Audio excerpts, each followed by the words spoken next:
Chapter 1380. Did I fail again? On the top floor of the Templar bell tower, Mikojas looked at the disappearing dark clouds and the geometric pattern that resembled a star carving in the sky. His eyes were gloomy. Below him, the buildings of the Ansari Dragon Riding Academy were still burning and smoking. Debris was scattered all over the place, and the ground was full of potholes. It was a complete mess. It could be said that if Mikovez's goal was to destroy the Ansari Kingdom's Dragon Rider Academy, then even though he couldn't say that he had achieved his goal, it wouldn't be considered a failure to destroy the academy to such an extent. However, Mikovez's true goal wasn't to destroy the Ansari Academy. He wasn't interested in destroying the Ansari Academy. The reason he had the Corpse Dragon attack the Ansari Dragon Riding Academy was to take a look at the White Flame Dragon. Why would he go through so much trouble to attack the Ansari Dragon Riding Academy just to take a look at the White Dragon Burning Flame? It might not be worth it to others, but to Mikojas, it was very important. This was because Mikoski was still unwilling to believe that there was actually a dragon in this world. A dragon that could strike fear into his heart with just an impression. He wanted to prove if there was a dragon in this world that could strike fear into his heart. Attacking the Ansari Union's Dragon Riding Academy was definitely worth it for Mikawo's. After all, Mikojas' true identity was still, "It really is you, Mikojas." While Mikojas was immersed in his own imagination, a voice that he had only heard once but would never forget rang out. It echoed throughout the bell tower. Mikojas' pupils shrunk. "Lord Mikotas." Anya was also shocked. She turned around and pulled out a dagger, standing in front of Mikotas to protect him. Both of them looked into the bell tower at the same time. Soon after, a few figures entered their field of vision. Wu Yen, Lebecca, Sylvia, Luca, Yeshur, Yak, the 6 strongest members of the Ansari Dragon Riding Academy. At the same time, he appeared in front of Mikawo's and Anya in the bell tower of the sanctuary. "You." A trace of shock appeared in Anya's eyes. Why are you here, right?" Lebecca was wearing a slightly charred paladin armor. She focused her gaze on Mikawo's and Anya like a chain. "Could it be? Do you think you're hiding well?" "You." Anya's gaze turned ferocious. She seemed to want to say something, but Mikoves held her shoulder and stopped her. "Although I don't think we're very good at hiding, if we can. I hope you can give us an answer."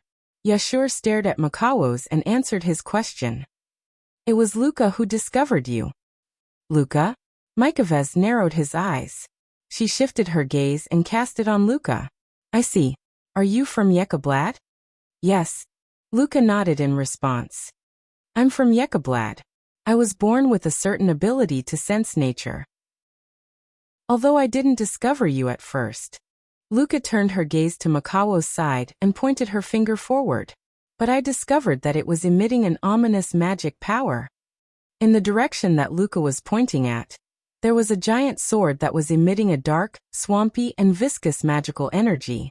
It was stuck in the ground. It was the giant sword that awakened the Corpse Dragon. "You're Mikawo's, right?" Sylvia stepped forward and clenched her fists. Her icy blue eyes were filled with anger. "Last time you had the Corpse Dragon attack Ansari. This time, you almost destroyed the Ansari Dragon Riding Academy. I swear I won't let an evil existence like you do as you please." "Oh." Mikawo's raised an eyebrow and let out an evil laugh. "As expected of the 4th princess of the royal family of knights. Even if you're just a student, you're still a dragon knight. But that's not strange. After all, even Veronica, who's known as the Iron Valkyrie, didn't get fall and become a dragon breeder, but you did. If you're not at this level, then I'm very disappointed." What are you talking about?" Sylvia suddenly had an indescribable feeling that something was wrong as she listened to the familiar words of the royal family of knights that came out of Mikovez's mouth. It's like this person in front of her is familiar to her as well. But how is that possible? Humph. Seeing that Sylvia was shaken, Mikawo's turned his head away without saying a word, and looked at Yak, who had been silent all this while. His eyes shone with an evil gleam that had never been seen before. "I finally meet you, descendant of the royal family of Avalon." "Royal family of Avalon?" They heard it from Wu Yen before. This time it came from Mikawo's mouth. Lebecca and Sylvia were stunned. "Avalon? Yashur had a confused look on his face. Who are you? On the other hand, Yak was on guard as she stared intently at Mikawosi. What's the royal family of Avalon? You still don't know? Makawos glanced at Yashur in surprise. Looks like you don't qualify as a knight. You're just a brat? You. Yashur was furious. I've always been curious. How do you know so much? Wu Yan suddenly spoke. Even the descendant of the royal family of Avalon knows about it. You, a citizen of the Empire, know more about the dragons than the knights. What is your true identity? Rune? Randall, you're even more surprising than I thought. Since you don't know, I'll tell you. Makawos looked at Wu Yan with a different gaze. In ancient times, the origin of the dragons, the sage dragon king Embark disappeared. However, his bloodline was left behind and split into two major branches. Makawos pointed at Yak. One of the bloodlines is the Avalon Holy Dragon royal family, which is the little brat beside you. Yak, Rebecca, Sylvia, Luca, and Yashur looked at Yak in surprise. Me? Yak was at a loss. And then? Wu Yan kept his gaze on Makawos. What about the other bloodline? The other bloodline is the one that has been enemies with the royal family of Avalon for generations. Makawos' tone became distant. The Nihilinia Underworld Dragon King family. The Nihilinia Underworld. Rebecca and the others muttered. The Nihilinia Underworld Dragon King family. Wu Yan frowned. Avalon's Holy Dragon Royal Family and Nihilinia Abyssal Dragon Wang family are the royal families of the dragon race. They are also the dragons with the highest level of bloodline and the strongest power in the dragon race. Mikano's gaze turned sharp as he looked at Wu Yan. That's why I'm curious as well.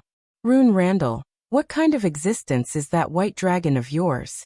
Its power is already enough to rival the complete form of the Avalon Holy Dragon Royal Family and the Nihilinia Underworld Dragon Royal Family after their bloodlines have been awakened. Makawos' face under the mask was already tense. Tell me, what is it? The entire Templar Bell Tower suddenly became quiet.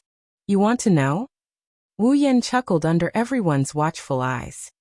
Then, how about we exchange questions? Exchange? Yes, exchange. Wu Yan walked past everyone and stood in front of Makawos. Tell me who you are, and I'll tell you what my fall is. How about it? Fair, right? It was Makawos' turn to be silent. Forget it. After a long while, Makawos took a deep breath. I'll figure it out one day. Let's end it here for today. Makawos. Rebecca and Sylvia immediately barked coldly. Trying to escape? Wu Yan's gaze turned cold. Do you think I'll let you escape again? Calm down, Rune Randall. Makawos brought Anya to the edge of the bell tower's railing. After a while, there will be an even bigger feast. At that time, let's decide the victor. Leaving this sentence, Makawos and Anya jumped down from the clock tower without hesitation. Stop. Rebecca, Sylvia, and the others were shocked. They wanted to rush over, but Wu Yan stopped them with a wave of his hand. Looking at the edge of the bell tower, Wu Yan's wine-red eyes flashed with a pensive light. An even bigger feast, huh? Chapter 1381. That's terrible. When Wu Yan returned to the Ansari Dragon Academy, he took note of the current state of the academy. Only then did he realize how much damage Mikao's corpse dragon army did to the academy. Buildings that were supposed to have a long history were completely reduced to rubble and sawdust, scattering on the ground like garbage. The buildings that were lucky enough to escape being completely destroyed were all charred black like charcoal, with wisps of smoke rising from them from time to time, proving the scale of the fire that burned them last night. The ground was full of potholes and holes so deep that one could see the sewers everywhere. They were caused by the water dragon corpse dragons breaking out from the sewers. Some of the flat ground was broken as a result of the earth dragon corpse dragons mercilessly stepping on it. The Dragon Cultivation Academy that was originally one of the best in the Night Kingdom of Loriaman had now fallen into a state of near destruction. Fortunately, not all buildings were mercilessly destroyed. There were still some that managed to escape the destruction of the war, so the Ansari Academy with a long history did not need to be rebuilt. However, if they wanted to restore the academy to its original state, it would take a long time for them to return to their original state and be able to attend classes normally. Standing at the entrance of the Ansari Academy, Wu Yan, Lebecca, Sylvia, Luca, Yak, and Yashur could clearly see the students and teachers who were injured in the war last night being carried onto stretchers and sent to the hospital in Ansari in an orderly manner. Those who were not seriously injured were more or less wrapped in bandages as they ran back and forth in the academy. This scene, it made the hearts of those who saw it heavy. Their mood was unprecedentedly low. Fortunately, even though there were many wounded, the attack of the corpse Grey Dragon did not bring any real casualties to the Ansari Dragon Academy. Until now, not a single person was found dead. Even the list of dead dragons did not appear on the list. This result, it could only be described as a miracle. Of course, the miracle was all thanks to Lebecca, who calmly organized the resistance as the president of the student council. She calmed down the panicked students and teachers and joined hands with Fall to resist the corpse dragons. This reduced the number of unnecessary casualties. Sylvia and Yashur also served as the frontline combatants and tanked most of the firepower from the corpse dragons. It could be said that more than 30% of the corpse dragons that were slaughtered last night were killed by Sylvia's penetrating dragon breath and Yashur's intrinsic device. In the end, Luca used the first dance of the dragon dance, the purifying honey rain, to purify all the remaining corpse ash dragons into ashes. It allowed the Ansari Academy, which was reduced to a cruel battlefield, to escape the fate of destruction. It also allowed the students and teachers to avoid the path of death. In other words, in the battle against the corpse dragons last night, if Lebecca, Sylvia, Luca, Yak, and Yashur were not there, even if there were no casualties miraculously, the Ansari Academy would not have been able to escape the fate of destruction. In this battle, the student council stole the limelight and became the heroes that saved the Ansari Academy. On the other hand, Wu Yan, the most powerful dragon rider that everyone had their eyes on, did not achieve much in the battle. No one even saw his whereabouts, which made people suspicious. If it was someone else, the students and teachers might start to suspect that the person had escaped from the battlefield, or was the helper, or even the culprit behind the corpse dragon's attack. However, if it was Wu Yan, the people might be suspicious, but they would not really believe it. After all, with Wu Yan's strength, there was no need for him to escape from the battlefield.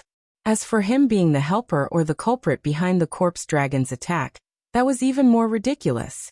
With Lebecca, the student council president, vouching for him, who would think so? In short, it was a fact that the academy needed to be rebuilt. The injured had to be sent to the hospital. The students and teachers who lost their homes had to find a place to stay. The attack of the corpse dragons also had to be reported to the Knighthood Kingdom. All of this required the student council to do personally. The coming days were going to be very busy. Ansari State Dragon Riding Academy, Student Union Office, Huff.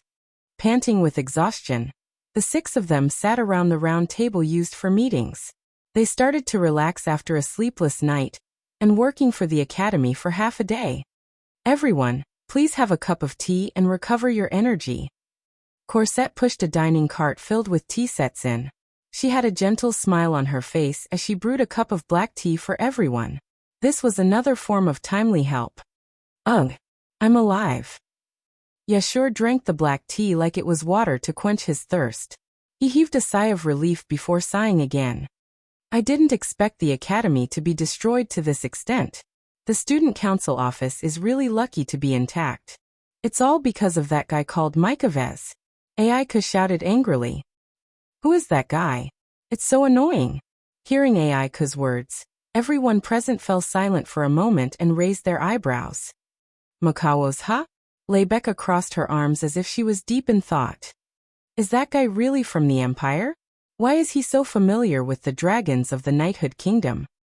Also, he said Yak is the last descendant of the Avalon Holy Dragon royal family. Yashur looked at Yak, who was gritting her teeth in disbelief. Based on what Mikao said, isn't Yak the dragon royal family's princess? I don't know what's going on, but do you have any objections? Aika raised her head with an arrogant look on her face. I am such a powerful dragon. Are you convinced now? No, no, no. Yashur subconsciously shook his head. Rather than saying I'm convinced, it's more like I can't believe it. How can a girl like you who likes to laze in bed, gluttonous, irritable, and even pee in her sleep be a dragon? Bang! PFFF. Before Yashur could finish his words, he was sent flying by a red-faced yak. I'm sorry, I'm a girl who likes to laze in bed, gluttonous and irritable. Yak's eyes flashed fiercely. She stomped on the ground and walked up to Yashur, who was rolling on the ground while holding his stomach. She grabbed him by the neck and shook him. A watchdog like you dares to look down on me? See if I don't stomp you flat. What you're doing right now has nothing to do with stomping flat with one foot. Shut up, shut up, shut up. Do you want to die again? Already. Dying. Everyone sighed when they saw Yashur's eyes rolling back as Yak grabbed him by the neck. But this explains why Yak is able to create a replica of the Holy Knight armor, even though she's only been born for less than 3 months. Lebecca tilted her head. Since she's the Dragon Royal family's princess, it's not surprising that she has this ability. Right? Aiku immediately beamed with joy and let go of Yasha's neck, allowing Yasha to finally catch his breath and gasp for air like a dog. Lord Royan. Luca turned to Wu Yen, who was deep in thought, and tugged at his sleeve. What's wrong? What's wrong? Lebecca and the others turned to Wu Yen. Is there anything I need to pay attention to? Well, you can say that. Wu Yen waved his hand perfunctorily, much to everyone's dissatisfaction. Speaking of which, you didn't seem surprised when Mikaos mentioned that Yak is a descendant of the Holy Dragon Royal family of Avalon. Lebecca asked curiously, did you already know that Yak is the Dragon Royal family's princess? Didn't you ask us about the Holy Dragon Royal family of Avalon a while ago? I just found out about it not long ago. That's why I wasn't surprised when Mikaos mentioned the Holy Dragon Royal family of Avalon.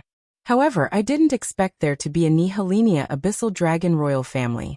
I didn't know about that at all. Wu Yen rubbed his forehead in distress. He turned to Yashur. But Yashur, you have to be careful. Me? Yashur was stunned. Chapter 1382. Pay attention? Pay attention to what? Lebecca, Luca, Yashur, Yak, and the others all looked at each other in confusion. They clearly didn't know what Wu Yen meant. You guys. Wu Yen laughed bitterly. Don't tell me you didn't hear what Micah said? Looking at Yashur, Wu Yan's gaze turned serious. If what Micah said is true, then the Neha Abyssal Dragon Royal family and the Elvelyn Holy Dragon Royal family have been fighting each other for generations. Sooner or later, the other party will find Yak, the last descendant of the Elvelyn Holy Dragon Royal family, and engage in a cruel battle where either you die or I live. Yashio, if you continue to be so sloppy, I'm afraid that when Yak is killed by someone, you will still be in the dark. Yashur's pupils suddenly contracted. A chill surged from the depths of his heart and filled his entire body in an instant. Yashur felt as if he was in an ice cellar. His entire body was cold. Only now did Yashur realize what kind of danger he was about to face. He also realized that he had neglected something important. I am not afraid, Yak said, but her pretty face was slightly pale. Whether or not she was the last descendant of the Elvelyn Holy Dragon Royal family, Yak was only born for less than 3 months. She was still a young dragon. She had to face the threat of death at this age. It was impossible for Yak not to be afraid. She was only putting up a strong front. Rune is right. Yashur, you have to be careful. Lebecca seemed to have realized the severity of the situation, and her expression turned serious. Judging from Acker's powerful magic power to create a replica of the Holy Knight armor, when it was still a young dragon, if the Nihilenia Underworld Dragon Royal family, who had been enemies with the Avalon Holy Dragon Royal family for generations, were to reach adulthood, then how powerful can it be? Just thinking about it is terrifying. The more she spoke, the more serious her expression became. Yashio, you have to be careful and protect Yak well. I understand. Yashio nodded solemnly with a heavy expression on his face. No matter what, I won't let anything happen to Yak. I'm not so weak that I need someone to protect me. Aika coldly snorted. Don't turn your head. Don't forget, without my holy knight armor, you are just an ordinary person. How are you going to protect me? Yes, Yashur replied helplessly. Apart from this problem. Wu Yan frowned. There's another thing that I'm very concerned about. Another thing? Rebecca and the others couldn't help but look at Wu Yan again. Did you all forget what Mikvas said before he escaped? Wu Yan narrowed his eyes. Wait a little longer. There will be an even greater feast. Hearing this, everyone finally remembered this matter, and their faces all changed. What is Mikvas trying to do now? Yashur clenched his fists, his eyes filled with anger. Isn't destroying the academy enough? How am I supposed to know? Wu Yan shrugged. If I didn't want to know what this greater feast is, I would have let him go. Do you think I would let him go? That doesn't make sense. Rebecca objected to the idea. We should have captured him and forced him to tell us the reason. Do you think he's the type to tell us the truth? Wu Yan knocked on the table. Besides, Mikao's is from the Empire. This so-called greater feast is most likely not just his personal operation. It's very likely that the Sepharo's Empire is carrying it out. If we capture him, there's only a possibility that we won't be able to obtain any clues about the subsequent events. When something really happens, it'll be terrible. That's true. Rebecca frowned bitterly.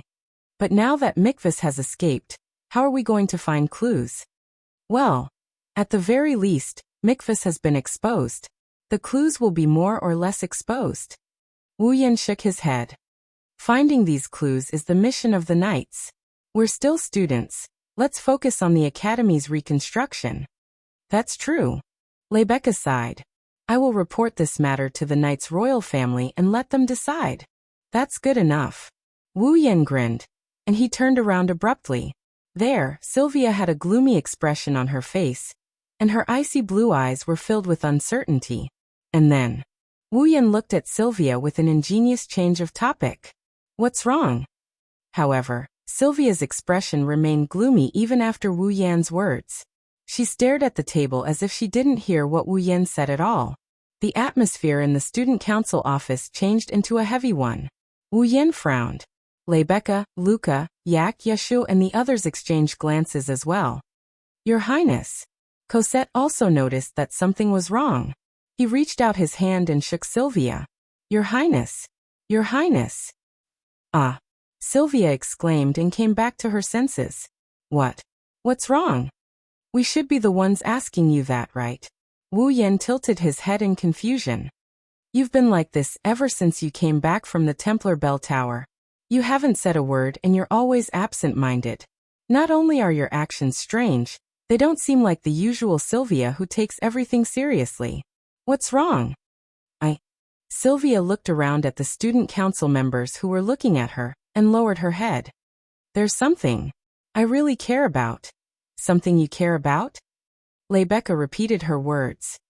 What do you mean? Sylvia opened her mouth, but immediately closed it again. She hesitated for a moment before shaking her head. No, it's nothing. Hearing this, everyone present frowned. Nothing? How could it be nothing when she's acting like this, Your Highness? Yashur wanted to say something, but Wu Yan shook his head. Seeing this, Yashio couldn't say anything and could only sit down obediently. Since that's the case, let's talk about something else. Rebecca stood up and changed the topic. The report on the Academy's damage has just been sent over. Rebecca picked up a report from the table. According to the statistics of the damage, fortunately, only one of the 4 student dormitories was damaged. I'm afraid it's not habitable anymore. Rebecca's gaze shifted to Wu Yan and Yashur. They had a bad feeling about this. Only one. Yashur couldn't help but gulp as he asked in a trembling voice. This dormitory, could it be? That's right. Rebecca shrugged. It's Apollo dormitory. As expected. Yashur was dazed. In other words, Wu Yan sighed. We don't have a place to stay, right? You can't say that. There are a few old dormitories in the academy that survived. We've decided to temporarily let the boys of Apollo dormitory live there. However, due to the limited conditions, It's more like a refuge. Rebecca smiled mischievously. So if you two can't find another place to stay, you'll have a miserable time. How can this be? Yashur looked like he'd suffered a blow. What about me? What about me? Yak was anxious. I'm also staying in Apollo dormitory. Are you going to let me stay in a refuge? I won't agree. Yak, you can stay in my room for now. Rebecca gave Yak a reassuring look. My place isn't big, but it shouldn't be a problem for you. If you agree, you can stay with me for now. I agree. Yak nodded without hesitation and abandoned her master. I just found out I'm the dragon princess. I don't want to stay in a refuge. Yashur shrugged and looked at Wu Yan. Hey Rune, do we have to stay in a refuge? Who knows? Wu Yan rolled his eyes at Yashur. Let's take it one step at a time. Chapter 1383. Now where should we go? Well, who knows? Wu Yan and Yasha looked at the busy students and staff running back and forth. They also looked at the messy campus and the potholes on the ground. They couldn't help but feel a sense of desolation in their hearts. Of the two of them, one had defeated the world's strongest Saint Sky Dragon Knight, and was currently the strongest existence in the world. Although the other was only a dabbler, he was a true Saint Sky Dragon Knight, for a limited period of time after equipping the Holy Knight armor. His status was comparable to that of a noble, but at this moment he was even more destitute than the average commoner.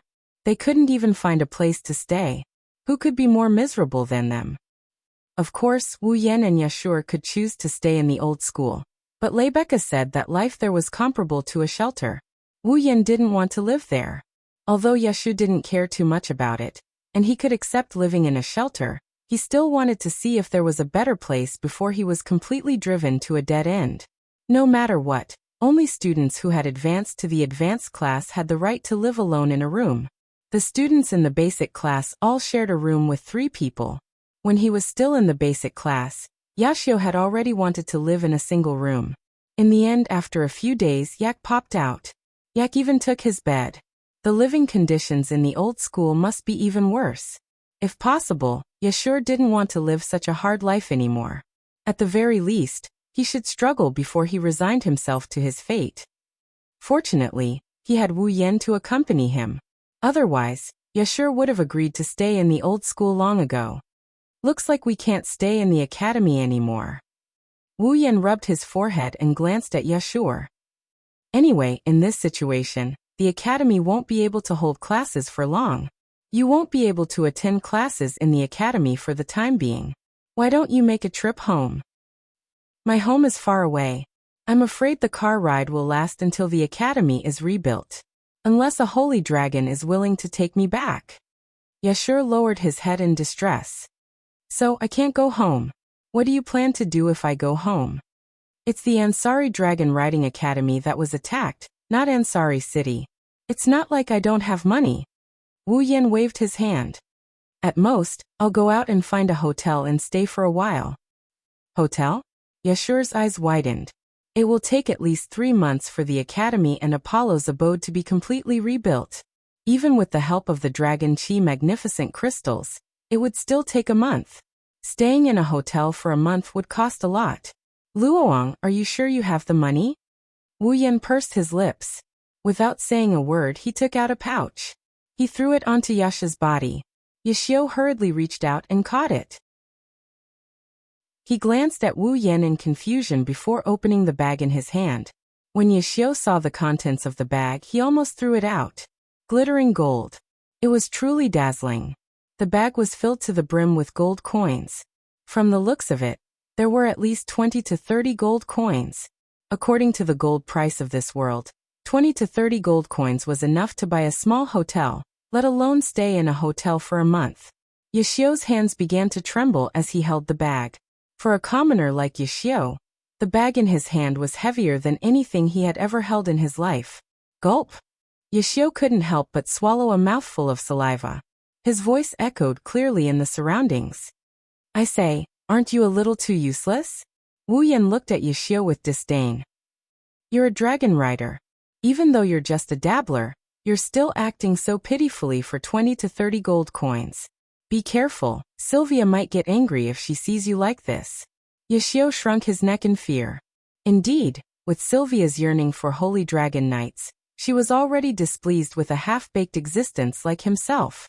If he were to perform so unbearably, with Sylvia's rigid personality and identity, it was possible that she would not be able to tolerate it, and would directly curse him out loud. It wasn't Yashio's fault though. He was just a commoner from a village. I don't even know if I can earn that much money in my lifetime. Yashio retorted. Besides, I didn't know you were so rich. Rich? Wu Yan chuckled and turned his head away. These 20 to 30 gold coins were nothing compared to the hundreds of billions of gold coins in the Ring of Gold, which could be piled up into dozens of mountains. However, no matter the world, gold is a hard currency. This is something Wu Yan has experienced firsthand. Are you coming too? Wu Yan asked Yashio. How about we stay in a hotel together? Me? Yashio was stunned for a moment before he quickly shook his head. No, we'll have to stay here for at least a month. I don't have that much money. I'm the one who invited you. Of course I won't let you pay for it. Wu Yan was speechless. Yashio shook his head anyway. That's even more out of the question. How can I accept your help to pay for a month's hotel accommodation? Aren't you a little too restrained? Wu Yan glanced at Yashio with an amused look. To me, this amount of money is nothing. That's not enough. Yashio refused. Then what are you going to do? Wu Yan clicked his tongue. You're not going to stay in a shelter, are you? If there's no other way. Yashio sighed. That's the only way. You. Wu Yan was speechless. A petite figure ran over from afar as if looking for something.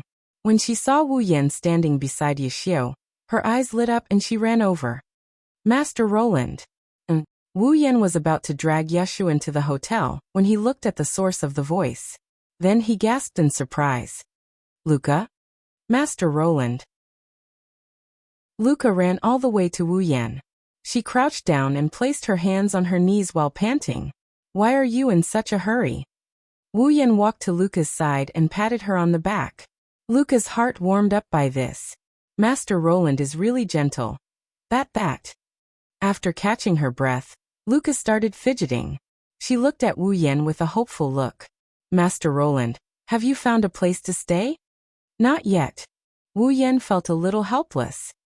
I'm going to find a hotel with Yashio. How can that be? Without waiting for Yashio to correct her, Luca raised her voice and shook her head with a resolute expression. How can I let Master Roland live in a hotel? Haha. At the side, Yashio laughed in embarrassment. Unfortunately, I can't afford to live in that kind of place. What else can I do? Wu Yan ignored Yashio's grumbling and scratched his face. Do you want me to live in the old school? Of course that won't do. Luca immediately objected. Soon after, her pretty face turned red, and her determined eyes turned into hope. If Master Roland doesn't mind, I can offer my room to Master Roland. What? Yashio was shocked. Stay in your room?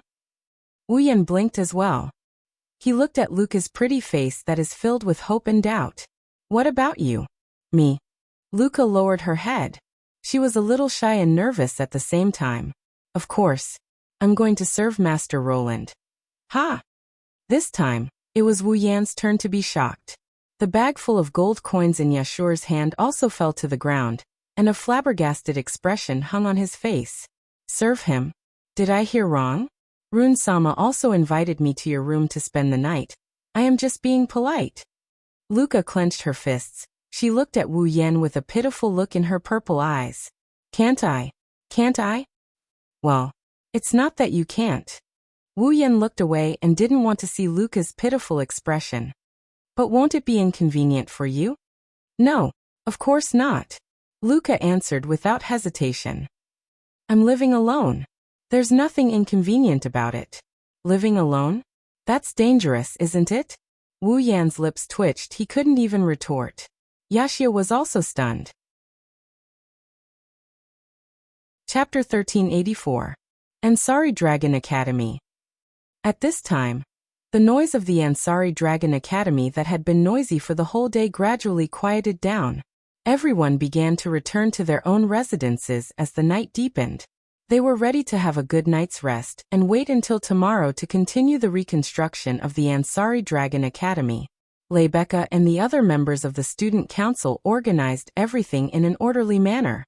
Even though the Ansari Dragon Academy had been attacked by the Corpse Grey Dragon Army last night, the students and staff had recovered from the nightmare. They adjusted their mentality and returned to normal. Because of this, the rebuilding of the Ansari Dragon Academy had students who were not supposed to be involved in it. They came to help and sped up the process a lot. After all, the students of the Ansari Dragon Academy were all dragon cultivators. Other than the first-year students who had just entered the academy, the rest of the students had their own fall. With the help of the dragons, it was hard not to speed up the process. In addition to the assistance of the Dragon Chi crystal that allowed people to use dragon magic, it only took 1 day for the rubble and wood shavings on the ground of the Ansari Kingdom's Dragon Riding Academy to be cleared away. The burnt buildings were also demolished and rebuilt. The potholes on the ground were almost repaired. Even the building materials needed for the reconstruction were moved into the academy. It could be said that everything was ready. The only thing left was to rebuild. It seemed like the real rebuilding work would begin tomorrow morning. However, because of the Corpse Grey Dragon Army's attack on the Ansari Dragon Academy last night, no one in the Ansari Dragon Academy had slept the whole night. Therefore, before that, they had to have a good night's rest. Therefore, when night fell, the noise in the Ansari Dragon Academy was almost gone. Other than the destroyed Apollo's dorm, the lights in the other 3 dorms were turned off early. Long drawn-out breaths could be heard. Meanwhile, in the open space of the academy, the dragons were sprawled on the ground, deep in slumber. It couldn't be helped. When the Corpse Grey Dragon Army invaded, the dragons in the Ansari Dragon Academy were awakened and realized the situation was bad. The group of dragons also rushed out of the dragon house. The dragon house had been damaged to a certain extent by the collective charge, not to mention the Corpse Ash Dragon's attack from behind. Even the ceiling of the 7th dragon house, which was specially provided for holy dragons, had been blasted apart by Gawain's dragon breath. The other 6 dragon houses naturally didn't fare any better. With the 7 dragon houses destroyed, the dragons could only sleep on the empty grounds of the academy. And in Maeve Cottage, the light in one of the rooms was still on. Below the window of the room, Gawain was lying on his stomach, fast asleep. This room was naturally Luca's room. In a room that looked like a small forest, Luca, in her nightgown, was grinding some herbs. He was even humming a rare song. Obviously, he was in a very good mood. Tonight, or rather, until the Apollo cottage was rebuilt, Wu Yan might have to stay in this room and live under the same roof as Luca. Because of this, Yashu had no companions and no longer had the mood to look for a new place to stay. When Wu Yan decided to stay in Luca's room, he planned to go to the old academy and live like a refuge. However, Wu Yan dragged him out of the academy and to the city to look for a hotel. He couldn't just ignore his gay friend. No, his friend after receiving an invitation from a girl, right? If that's the case, even Wu Yan would feel embarrassed. Therefore, regardless of whether Yashu was willing or not, Wu Yan dragged him out to look for a hotel. After all, as long as he threw money at him, with Yashu's commoner personality, he would have to accept it even if he didn't want to. Therefore, Wu Yan told Luca to come back first. After helping Yashu find a hotel, he would come back to find Luca. Thus, Luca had some time to prepare. She divided the herbs in her hand into 2 portions. She put 1 portion into a teapot and poured hot water over it, so that it would suffocate on its own. The other portion was placed into an incense burner and laid flat on the ground. Luca picked up the teapot and carefully shook it. Then, she placed it by her feet and took out a sparkling and translucent gem from her bosom. That was the Dragon Chi Magnificent Crystal. Luca raised the Dragon Glory Crystal in her hand and chanted the incantation to activate her dragon magic. Burn.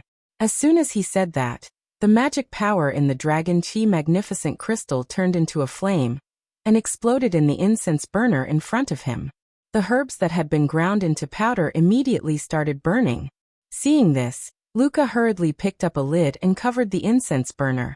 The next moment, a strange smoke floated up from the vent of the lid. Luca picked up the incense burner and smelled the fragrance coming from it. A trace of satisfaction appeared in her purple eyes. In this case it should be fine. Luca, are you there? Outside the door a voice suddenly sounded, interrupting Luca, who was talking to herself. It also gave Luca a slight fright. Lord Roland? It's me. Wu Yan's voice sounded. I'm here. Is it convenient for you to open the door? Of course. I'm here. Luca hurriedly held the incense burner in her hand and looked around in panic. Then, she trotted to the side and put the incense burner in the corner of the wall. After making sure that the aroma was still in the air, she walked to the door of the room. Lord Roland. Opening the door, Wu Yan, who stood outside, appeared in Luca's field of vision. His pair of wine-red eyes seemed to have deepened in the night, captivating Luca a little. My apologies for the delay. Wu Yan scratched his cheek and spread his hands. Yeah, sure, that guy, he's treating me like an outsider. He was still trying his best to resist me in front of the inn. If it wasn't for my brute strength, I might not have been able to beat him.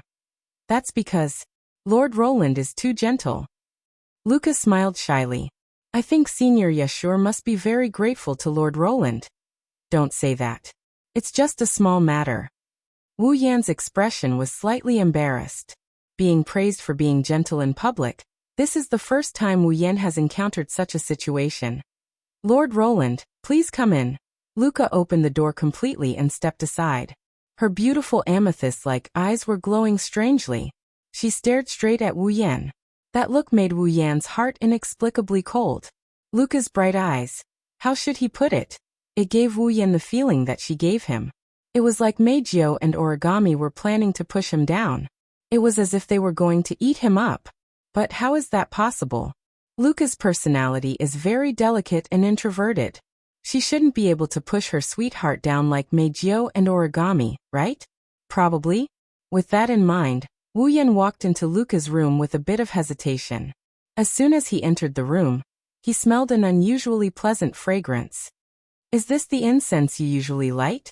The hesitation on his face and the suspicion in his heart disappeared because of the pleasant fragrance. Wu Yan's expression immediately relaxed. It smells good. Smelling this should make you sleep well at night, right? Why, yes. For some reason, Luca's voice sounded a bit nervous.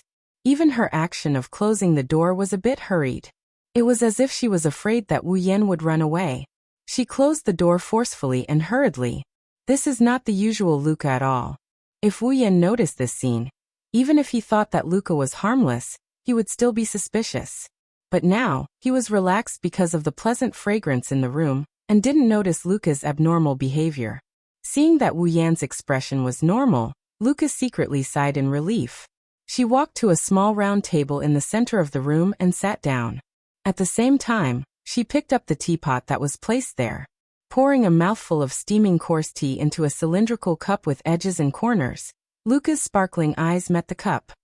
Lord Roland, please have some tea. No need. Wu Yan sat opposite Luca. While smelling the fragrance in the room, he waved at Luca casually. Drinking tea at night will make it hard for you to sleep, so don't drink it. Luca uttered such a sound in surprise. Her expression became flustered as if she didn't expect things to turn out this way. She even unconsciously rubbed her hands together. Sitting opposite Luca, no matter how relaxed Wu Yan was, it was impossible for him not to notice Luca's behavior. He immediately felt strange. Luca, what's wrong? Chapter 1385. Luca. Luca is so flustered that she's on the verge of tears. Wu Yan felt suspicious and at the same time, he couldn't help but feel a bit guilty. He has to admit, Luca's attitude is too much of a foul. Luca had a pitiful appearance to begin with, and her delicate temperament was even higher than Cannon's. Only Ikaros, who easily aroused the desire of others to protect her, could rival her. Not to mention, Luca had an introverted personality. When she pretended to be pitiful, it was more lethal than any weapon. No, there's no need for her to act pitiful. This girl's every move and action is so natural that it exudes a pitiful aura. Even though he knows he did nothing wrong, he still felt like he has committed a grave sin. His expression instantly turned awkward. All right. Stop acting like you're breaking the rules. Before long, Wu Yan surrendered. I'll drink it. Really? Like a sunny day after a storm. Luca's expression turned for the better. Her watery eyes stared at Wu Yan with watery eyes. That look of hers. It's even more of a foul than before. Oh really? Wu Yan was shocked. His heart couldn't help but waver. He forced himself not to look at Luca's expression. As if he was trying to escape, he quickly picked up the steaming teacup on the table and brought it to his mouth. A mouthful of hot tea slid into Wu Yan's mouth. It flowed down his throat and into his stomach. In the next second, it was as if a ball of carefully prepared honey had exploded in his body, and a wave of warmth spread in his stomach. For a moment, it filled Wu Yan's entire body. Yet the taste was unusually cool. It was contradictory to the extreme. Yet it felt natural. It was incredible. This tea. Wu Yan looked at the tea in the cup in astonishment. He didn't even think about it before he blurted out his comment. Incredible. As long as Lord Lun likes it. Luca seemed happy to see Wu Yan drink the tea. His eyes curved slightly. This is tea made from herbs. I have already mixed it. Although it is not a famous tea, it is my own invention. That's really amazing. Wu Yan took another sip of the hot tea. Even though it was hot tea, it tasted cool. To be able to fill his body with warmth after entering his stomach was definitely not an exaggeration to say that it was incredible. What kind of tea is this? This is spirit herb tea. Herbal tea? Luca nodded and explained. The Yekyublade people are good at herbalism, but the herbs are used according to different ways. Different compounding methods, different types. It is divided into many fields. Some teas made from herbs that have a good effect on the body are called spirit herb teas. So it's good for the body. Wu Yan had some admiration. That must be very expensive, right? This is a tea that I mixed myself. I can't comment on the price. Luca used a calm expression to state a fact that no one could ignore. But if the herbs used to make the tea were to be sold in the market, a conservative estimate would be that it could be sold for 300,000 ekels. 300,000 ekels. Wu Yan was shocked. Even though it has only been 2 to 3 months since he came to this world, Wu Yan had a rough idea of the value of money in this world. 300,000 ekels, compared to the bag of gold that Wu Yan tossed to Yashur today, it was definitely not much less. 300,000 ekels was just the price of the herbs. If he were to buy the tea directly, the price would definitely be several times higher. It was only now that Wu Yan realized how expensive the tea in his hand was. I really didn't expect this. But if it's good for the body, it's not that unacceptable. Wu Yan bitterly laughed as he slowly tasted the tea in his hand, and casually asked, "Then what's the effect of this tea?" This. For some reason, Luca stuttered as if there was something that she couldn't say. This made Wu Yan feel a little depressed. Why is today's Luca so different from her usual self? Then that it's time to go to sleep. Luca, who was stuttering, suddenly said and stood up in a hurry. It's already very late. All right. Wu Yan gloomily swallowed the last mouthful of tea in the cup. He stood up and looked around. Luca, where's the bed? Luca pointed at the coffin in the middle of the room that was covered in white flowers. Wu Yan's heart skipped a beat. Could it be? Wu Yan's eyebrows twitched as he looked at the coffin. You want me to sleep in that coffin? That's not a coffin. Luca kindly reminded him. That's a bed in the style of Yekyublade. It's a convenient piece of furniture that can be buried directly during a funeral. All right, so you want me to sleep in this convenient piece of furniture? Luca nodded. Wu Yan was speechless. In my life, I've slept in good beds, bad beds, floors, sofas, but I've never slept in a coffin. Wu Yan was speechless. I thought I wouldn't have the chance to sleep in a coffin. I didn't expect it to come so soon. Lord Lun. Luca lowered her head when she heard Wu Yan's words. You don't like it? I can't answer the question of whether I like her or not. Wu Yan scratched his face in a conflicted manner. However, I'm more concerned about one thing. If I sleep in this coffin, this bed, where will you sleep? Me. Luca blinked her eyes and was at a loss. Shouldn't I be sleeping with Lord Loon? Haha. Wu Yan laughed dryly. He felt like he would lose if he took this seriously. There's no other way. Wu Yan sighed. He had a lot of things he wanted to say. Then sleep. Luca's small face bloomed and became bright. What Luca did next made Wu Yan unable to react in time. Luca slowly reached for the straps on her shoulders and gently pulled them down. Soon after, the seemingly light nightgown on her body slid down her body and fell to the ground. Luca's fair and delicate body was completely exposed to the air, without a trace of cover. Luca. Wu Yan's face stiffened. Why did you take off your clothes? It's cold at night. Luca answered matter-of-factly. That's why I have to warm Lord Loon with my body. You're not warming me, you're inviting me to commit a crime. Wu Yan wanted to bang his head against the wall. Aren't you afraid I'll eat you? Eat. At first, Luca tilted her head in confusion. Then, she realized what he meant by eat. A blush appeared on her pretty face as she began to blush shyly. If Lord Long doesn't mind. But, Lord Long, after this, please come with me to the village of Yekyublade. I have to introduce Lord Long to my adoptive father. Meet your parents? Wu Yan couldn't stay calm anymore. Is she implying that I have to take responsibility if I can't control myself? Could this be the legendary forced marriage? Wu Yan felt his head start to hurt. It seems the month he's about to spend in Luca's room isn't as peaceful as he thought. Wu Yan felt something was wrong with his body. The blood in his body seemed to have started to flow faster, and a strange heat was surging through his body. His mouth felt dry, and at the same time, an unknown evil fire appeared in his heart. Wu Yan was stunned. He didn't know what to think, and he looked at Luca with his mouth agape. You drugged the tea. Of course not. Luca shook her head like a rattle drum, but this time, Wu Yan doesn't believe her. Then why do I feel hot all of a sudden? That's. Luca turned her head away awkwardly. That's the effect of the tea. Effect? Wu Yan had a bad feeling about this. What effect? That. Luca was like a child who had done something wrong and answered in a mosquito's voice. Strengthening energy. Looking at Luca's naked and alluring body, listening to her answer, he felt the lust rising in his heart and his vision turned black. He knew he was going to be sad tonight. Chapter 1386. In the following days, Wu Yan's life could only be described as an abyss of suffering. The reconstruction of the Ansari Dragon Riding Academy was in full swing. As a member of the student council, the amount of effort needed to contribute to the rebuilding of the academy would definitely not be small.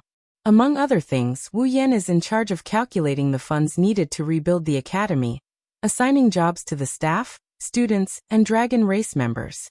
Also, he is in charge of the types and designs of the buildings being rebuilt. Wu Yan is in charge of all of this. Logically speaking, these tasks should be handled by the president of the student council. After all, the person who made all the arrangements for the reconstruction work was already considered the person with the highest authority in the reconstruction work of the academy. As the president of the student council, it was only right for Lebecca to handle these matters. However, Lebecca still had to sort out the matter of the Corpse Grey Dragon Army attacking the Ansari Academy and report it to the Knighthood Kingdom. She also had to explain and discuss with the relevant higher-ups. Sometimes, she even had to go to the city council for a meeting. Her workload was already very heavy, so she couldn't take care of the academy. Thus, all the arrangements for the reconstruction of the academy were made. All of them fell to Wu Yan, the student council's assistant. The position of assistant was originally meant to fill in for the absence of the vice president and secretary of the student union. It was established to support Rebecca, the president of the student council. Now that Lebecca was busy and couldn't participate in the reconstruction of the academy, Wu Yan naturally had to take on the responsibility as her assistant. This wasn't an easy task. The Ansari Dragon Academy was no ordinary academy. It was known as the Academy City, so one could imagine how vast the Ansari Dragon Academy needed to be rebuilt. The workload was huge. At least, Wu Yan felt that ever since he took on this job, He didn't have time to rest except at night. No, he didn't even have time to rest at night. Of course, the reason why he didn't have time to rest at night wasn't related to the construction of the academy. It has nothing to do with the rebuilding of the academy. It's mainly because of Wu Yan's roommate, Luca. Luca was the secretary of the student council. In other words, after Wu Yan joined the student council, Luca had been absent. Her work. It was all done by Wu Yan as her assistant. However, the reason why Luca was absent was because Gawain refused to let her ride him.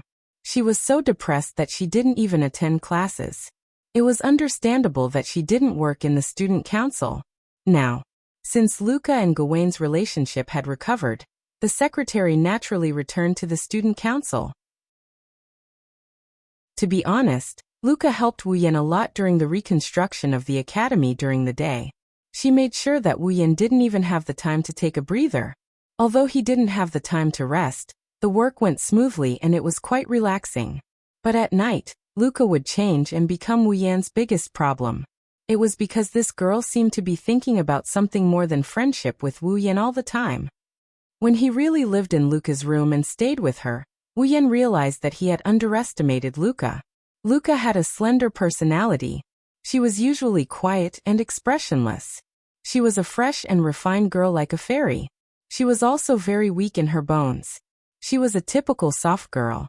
With Luca's personality, even if she really had an unusually good impression of someone, she might be hesitant and unable to make up her mind to confess. And if she was asked to take the initiative to push down the opposite sex like Meijyo and origami, it was something that she would never do even if she was beaten to death. This was Wu Yan's impression of Luca. So, it wasn't until he started living with Luca that he felt the need to change his impression of her. Indeed, Luca was a typical soft girl. It was impossible for her to push the opposite sex. However, she would try her best to make Wu Yan take the initiative to push her down. Luca couldn't seduce him, but she dared to drug him. She couldn't take the initiative, but she dared to be extremely passive. On the first night alone, Luca made Wu Yan drink some spiritual strengthening herbal tea. It was conceivable that she, who became bolder and bolder, came up with some horrible methods to make Wu Yan turn into a wolf. It wasn't until later that Wu Yan found out that Luca had been lighting up incense sticks in her room that can relax one's mind and strengthen one's energy. She's trying to break down Wu Yan's resistance against her. Coupled with the fact that Luca would occasionally use all sorts of methods to turn him into a wolf that he couldn't even fathom. She would even sleep with him naked at night. Wu Yan didn't know how many times he almost pushed this little vixen down. Unfortunately, every time when Wu Yan almost turned into a wolf, Luca would stubbornly add a sentence. I hope that Lord Loon will come with me to the village of Yekibrad after this and meet my adoptive father, the current chief of the Yekibrad tribe. According to the customs of the Yekibrad tribe, bringing the opposite sex back to meet the chief or parents meant an engagement. In the future, they would have to be married together. Pushing her down was a small matter. Marriage was a big matter. What a scumbag. Therefore, Wu Yan couldn't do it until he was sure that he really had some kind of feelings for Luca. Because of this, Wu Yan spent the night in an abyss of suffering. He was hugging a delicate and soft girl in his arms, and she was completely naked. She had even given him some formula to strengthen his energy and break down his resistance, causing his body to react very faithfully. In the end, he couldn't even eat her skin and bones. What a painful thing that would be. If this doesn't count as an abyss of suffering, Wu Yan would feel that his life before this was way too good. However, after a long period of sex, Wu Yan and Luca got along better. Luca was no longer as respectful to him as before. Although she kept calling him Lord Roland, her tone and behavior were no longer as respectful as before.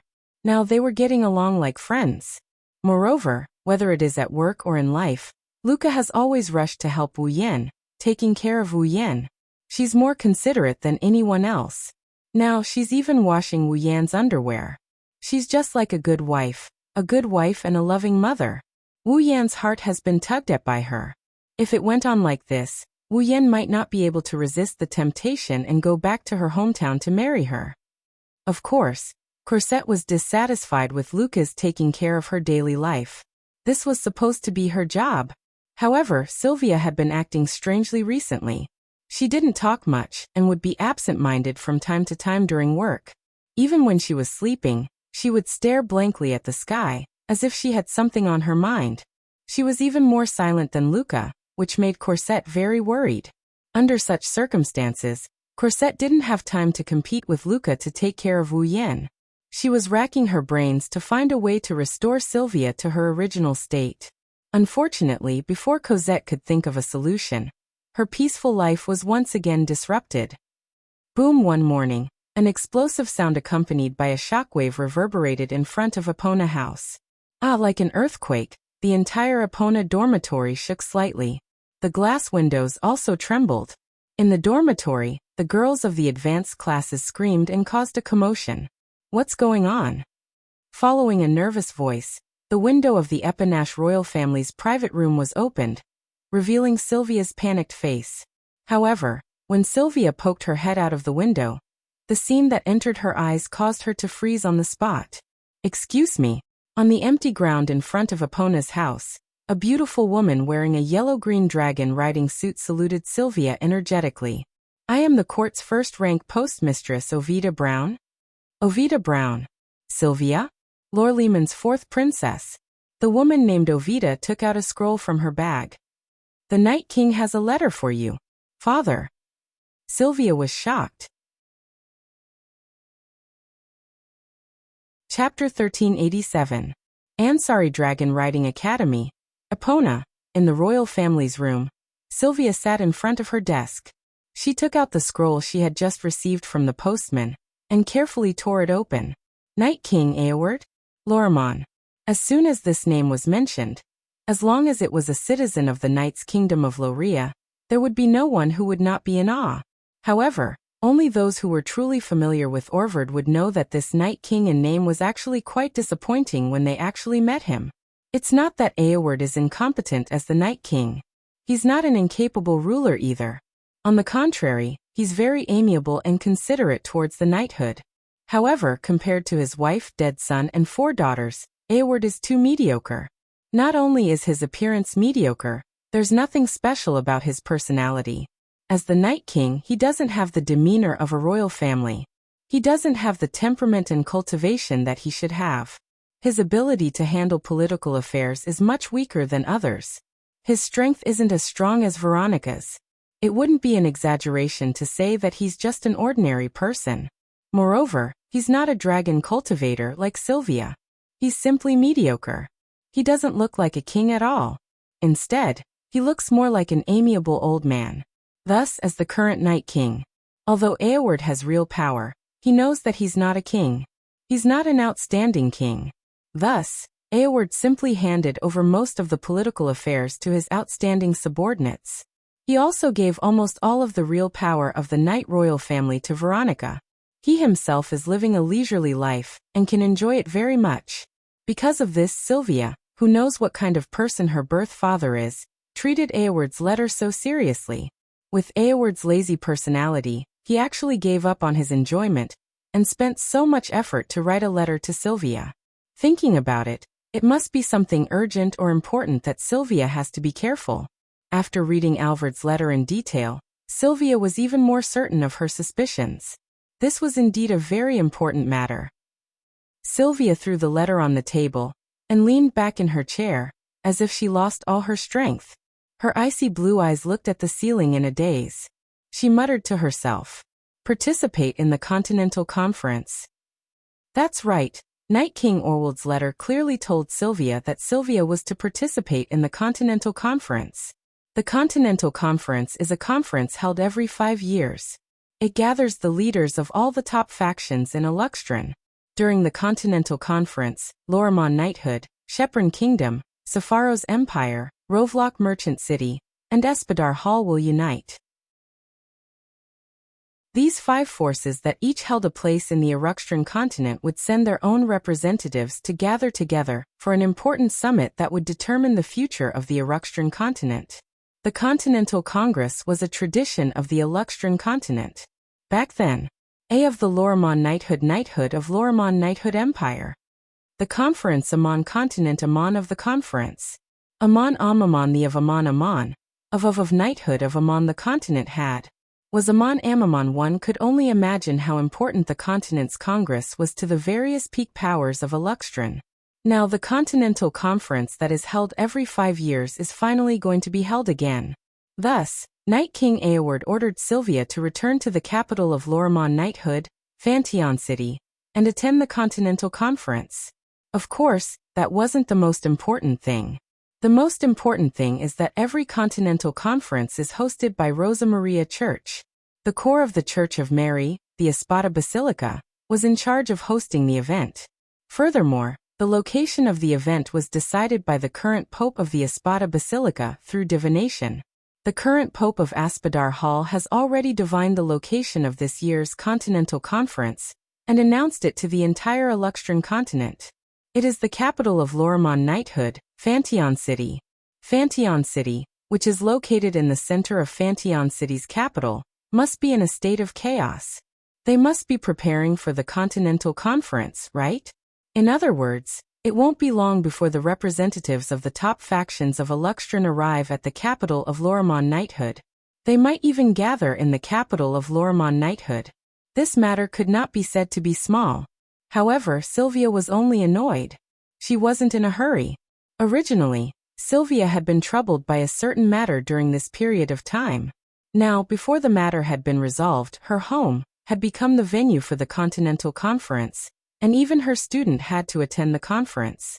How could Sylvia not be annoyed? Moreover, Eoward didn't only ask her to go to Fantion City. There are others apart from her as well. Sigh. With a sigh, Sylvia walked to her bed in a mess and fell down. Her skirt flew up and the lower half of her fat-two suit was completely exposed to the air. "Your Highness, you're being too rude." Corset, who had prepared black tea for Sylvia, happened to walk in and saw this scene. "You don't look like a princess at all." "Don't mind me," Sylvia said in a muffled voice. "There's no one else here anyway. Let me relax for a bit." Corset shook her head with a smile, but didn't say anything else. Putting the black tea in his hand on the table, Corset glanced at the letter written by Alvard on the table and asked, "What did the Night King say in the letter?" Sylvia's voice became even more muffled. "He ordered me to return to Fantion City and attend the Continental Conference." "Really?" Corset's eyes lit up. "Congratulations, Your Highness. The Continental Conference is a conference that only the representatives of the top factions in Aluxtran can attend. It will decide the future of the continent. Such an important meeting also meant that those who could attend would definitely become the most important figures in their respective factions in the future. The fact that Sylvia was present proved that the royal family of knights really intended to push her up the ranks. How can Corset not be happy for Sylvia? However, Sylvia was still in a bad mood. "But you know, with my abilities, attending a conference like this is too much of a burden." "Your Highness, how can you think that way?" Corset raised an eyebrow. "Did you forget? Lord Lune hates it when you give up before you do anything. If he finds out, he will be very disappointed." I know. Sylvia couldn't help but care. Although she still looked unhappy, she sat up from the bed and tidied up her messy skirt. Seeing this, Cosette secretly heaved a sigh of relief. During this period of time, Sylvia had always looked as if she had something on her mind, which really worried Cosette. But now Cosette was a little relieved. At the very least, no matter how depressed Sylvia is, she still cares about Wu Yan, right? Then forgive my rudeness. Corset politely informed Sylvia and immediately picked up the letter from the Night King on the table and began to read it. Oh. It didn't take long for Corset to raise her eyebrows and laugh out loud. "Bring Lune with you when you return home? With Randall? Is this a meeting with the parents?" "Huh." Sylvia was stunned for a moment before her pretty face turned red with a bang. "You. What nonsense are you talking about?" Isn't that right?" Of course not." Sylvia didn't hide her wavering. "Father's letter also said to bring Yashur and Yak. How could he mean that?" "Well, this only means that the Night King doesn't mean that." Corset gloated. "But Your Highness, don't you want to bring Lord Lune to see your father?" "You. Shut up." Sylvia's face flushed red as she grabbed a pillow and threw it at Corset with all her might. Corset hurriedly caught the pillow thrown by Sylvia, and the smile on her face grew wider. The princess has finally returned to her normal self. Chapter 1388. Ansari Dragon Riding Academy, Student Council Office. That's it for the details. In a meeting with all the members of the student council, Wu Yan rubbed his eyebrows. He explained the report of the reconstruction of the academy as well as its progress and arrangements before exhaling deeply. He sat down and gave his closing remarks. So if there are no accidents, the reconstruction work of the academy should be almost done in about 10 days. Although it can't be said to be completely restored to its previous functions, it shouldn't be a problem if it's just for classes. We should also arrange for the start of the school term. That's great. Yashur was the first to rejoice. It's been so long since we've had classes and we've been staying in a hotel. I'm not used to it. Well done, Roland. Rebecca praised him. It's all thanks to you that the academy's reconstruction is going so smoothly. You've contributed greatly this time. It would have been hard for me to do it alone. Wu Yan rolled his eyes. Without Luca, Sylvia, and Yashur's help, let alone being successful, even the progress might have been delayed quite a bit. I don't dare to take all the credit, especially Luca. She helped me a lot. It's nothing. It's my duty to help Master Roland. Luca was a little shy as she lowered her head regretfully. What a pity. I can't stay with Master Roland anymore. Ma. Luca's voice is a bit soft, but Wu Yan, who is sitting beside her, heard it. He quickly covered it up. You'll have a chance in the future. Luca's expression eased up a bit. It seems like the people around them didn't hear what Luca said. Wu Yan sighed in relief. One must know that the matter of him eating, living, and sleeping together with Luca was only known to Yashu at present. The other girls still didn't know. If the rest of the girls found out about this, they would not be able to do anything. Wu Yan didn't even need to think to know how he would be treated. So it's best to keep it a secret for now. It's for my own good. Regardless, without your help, things wouldn't have gone so smoothly. Rebecca smiled at Wu Yan. At the same time, he said apologetically, as the president of the student council, I didn't help much in the rebuilding of the academy. I'm really ashamed. Guild leader, please don't say that. Yashur comforted. The guild leader also has his own matters to attend to. We understand. Yak was the one who had nothing to do. She had nothing to do. Bang. Before he could finish speaking, a muffled sound reverberated clearly from under the table. At the same time, Yashur's face turned completely green as he howled in grief. Aika snorted coldly. She silently retracted her foot that was stepping on Yashur's foot, and drank her tea. That nonchalant look of hers, as if nothing had happened, really made one's heart tremble. Rebecca, how are things on your side? Wu Yan shook his head and looked at Rebecca. When the Corpse Dragon army attacked the academy, did the royal family of knights not do anything? I'm also troubled by this. Rebecca frowned and rubbed her chin. I've sorted out the details many times and had a lot of discussions with the city council. The report should have been sent to Fantion City, but the royal family of knights' response left me scratching my head. Oh? Wu Yan looked at Rebecca with everyone's gaze. How should I put this? They said. Rebecca met Wu Yan's gaze. How about we wait for Roland? We can talk face to face after Randall arrives at Fantion City. Wait for me to arrive at Fantion City? Wu Yan was stunned. Lord Roland. Luca and the others were also confused. Are you going to Fantion City? How is that possible? Wu Yan was confused. I've never thought about going to Fantion City. Then what's going on? Rebecca tilted her head in confusion. Why would they give such an answer? Everyone looked at each other in dismay. None of them could make sense of what was going on. It was also at this moment that Sylvia raised her hand submissively and spoke in a mosquito-like voice. Actually, I can explain. Everyone was stunned for a moment. They looked at Sylvia suspiciously, causing Sylvia's face to stiffen. You can explain? Wu Yan asked in confusion. Sylvia, did you receive any news? That. Sylvia's ears turned red, and her gaze drifted around, causing everyone to be surprised. Though they didn't ask, they all saw Sylvia's recent state of mind. They knew Sylvia had something on her mind and wasn't in a good mood. It wasn't convenient for them to ask, and Sylvia didn't say anything even if they asked. They could only wait and see. Now that Sylvia was like this, could it be that her problem had been solved? Thinking of this, everyone also released a kind smile. Take your time. Wu Yan handed Sylvia a cup of black tea. Have some tea first. Thank you. Sylvia blushed and took the black tea. She took a sip and looked around at everyone. When she saw the kind smiles on everyone's faces, Sylvia mustered up her courage. Actually, my father sent a letter saying he wants to meet Rune. As soon as he finished speaking, the entire place fell silent. Then, loud gasps of surprise echoed throughout the student council office. Meet me. Wu Yan flinched at her words. Is that what he means? Yashur asked hesitantly. Meet the parents? Meet the parents. Wu Yan was even more shocked. Meet the parents. Luca gasped. She grabbed Wu Yan's arm out of reflex. No. I can't. I can't. Sylvia's face was starting to redden, but when she heard Luca's words, her body tensed up. Why not? Because. Luca stuttered. After a while, she spoke with tears in her eyes.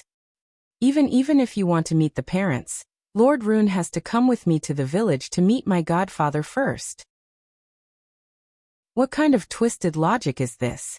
Sylvia's aura was slowly becoming more and more imposing. You want to ignore the Night King's summons and go somewhere else?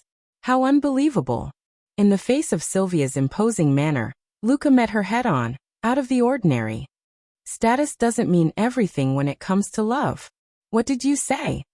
Sylvia's face reddened.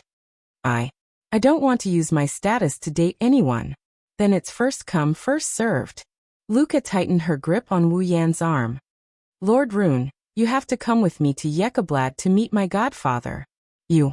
Sylvia's fingers trembled in anger. What's going on? Wu Yan couldn't bear to watch and turned to Rebecca. President, are you going to leave them in the lurch? Well, personally speaking, I can understand their actions. Rebecca's words caused the entire place to fall into silence once more. After all, the people from my family also said that they wanted to see you and asked me to bring you back. Even Rebecca. Luca looked at Rebecca in disbelief. No way. Sylvia was also confused. What's going on? Wu Yan couldn't help but ask. I've never heard of it. That's because I don't think there's a need. Rebecca glanced at Wu Yan with a half-smile. The people of the Randall family want to see you because you, who is my guard and given the surname Randall by me, have defeated the strongest Captain Ursula. This made the people of the family ecstatic. Each of them expressed that they want to see you. An outsider who has the surname of the family. I think they want to try their best to rope you in, so I didn't think about bringing you back. I see. Wu Yan was relieved. Sylvia and Luca also let out a sigh of relief. However, reality proved that it was still too early for them to be relieved. However, putting aside my family, I actually want to bring you back home to meet my family. Rebecca's words shocked everyone.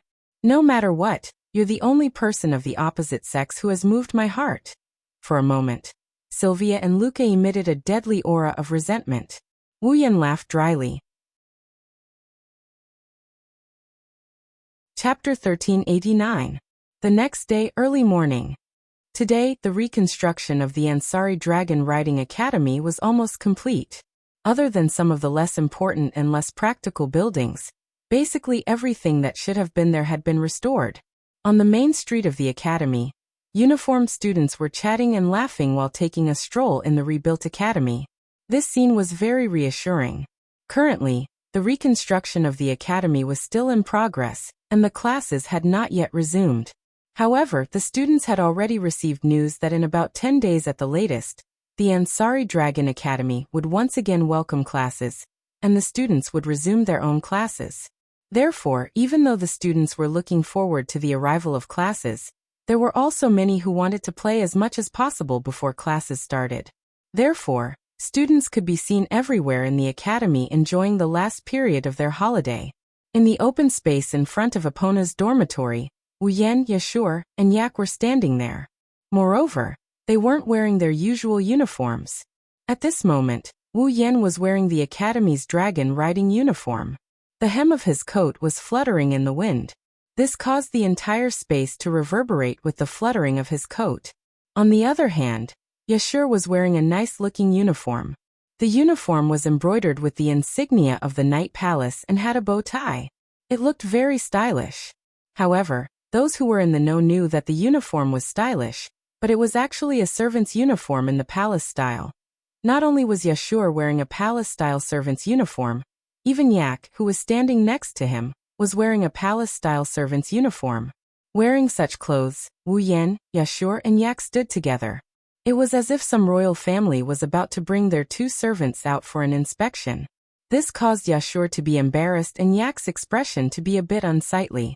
Not long after, Yak angrily complained in a loud voice. They actually made a noble dragon wear this kind of servant's uniform. Is this how the Night Kingdom treats dragons who are connected to their lives? Just bear with it for a while. Yashur finally heard Yak's complaint and showed an expected expression. He made a pre-prepared appeasement. Look, aren't I also wearing servant's uniform? Unfortunately, Yashur's consolation only brought about the opposite effect. You're a servant to begin with. Yak retorted matter-of-factly. How can a mere watchdog compare to the honorable dragon clan? Ashu immediately choked. Alright Yak, stop complaining. At the side, Yak said. Wu Yan shrugged. This is also for Sylvia, isn't it? Needless to say, the fact that Yashio and Yak had dressed up like this was naturally not their own will. In fact, this was Cosette's proposal. Although Fenshin City wasn't too far away from Ansari City, it wasn't a place where one could go whenever they wanted to. If he used the usual method of moving, he might not be able to reach it even after an entire day. Therefore, in order not to waste time, the only way to travel to Fantion City was to ride on a dragon. However, this was where the problem came from. Yashur's fall was Yak. Although she was a dragon, with Yak's form, not to mention whether she was willing to let Yashur ride on her head, from a physical point of view. Even if she was willing, by the time Yak ran to Fenshin City on foot, the Continental Conference would already be over. Yak was also in human form, so she couldn't move as fast as a dragon. Naturally, she was reduced to a spectator. In this way, Yashur and Yak could only choose to ride on Lancelot and head to Fantion City like Sylvia. However, for the princess of a country to ride together with a male student, who was even her classmate at that, it wasn't strange for there to be some kind of ridiculous rumors, right? After all, the thing that attracted the curiosity of the reporters the most was the love affairs of the royal family. It was commonly known as gossip and privacy. Even if Sylvia and Yashur were innocent, the reporters could still write something black out of something white. In order to prevent rumors from spreading on the way to Fantion City with Sylvia, Corset suggested that Yashur and Yak dress up as servants. It was a very common thing for the royal family to bring their servants out to travel. This way, they could avoid the gossip of others. Yak knew this very well, so she didn't yell directly. However, she still complained more or less. I'm also a dragon princess. Why do I have to be treated like this? Yak's expression was unbearably sour. She pointed at Wu Yan, who didn't seem to care at all. Also, even I, a girl, dress up like this. You also don't ride your own dragon. Why don't you use it? You should be like Yashur. If you ride with Sylvia, there will be rumors, right? Don't ask me that question. Wu Yan rolled his eyes. I don't really care what I dress up like. It's fine as long as I can meet people. Corset said I don't need it. Why? Yak couldn't get over it. Why don't you use it? Because even if there are rumors between Lord Roan and Her Highness, it won't be a big deal. Sylvia and Corset appeared in front of Epona Lodge's door and walked over. Lord Roan defeated Commander Yusula. That's enough for the reporters to not write anything unsightly. Corset winked at Yak with a smile. Moreover, if there really is a rumor, my princess will probably be very happy. Don't talk nonsense over there. Sylvia glared at Corset. Wu Yan and the others could clearly see that her white ears had turned slightly red. Today Sylvia also had her bright blonde hair coiled up. She was wearing a dragon riding robe embroidered with the insignia of the royal family of knights. Her neck and ears were completely exposed under the sunlight, and it wasn't strange for everyone to see that her ears were red. Well, Your Highness, don't be shy. Corset seemed to be in high spirits.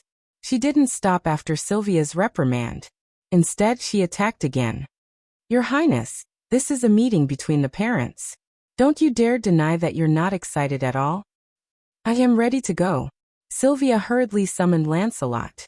A wide-range magic formation rippled beneath her feet. Heed my summons and come here. Lancelot. Roar. A loud and clear roar echoed from the magic array, gradually becoming louder and louder. Lancelot's silver body also appeared in the magic array, majestically making his appearance. Sylvia flipped over and leaped onto Lancelot's back. You guys get on as well. Then let's go. Wu Yan shook his head. He didn't say anything else. He tapped the ground with the tip of his foot and leaped up lightly. He landed on Lancelot's back. Corset also took the laced apron of her maid uniform and flew up like a flower. Yashur and Yak stood in place. They stared at Wu Yan and Corset's suave way of mounting their horses. After a long time, Yak gave an order. You hurry up and fly up as well. Don't force me. You know I can't do it, right? TSK, you're so useless. I'm just an ordinary person. Don't compare me. Then I'll give you the holy knight armor. Don't lose the scene. Give me a cool entrance. You're willing to give me the holy knight armor, just for a cool entrance? Isn't your holy knight armor too cheap? What do you mean by present? It's just a replica. It's not a present. Then what should I do?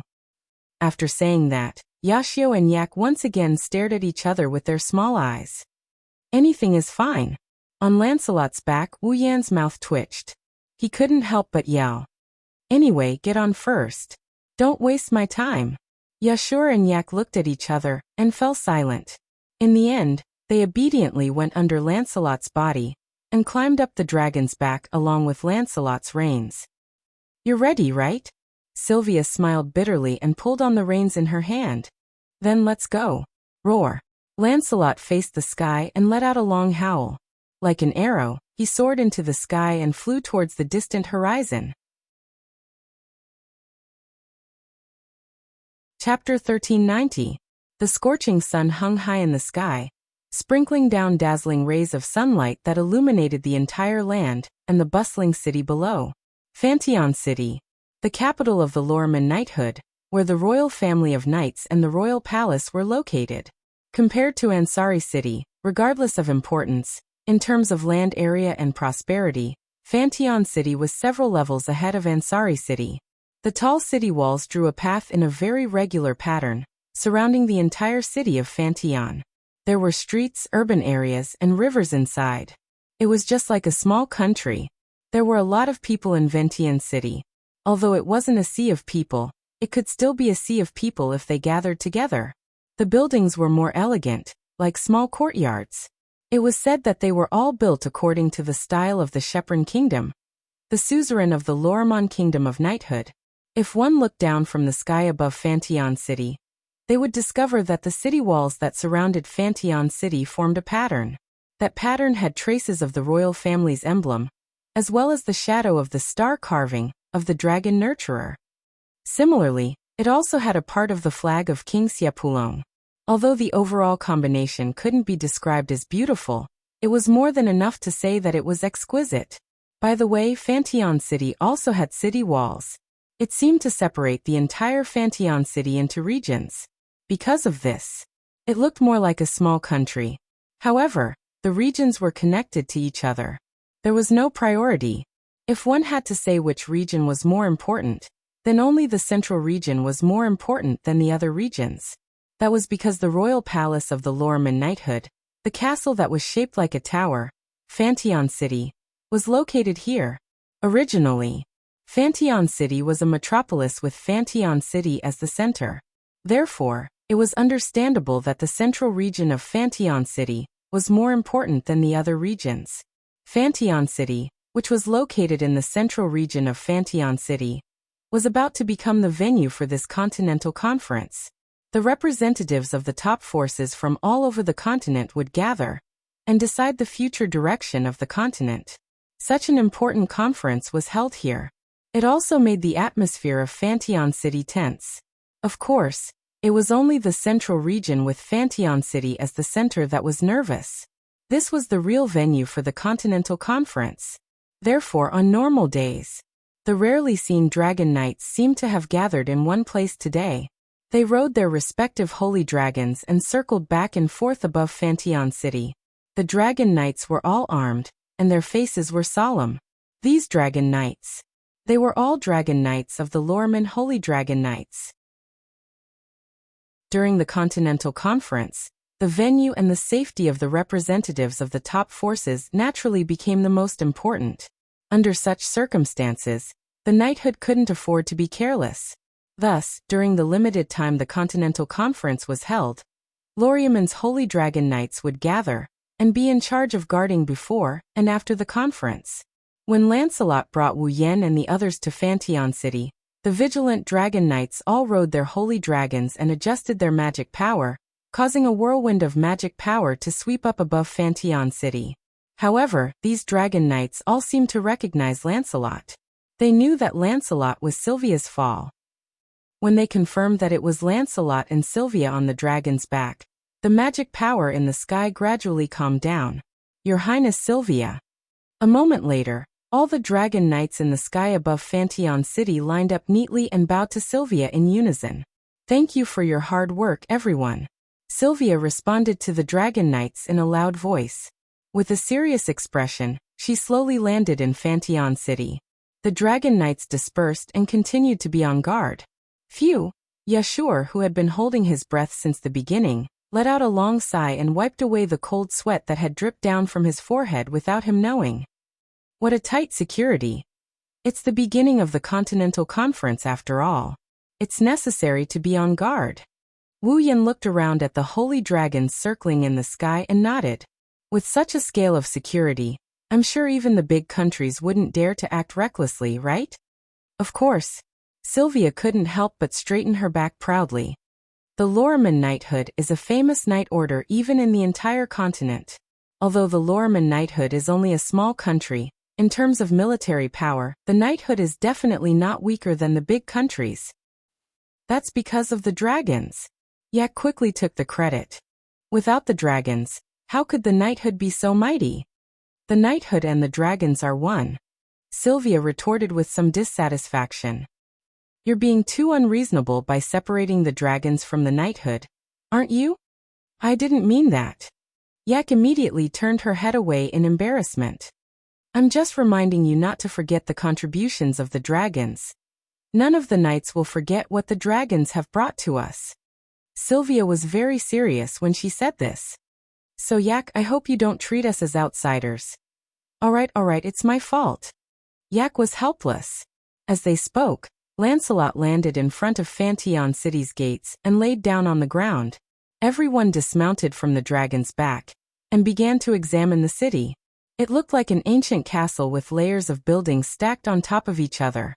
The top of the building had a sharp shape, so it looked like a large tower.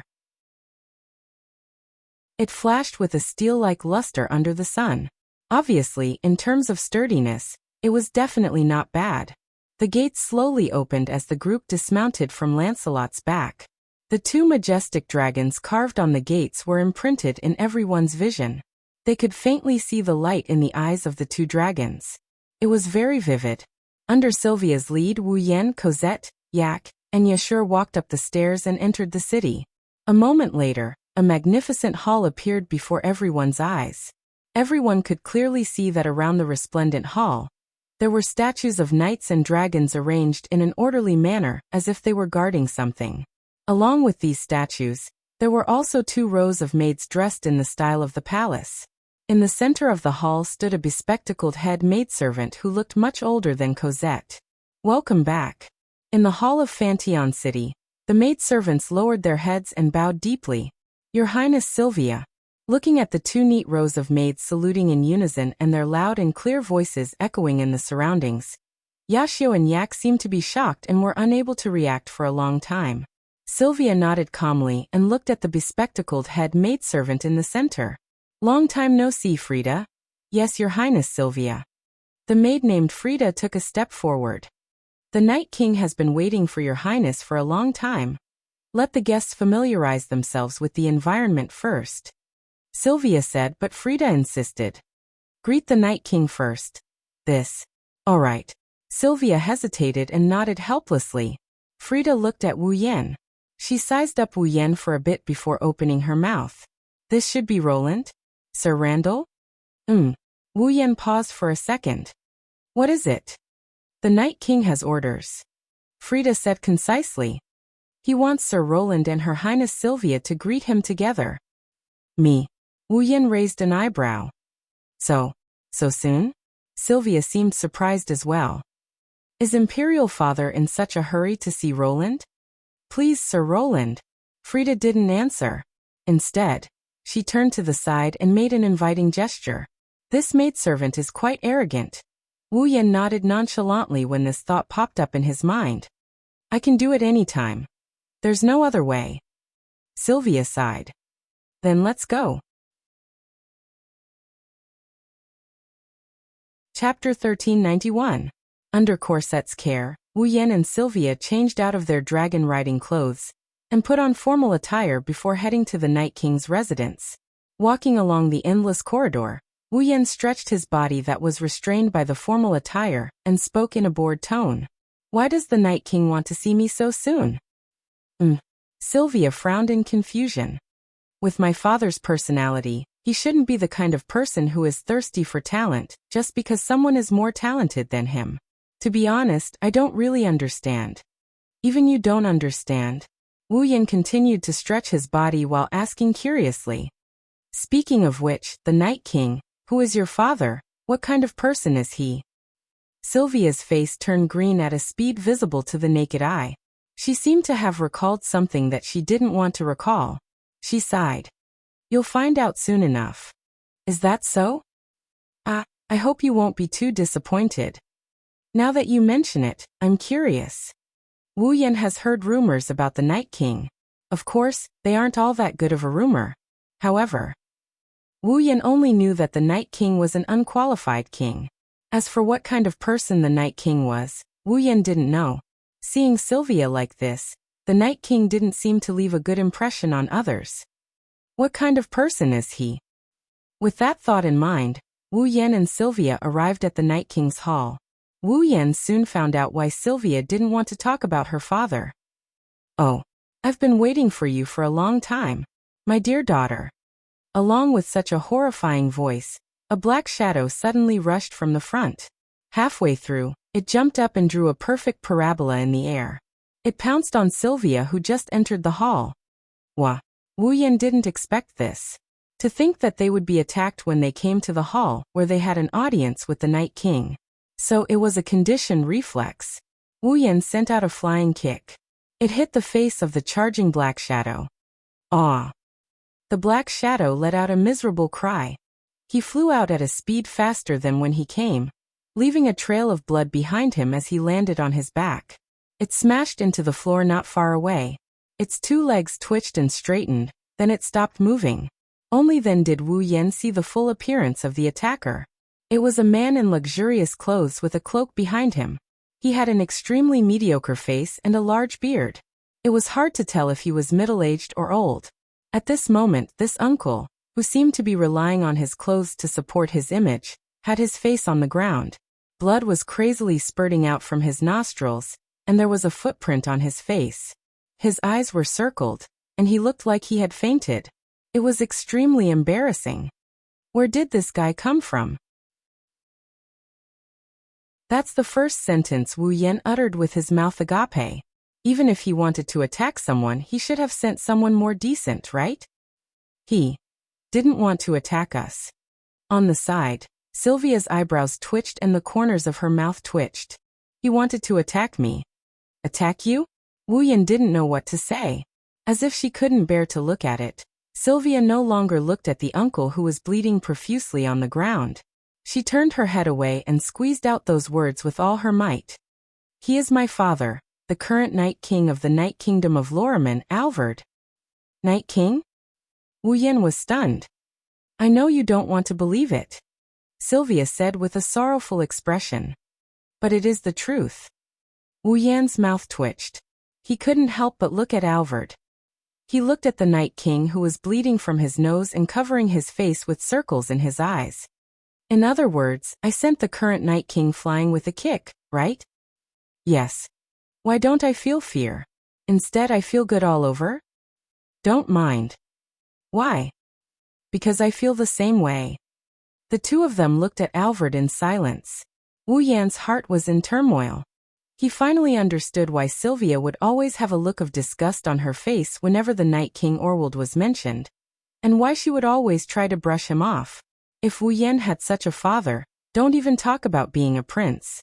Even if he was given the throne, he wouldn't feel that he's lucky enough to be the ruler of this world. He was simply the best of the best. Then, Wu Yan suppressed the turmoil in his heart and rubbed his forehead. Why did he suddenly lunge at me? Sylvia lowered her head and didn't say anything. However, the answer still echoed in the spacious hall. Do you even need to ask? Like a person on the verge of death, Night King Orwald suddenly raised his head. His hand that was covered in blood from his nose trembled as if he was about to die, and he extended it towards Sylvia. To give my beloved daughter a hug of love. After saying that, Alvord tilted his head, and his eyes started to draw circles again. Wu Yan and Sylvia looked at each other, and saw the speechless expression on each other's face. Sigh. Wu Yan sighed and looked at Sylvia. What should we do now? Let's go back. Sylvia replied without hesitation. When he wakes up, he will naturally summon us again. Is that so? Wu Yan laughed dryly. Then let's leave it at that. Although I can understand your situation, let's wait a little longer before leaving. Just as Wu Yan and Sylvia were about to turn around and leave, a metallic clanging sound entered their ears. Along with it came the sound of footsteps that reverberated through the entire space. The two of them stopped in their tracks and turned their heads at the same time to look at the source of the sound. Wearing a heavy and revealing armor, she slowly walked over from the direction of the throne. Her sharp eyes stared at Wu Yan and Sylvia. Her lips curled into a small grin. Long time no see, Roland, Sylvia. Wu Yan and Sylvia were stunned. When they realized who it was, they were shocked.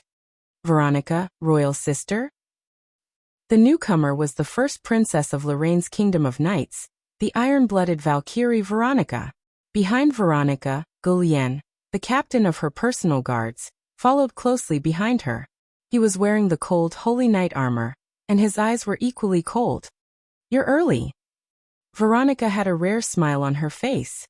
I thought you two would be late. When Sylvia saw Veronica's smile, she felt as if she was a prey being watched by an eagle. She instinctively shrunk her neck.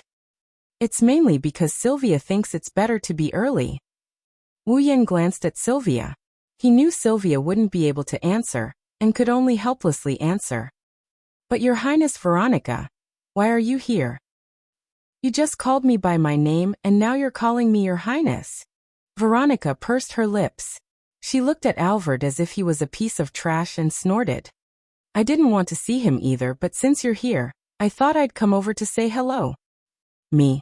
Wu Yan gasped. Huh? You're here because of me? Isn't that a matter of course?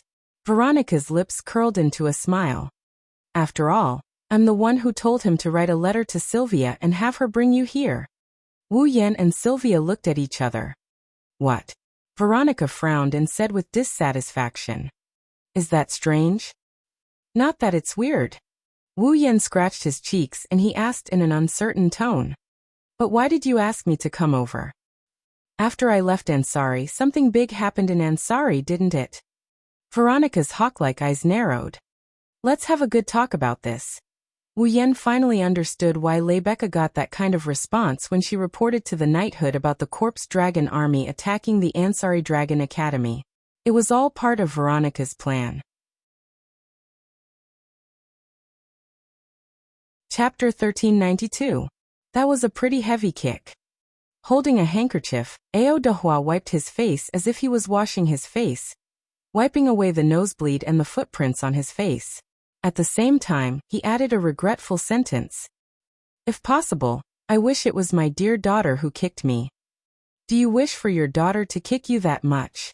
Veronica lifted her foot coldly and stomped on the ground. Her iron boots collided with the ground and stirred up a small circle of dust. I don't mind giving you a hand. Alvord shuddered and looked at Sylvia with tears streaming down his face. I just want to take a good look at my daughter's face after not seeing her for a long time. Is this too much?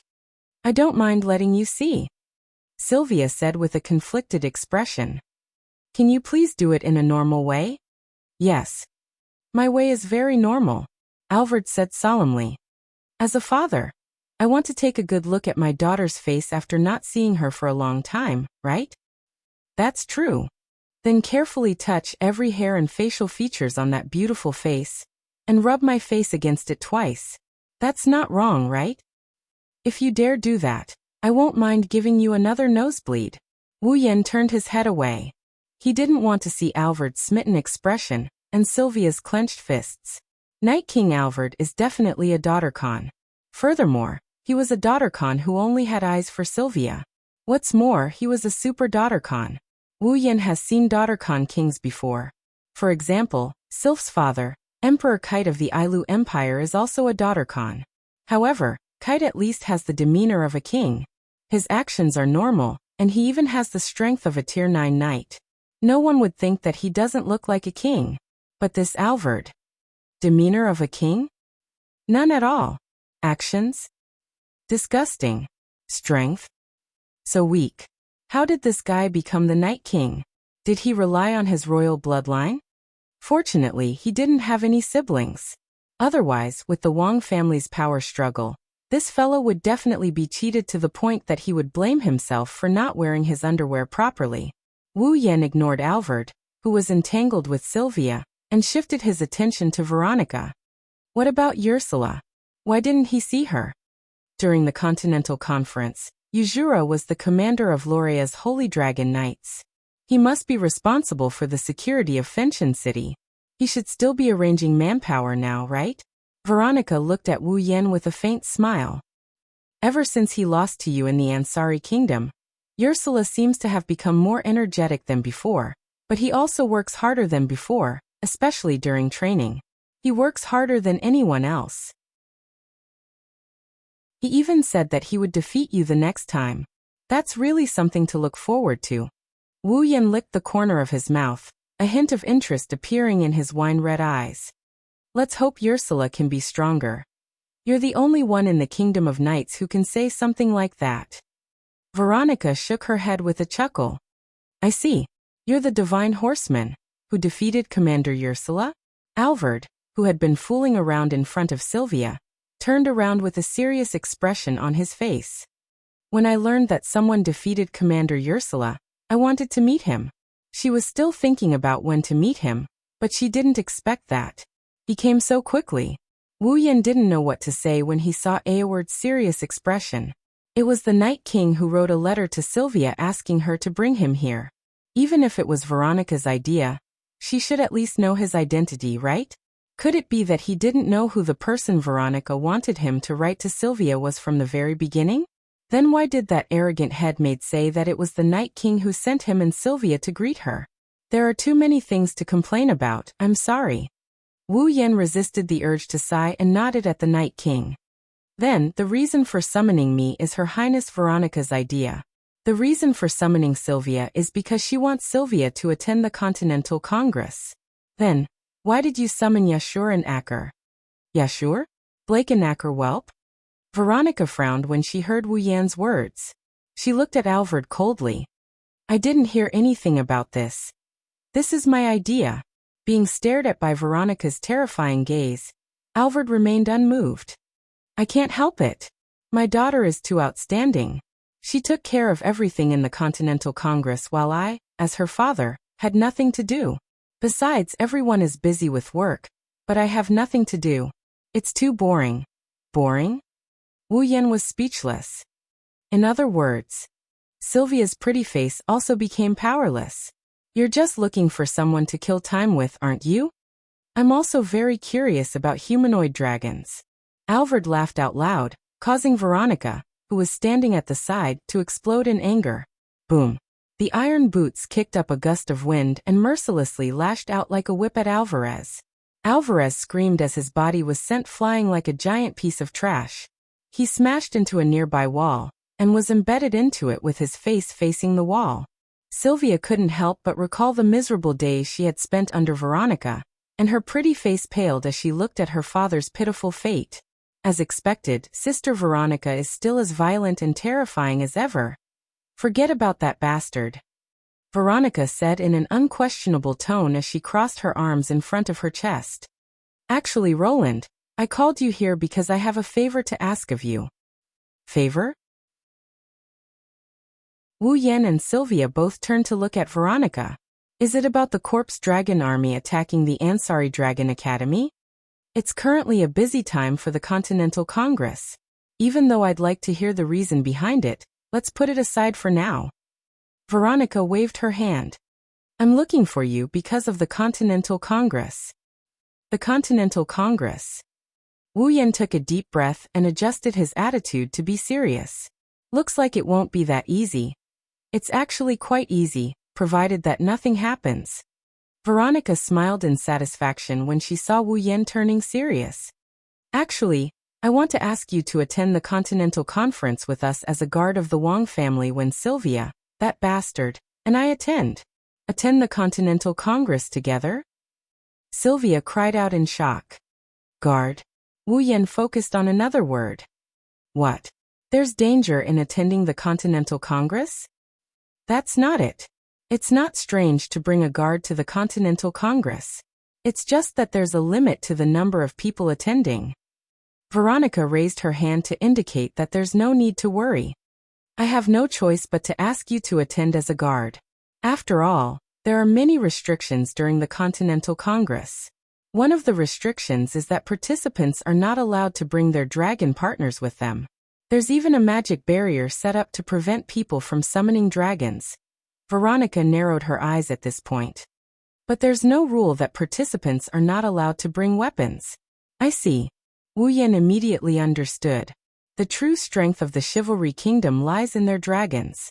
The Continental Congress prohibits participants from bringing their dragon partners with them. There's also a magic barrier set up to prevent people from summoning dragons. However, it doesn't prohibit participants from bringing weapons with them.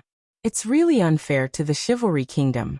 Under such circumstances, even if Veronica was a powerful warrior, she wouldn't be able to provide a capable guard if something happened to her. Ursula was powerful but without Galahad. She was just an ordinary girl. That's why Veronica asked Wu Yan to be her guard. After all, not only could Wu Yan fight evenly with Gulian, who was equipped with the paladin armor, but Fall was also in his body. He didn't need to bring it or summon it. It could be released from his body at any time. It's not against the rules of the Continental Congress. As a guard, he's the best choice. I'm fine with it. Wu Yan smiled. It's just that I'll change from being the guard of the cowardly princess to the guard of the two princesses. Veronica smiled when she heard that. Then we'll leave our two princesses to you. Chapter 1393. After making up her mind about the guards, Veronica asked about the Corpse Grey Dragon Army's attack on the Ansari Dragon Riding Academy in detail. It had to be said that Veronica was indeed very concerned about Ansari. Be it the previous time when the Corpse Ash Dragon attacked Ansari City, or this time when the Corpse Ash Dragon Army attacked the Ansari Dragon Riding Academy, the princess had expressed her concern and treated it with caution. If not for this, Veronica would not have personally gone to Ansari City to check on the situation. This time, she also chose to get a direct description from Wu Yan instead of the whole story from the report. This also made Wu Yan admire Veronica's serious and careful attitude. It's rare for him to be so serious as he explained the entire incident from start to finish. This included the conversation with Mikaz. When Wu Yan mentioned Mikaz, Sylvia returned to her absent-minded state from a few days ago. She even ignored Veronica's occasional attempts to talk to her. Veronica's eyes revealed a hint of seriousness. The person Sylvia was most afraid of was Veronica. Now that Veronica tried to talk to Sylvia, Sylvia fell into a state of absent-mindedness and ignored her completely. This proved that Sylvia had something on her mind. It had reached a very serious stage. Veronica did not express much concern for her sister, but in terms of understanding of Sylvia, even Alvord, who was obsessed with his daughter, could not compare to Veronica. Therefore, Veronica looked at Sylvia deeply for a while before ending the conversation. Before leaving, Sylvia's footsteps were a little hesitant. His gaze also frequently shifted to Alvord, who was embedded in the wall. His ice blue eyes were like rippling water, and his expression was very uncertain. After a long while, he let out a long sigh and walked out of the hall. Roland! Wu Yan was about to follow her when Veronica suddenly called out to him. Can you help Sylvia with her matters? It sounded like a plea. Gu Yan, who was following behind Veronica, was shocked. Valiant and skilled in battle, with the title of Iron-Blooded Valkyrie, as the current pillar of the Knight's Kingdom of Lorimon. When has Veronica ever spoken to others in such a tone? At least, Gu Yan had been protecting Veronica for so many years, but this was the first time he heard Veronica use such a tone. Furthermore, could Sylvia help them? What's going on here? Gu Yan was confused, but Wu Yan understood what Veronica meant. Come to think of it, Sylvia's condition must have worried Veronica as well. She's such a dishonest sister. Wu Yan smiled. Don't look at me like that. I've done a lot to enlighten Sylvia. He left this sentence without even turning his head. Wu Yan walked out of the hall. What a reliable man. I want to take him as my subordinate more and more. Veronica looked at the door. She narrowed her eyes. But isn't he a bit too close to Sylvia? When Veronica said this, her words were full of jealousy, completely forgetting that she was the one who asked for it. Even though Gu Yan's heart was frozen, he couldn't help but smile bitterly. Your Royal Highness. Cosette, who was waiting in the corridor, greeted Sylvia with his usual smile when he saw her walking out of the hall. However, Sylvia acted as if she didn't see Cosette. She walked past Cosette and continued forward. Your Royal Highness? The smile on Cosette's face disappeared, and was replaced by a trace of worry. Her Royal Highness seems to have returned to how she was before. Lord Lune. Wu Yan walked out of the hall, and was greeted by Cosette's worried face. Patting Cosette's shoulder to tell her not to worry, Wu Yan took a step forward and caught up with Sylvia, walking side by side with her. Wu Yan, Sylvia, and Cosette's footsteps echoed clearly in the hallway. The atmosphere between the three of them was rather heavy and oppressive. At the same time, Sylvia's heart felt oppressive as well. Sylvia felt a sense of loss as she listened to the footsteps beside her that seemed to be synchronizing with her footsteps. At the same time, her depressed heart also eased a little. Come to think of it, regardless of whether it was during the Corpse Ash Dragon's attack on Ansari, when Royal Sister came to the academy, or when he faced Makawos on the top floor of the Templar Bell Tower, this person was always by his side. He even helped him a lot, and became his spiritual pillar. Without him, she wouldn't have been able to obtain Fall and become a dragon cultivator. Without him, she wouldn't have been able to realize the weakness in her heart and bravely face the enemy. Without him, she wouldn't have been able to defeat Wall and obtain Royal Sister's approval. Without him, she wouldn't have been able to get a little comfort when Mikaos disturbed her heart. Now he must have noticed her abnormality and worried him, right? Only now did Sylvia realize how much trouble she had caused for him, and how much she relied on him. When would he be able to take charge of something on his own? Did anyone tell you that you're not good at hiding things? Just as Sylvia started complaining to herself, Wu Yan abruptly blurted out such a sentence that made Sylvia stunned. She couldn't help but turn around and look at Wu Yan. Wu Yan didn't look back. He walked forward and spoke as if he was talking to himself. As the princess of the Knight's Kingdom, I'm sure she must have a lot of worries. However, having worries and hiding them are two different things. Even Veronica has been looking for capable assistants and has been sending invitations to Lebecca, Cosette, and me, hasn't she? His meaning was clear. He wanted Sylvia to learn to rely on others. Sylvia lowered her head, and her expression changed again. Not long after, it turned into bitterness. Why are you able to pull me back in time every time? I can't help it. Wu Yan shrugged. Because I'm the cowardly princess's guardian. Cowardly. Sylvia couldn't refute him. Lifting her head, her clear blue eyes gazed at Wu Yan's side profile. Sylvia's eyes finally showed a pleading expression. Recently, I've been troubled by something. Wu Yan stopped and turned around to face Sylvia. Corset also looked at Wu Yan with gratitude. She then focused on Sylvia. Mikhaos. Sylvia didn't hide anything. She directly told Corset what had been troubling her. That man gave me a familiar feeling. I haven't seen him in a long time. A very familiar feeling that I haven't felt in a long time? Corset raised her eyebrows. You mean? Wu Yan asked with uncertainty. You suspect that Mikhaos is someone you know? I suspect. Sylvia clenched her teeth.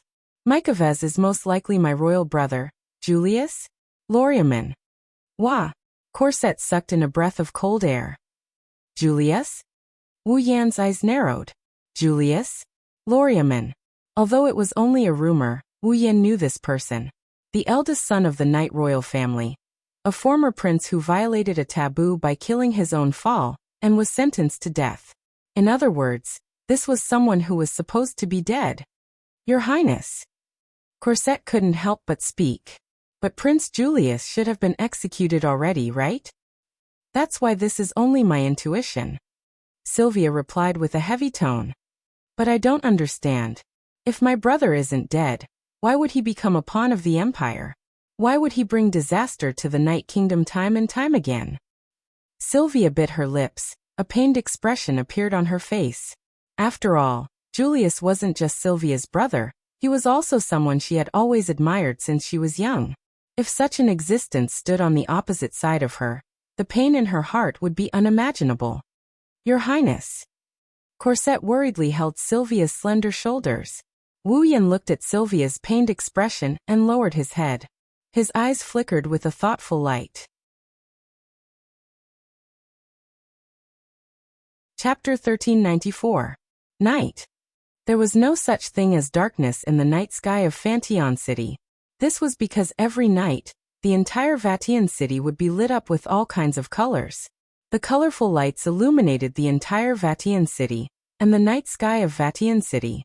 In this world, dragons that could fly were almost everywhere in the knighthood of Lorimon. Because Fantion City was the capital of the knighthood of Lorimon, some airships would visit from time to time at night. Therefore, in order to distinguish whether a visitor was a friend or a foe, the illumination of the night sky became a necessary measure. In the night sky of Fantion City, countless lights moved back and forth in the sky like beams of light. The dragon knights of the Lorimon Night Legion who were patrolling would occasionally ride on their holy dragons and expose themselves to the lights.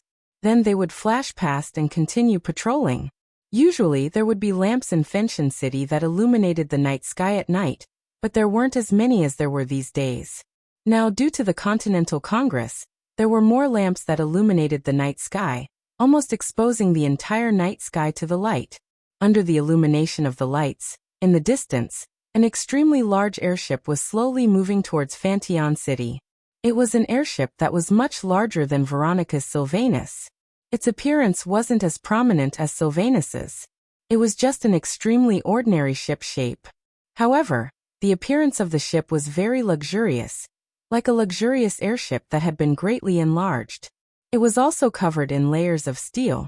Although it didn't look as elegant as Sylvanus, it had its own aura. At the top of this airship, a flag was fluttering in the wind, causing those who had discovered the whereabouts of the airship to gather.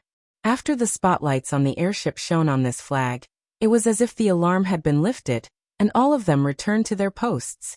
It continued to wander in the sky. Clearly, Fantion City had tacitly approved of the airship's entry. Because this flag was the flag of the Cypheros Empire. Below the flag, on the side of the airship, a large family crest was engraved there. That was the crest of a famous noble family in the Cypheros Empire, the Witthausen family. The emperor of the Cypheros Empire declined to attend this year's Continental Conference, citing his old age. Let the current head of the Witthausen family attend the Continental Conference as the representative of the Cypheros Empire. At this time, in front of the deck of this airship, a handsome man with blonde hair and a pair of gray eyes stood side by side with a silver-haired man wearing a silver mask. He looked down at the city of Fenchen. The silver-haired man with the mask was Makawo's. As for the handsome man with blonde hair, he was the current head of the Witthausen family, the representative of the Sepharos Empire, who was about to attend the Continental Conference.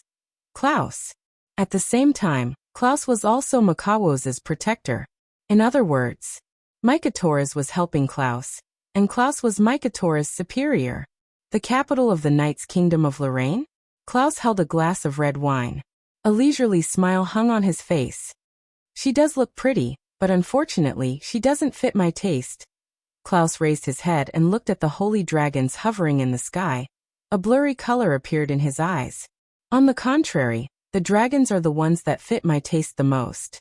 Look at how they fly, their majestic bodies, their powerful strength. It's really irresistible. Enough with the nonsense.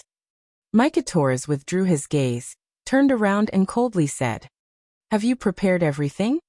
Klaus sighed when he saw that Micah Torres didn't show the slightest bit of respect towards his superior. Still as cold as ever, but this is also a beauty that belongs to you. Klaus chuckled with a somewhat disgusting comment. The Arcanitech device excavated from the ancient ruins is already being adjusted inside the airship. The experts are adding Millennium Chihua crystal to it, preparing to activate it. Millennium Chihua crystal? Micah Torres nodded. The so-called Millennium Chihua crystal didn't refer to the dragon Chihua crystal that the dragons secrete regularly, but a type of fossil.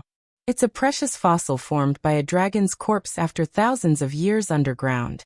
Just like the dragon Chihua crystal, the Millennium Chihua crystal is also a type of crystal that contains mana. However, compared to the dragon Chihua crystal, the Millennium Chihua crystal contains a lot of mana. Some of it is even comparable to the mana of a holy dragon. Because of that, the Millennium Chihua crystal is usually used as fuel for Arcanitech ships or airships. It's very rarely used in Arcanitech devices. If a magical device required the use of the Millennium Chihua crystal, it meant that the magical device's function was definitely not ordinary. Based on the conversation between Klaus and Micah Torres, it seems like there's a device that requires Millennium Chihua crystal in the airship. So how's the progress? The assembly is almost complete, and we are now entering the final inspection stage. However, because that device uses the 1,000-year Chihua crystal as its power source, we must pay more attention. The final inspection will definitely take a lot of time. A lot of time? Micah Torres frowned. You should know that we don't have much time left. We can afford to wait for a night, right? Klaus shook his head with a smile. We should be able to officially activate the device tomorrow afternoon for the experiment. Is that so? Makawo's expression relaxed. He looked down at the city of Fenchen again. That's good. Why are you so worried? Klaus swirled the wine in his glass. I also need the help of that Devil Dao device, although I still have a dubious attitude. Klaus looked at Micah Torres with a smile on his face. However, the look in his eyes gradually turned strange. Can that device really awaken the last descendant of the Holy Dragon royal family, the young dragon Yak, and reveal her true form? Hearing that, Mikhail shot a cold glare at Klaus. Are you doubting me? No. No, of course not. Klaus quickly waved his hand. Of course I believe you, my dear Micah Torres. You don't have to worry so much, Klaus. You just have to believe in me. Micah Torres snorted. As long as you do as I say, it's only a matter of time before you obtain the power of the Dragon Clan. With the Dragon Clan as your backing, the throne of the Emperor that you've always dreamed of will be within your reach. Klaus' eyes flashed with greed when he heard the words throne of the Emperor, but he quickly hid it. I look forward to the day you fulfill your promise, Micah Torres. Klaus looked up at the holy dragons dancing in the sky. His smile widened and he seemed to be in a trance. Truly beautiful to the point of being speechless. Just that powerful posture alone has already conquered me. Not to mention that strength that far surpasses that of a human. Dragon Clan. You'll become mine sooner or later and help me ascend to the throne.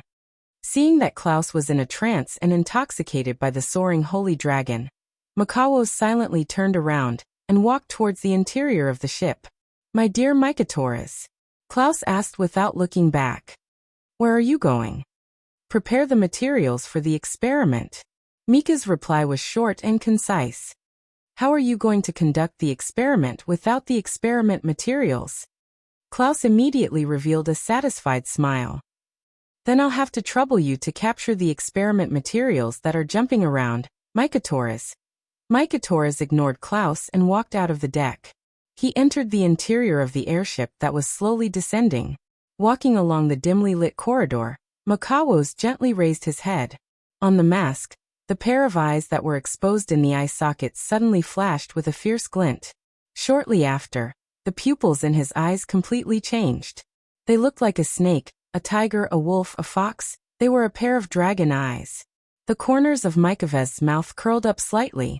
That cold temperament suddenly disappeared and was replaced by a ghostly, extremely evil smile.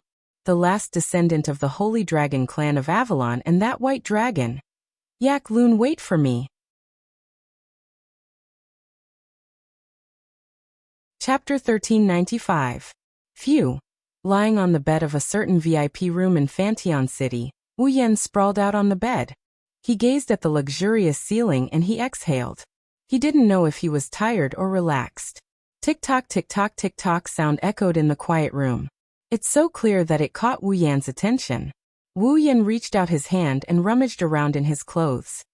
He found the source of the sound and held it in his hand before raising it in front of him. It was a silver pocket watch with the emblem of the royal family of Lorimon carved on it. It wasn't very luxurious, but it was obviously not ordinary. It was the Dragon Knight's proof. Only the rider of the Holy Dragon, who had the title of Dragon Knight, could receive this gift from the royal family of Lorimon. The initial goal of all the dragon breeders of Lorimon was to let their fall evolve into a holy dragon and obtain this silver pocket watch. Back then, Veronica visited Ansari and made a duel with Wu Yan.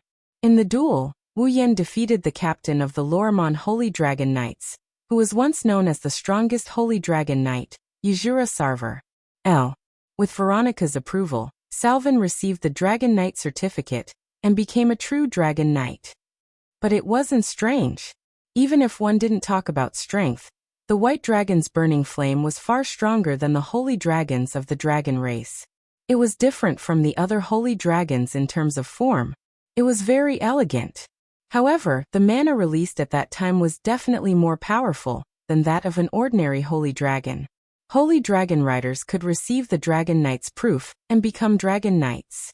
Just exposing the White Dragon's burning flame to others was enough to give Wu Yan such a reputation. Not to mention, the White Dragon's burning flame was stronger than any other holy dragon. Plus, he defeated Yuzura.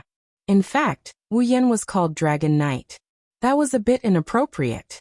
After all, Yuzura, who was defeated by Wu Yan, also had the title of Holy Dragon Knight.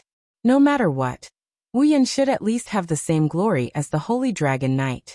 It's a pity that the title is reserved for those who received the Holy Knight armor from the Holy Dragons. Wu Yan didn't use the Holy Knight armor from start to finish.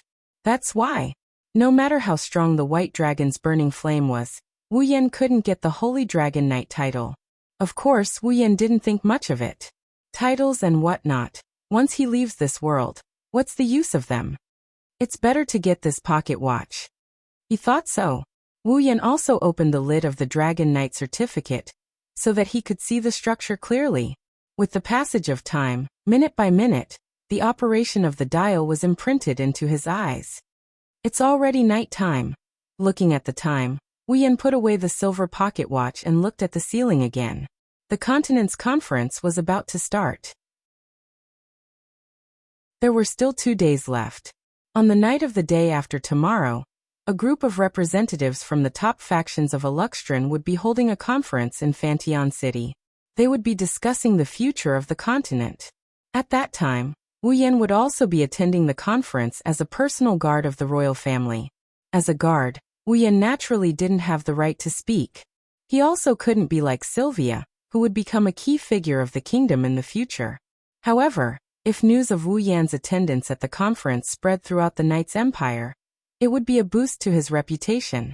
The conference was so important that only a limited number of guards could attend. Knight Loriaman's royal family choosing a guard was equivalent to picking one or two out of the millions of citizens of the Knight's kingdom. It indirectly proved that the person had the most outstanding ability among the millions of citizens of the Knight's kingdom. At that time, Wu Yan's reputation would spread even wider. One day, he might even surpass the silent Saintess Ursula. However, that was also meaningless to Wu Yan. It was still the same thing. He would leave this world sooner or later. Reputation wasn't as important as a silver pocket watch. As he thought about it, Wu Yan felt a bit sleepy. He blinked twice and gradually closed his eyes. However, before he could completely close his eyes, a knock on the door woke Wu Yan up. Wu Yan got up from the bed and patted his cheeks. "Come in." "Excuse me." The door was silently opened. The next moment, Corsette's cute and playful appearance appeared outside. "Corsette." Wu Yan turned his head and looked at the door. "What is it?" "Lord Lune." Corsette smiled calmly. "Tonight, the Night King will be holding a banquet. I am here to invite you to attend." "Banquet?" Wu Yan felt a headache coming on just by listening to this line. "Can I not attend?" Hearing this, even Cosette didn't know whether to laugh or cry. Since the Night King had already given the order to meet him, there was probably only one person in the entire Lorraine knighthood who would reject him with such an impatient expression. Apart from Veronica, Sylvia, and the others who knew everything about the Night King Orwald, there was probably only one person in the entire Lorraine knighthood. "I don't think so." Corsette lowered her posture and rolled her eyes at Wu Yan. "The Night King personally summoned him. Even if Lord Lune is impatient, he has to go up and play along. Like you said, it's perfunctory." Wu Yan rubbed his forehead. "There is no other way. I have to go." "Yes." Corsette smiled from ear to ear. "But before that, please take a bath in the bathroom." "Taking a bath for a meal? The Wang family sure has a hard time." Wu Yan shook his head and stood up. "Then let's go." "Yes." Corsette bowed and led Wu Yan out the door. Wu Yan didn't notice that the moment Corsette turned around, a mischievous look appeared in her purple eyes. Inside the city of Fontaine, in a bathhouse the size of a lake, steam filled the space. The fragrance of the bath lotion rose from the steaming water and mixed with the air. The entire bathhouse was filled with the refreshing scent of a forest. At this moment, a young girl was lying in the bathtub that was as vast as a lake. She was completely naked. More than half of her voluptuous upper body was floating in the water. Her fair body was faintly discernible in the water. Under the influence of the steam, a faint blush appeared. Her long golden hair was coiled up and her pure white neck shone with a pearl-like luster in the bathhouse.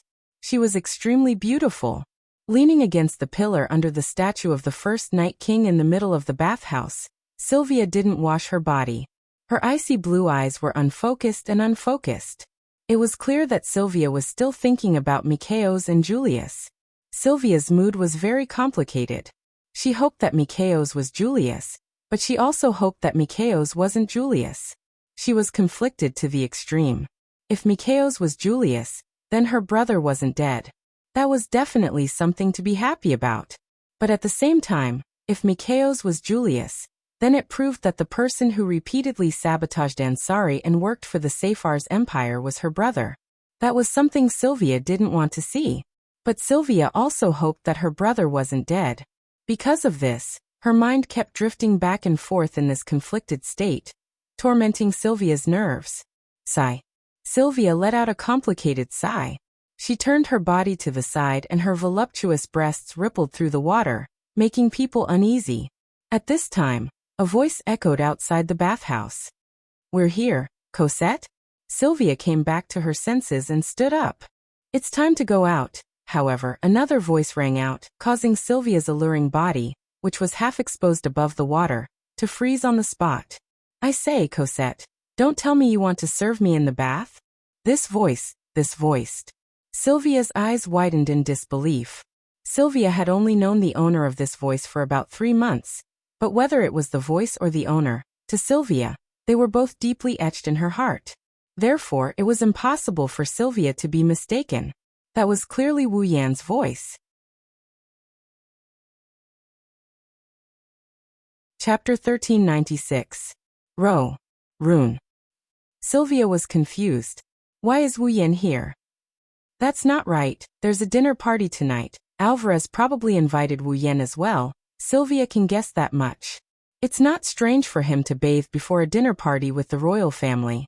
But why would the other party come here when she was bathing? There's more than one bathroom in Phantom City. This bathroom is reserved for the royal family. Logically speaking, Wu Yan shouldn't be here. Did I hear wrong? It was a pity that the conversation that followed completely shattered Sylvia's fantasies.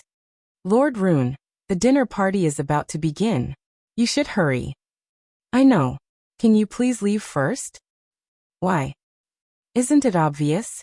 Don't you know the difference between men and women? Lord Rune, don't you want me to serve you in the bath? Although it sounds very good, isn't this a male bathroom? This bathroom is special.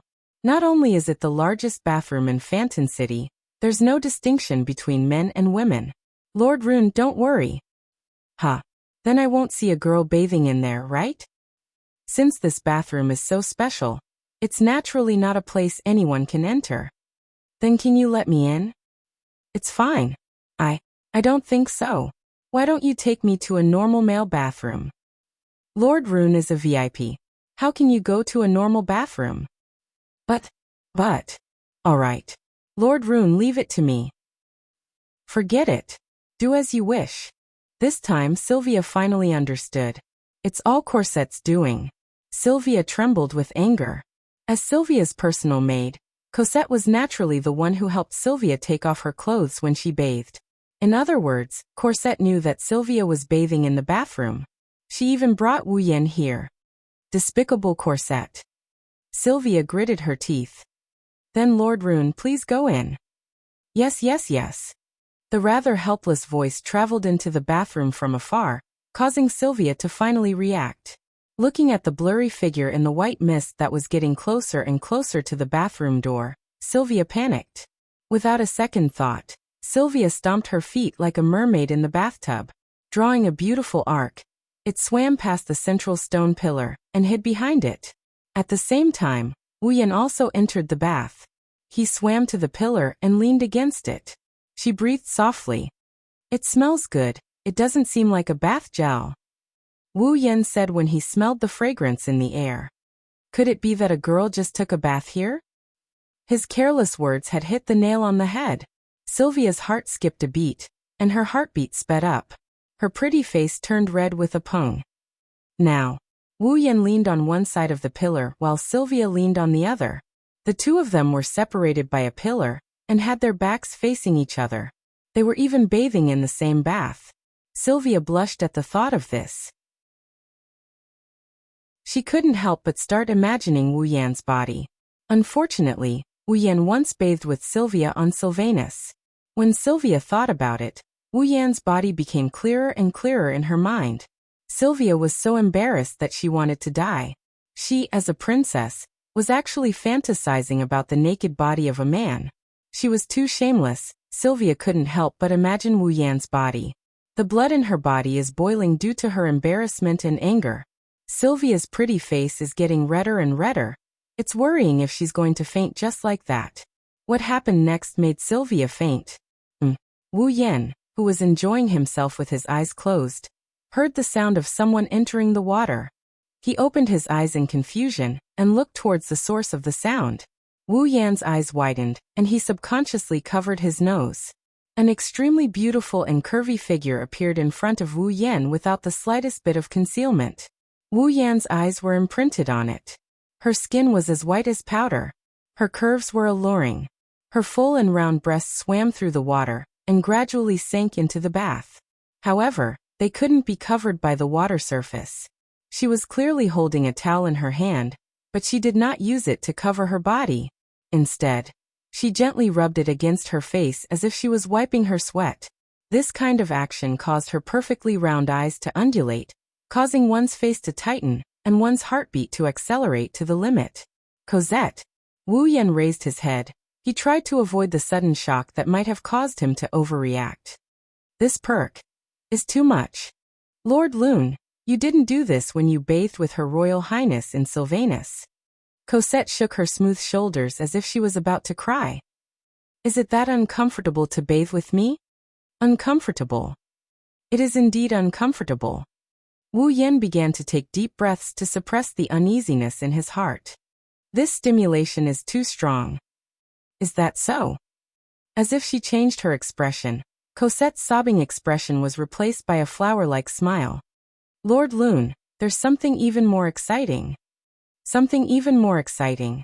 Wu Yan instinctively froze. At the same time, the sound of water splashing entered his ears. Cosette came to Wu Yan's side without any explanation. Before Wu Yan could react, her body suddenly fell into his arms. Her pair of plump breasts pressed against him without any hesitation. Her red lips exhaled a sweet breath. Her purple eyes flickered as she whispered in a blurred voice. Lord Loon, let me give you a massage. Wu Yan subconsciously hugged the petite figure that threw herself into his arms. Feeling the soft touch at such close distance, his taut heartstrings snapped in an instant. Gently sliding his hands on Cosette's soft back, one hand down and the other hand up, Wu Yan looked into Cosette's blurred eyes. Traces of evil thoughts appeared in his eyes. How about letting me give you a massage? Before she finished her words, Wu Yan had already begun his massage.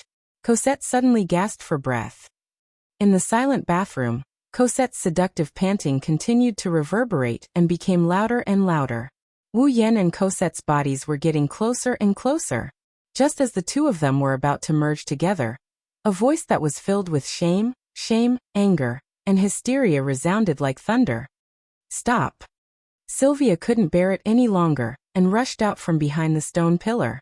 In a moment, she arrived beside Wu Yan and Cosette and forcefully separated them. Shameless. Shameless. Her pretty face was as red as a bright rose. Her fair body trembled violently. She grabbed Cosette's shoulders and shook her. I didn't expect my personal maid to be such a person. Your Highness? Cosette's expression was one of astonishment. But if one looked closely, one would discover a trace of a smile in her clear eyes. Why are you here? Why am I here? Sylvia was enraged. Isn't it because... Before Sylvia could finish her sentence, Cosette pushed Sylvia with a smile. My hand slipped. Ah! Sylvia cried out in surprise. Her naked body fell back and in the next second, she fell on a robust body. It's Wu Yan who still hasn't recovered from Sylvia's appearance. Of course, this wasn't the most coincidental thing. What was truly coincidental was that their lips just so happened to be overlapping at this moment. Sylvia's eyes were wide open and filled with shock. Wu Yan's mouth was wide open, and his jaw almost fell to the ground. But when he opened his mouth, it just happened to open Sylvia's lips. Sylvia's tongue slid into Wu Yan's mouth like a snake released from its cage, entangled with Wu Yan's tongue. Sylvia's eyes opened even wider. Wu Yan's mouth also opened even wider. Just like that, the two muddle-headed started to entangle their tongues. Ugh! In the bathroom, new gasps turned into ripples in the air. Chapter 1397. Fantion City, in a luxurious lounge. In the vast area, circular pillars were arranged along the walls in an orderly manner, all the way up to the high ceiling. In the lounge, sofas, tables and chairs, as well as a thick fireplace, occupied an insignificant corner of the lounge. In front of him a tall door stood. The dining hall of the royal family of knights was right behind that door. Wu Yan was standing in the lounge. Cosette was helping him tidy up the collar of his tuxedo-like suit. Yashur was also doing the same. It seemed that he was not used to this suit. Only Yak was still staring at the door of the dining hall with full spirit, saliva dripping from the corner of her mouth. Obviously, this gluttonous dragon was already itching for the food at the banquet. Sigh. Wu Yan let Cosette sway his body. His shoulders drooped down as if he was exhausted. He scratched his cheek. Dining with the royal family is really tiring. It had been 2 to 3 hours since Cosette had informed him that he needed to attend the luncheon, and had come out of his room.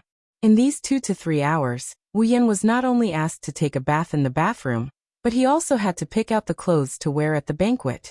After much difficulty, he finally picked out a set of clothes from the pile in the lounge. Because of his appearance, He was swayed by Corset for nearly half an hour. It's just a meal. Is there a need to go to this extent? Does the royal family have to prepare 2 to 3 hours in advance every time they have a meal? That will shorten my lifespan, right? Really? Yashur couldn't help but complain. But after all, it's a meal with the royal family. It's only right to be cautious. Master Yashur was right this time, Master Loon.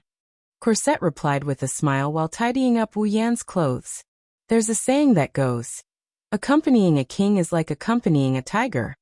In the past, there were people who left a bad impression on the royal family because of their appearance. Because of this, the royal family was angry and ordered to punish them. So it's necessary to be cautious. Do you have any impression? Wu Yan couldn't help but recall Alvard's attitude and behavior towards Sylvia in the audience hall. He immediately rejected the idea. No, I think so. This Night King won't feel the slightest bit of displeasure because of his appearance. Hearing Wu Yan's very certain statement, Yashua and Yak were somewhat startled. Only Cosette chuckled softly. As Sylvia's personal maid, Corset naturally knew what kind of person Alvard was, and also understood the meaning behind Wu Yan's words. Wasn't the Night King Orward the most important person to pay attention to his appearance? Before long, in the corridor beside the lounge, an icy blue figure slowly walked in, accompanied by the sound of high heels clicking on the ground. It was as if an ice blue lotus had bloomed in the lounge. Almost instantly, everyone's eyes were attracted to that figure. She was wearing an ice blue dress. Her smooth shoulders were exposed, and under the illumination of the lounge's lights, there was a slight arc of light. Her slender thighs rubbed against the hem of her dress, faintly discernible. It made one's blood boil and their heartbeats quicken. Her long golden hair was tied into a bun, and the cold color of the dress set off the luster of her golden hair and her fair skin, making her dazzling and moving. As the other person approached, her presence in the air gradually increased, and her intoxicating figure was reflected in everyone's eyes. So beautiful. The person who came was Sylvia. Sylvia. Yak opened her mouth wide in astonishment. Was this person who was as beautiful as a daughter of a wealthy family, Sylvia? Who had always been strict, aggressive and strict in her actions? So beautiful. Yashur was also stunned by the sight, and gave such a comment without hesitation. Even Wu Yan was stunned on the spot. Looking at the flower-like Sylvia, he couldn't react for a long time. What are you all doing? Sylvia glanced at herself awkwardly as everyone stared at her blankly. Is there a problem with my dress? It's not a problem with the dress, Your Highness. Corset, who appeared behind Sylvia, grinned and whispered into Sylvia's ear. Everyone thinks you're too beautiful. Beautiful? Sylvia stared blankly for a moment. Then, just like the Sylvia that everyone knew, her pretty face instantly blushed because she couldn't bear the shyness that surged into her heart. It's really not bad. Coming back to his senses, Wu Yan didn't hide his praise. Wear it often in the future. Hearing that as if cooked, Sylvia's cheeks were dyed red. When she saw Wu Yan's gaze, even her ears were red. She wanted to dig a hole and crawl into it. Seeing Sylvia blushing like a rose and wanting to run away, Wu Yan found it funny. Not long ago, the two of them were naked in the same bathroom, in the same bath. Wu Yan already expected Sylvia to act this way. Thinking of this, the memory of the bathroom also came back to Wu Yan's mind. Because Corset pushed her, Sylvia kissed him like a dog's blood. In the end, because both of them were immersed, the two of them unknowingly kissed in the bath naked for nearly 10 minutes. In the end, when they finally reacted, Sylvia's face was already red as she screamed and ran away. This ripple finally came to an end. Given Sylvia's personality, being able to stand face to face with him should be her limit, right? Thinking of this, Wu Yan also looked at Sylvia. Seeing Sylvia's blushing face, he helplessly spread his hands. All right, let's stop the small talk here. The Night King is already waiting for everyone. Corset arrived at the door in front of the lounge and pushed it open. Your Highness, Lord Rune, Lord Yashur Aikchan, please come with me. Fantian City, Wang family's dining hall. At the head of a long table that was more than 6 to 7 meters long, Night King Overd grinned as he watched Wu Yan's group enter the hall and laughed out loud. You're finally here? I've been waiting for you for a long time. Night King. Yashur's body stiffened as he looked at Alvarez, who was laughing in an amicable manner. Now the person who was laughing in front of him was the king of this country. As an ordinary civilian, Yashur's nervousness in front of the king of the Night Kingdom of Lorea is unimaginable. Don't be so reserved. Overd seemed to have seen through Yashur's nervousness and nodded as if comforting him. This is just a banquet, relax. Yashur, relax. Sylvia opened one of her eyes.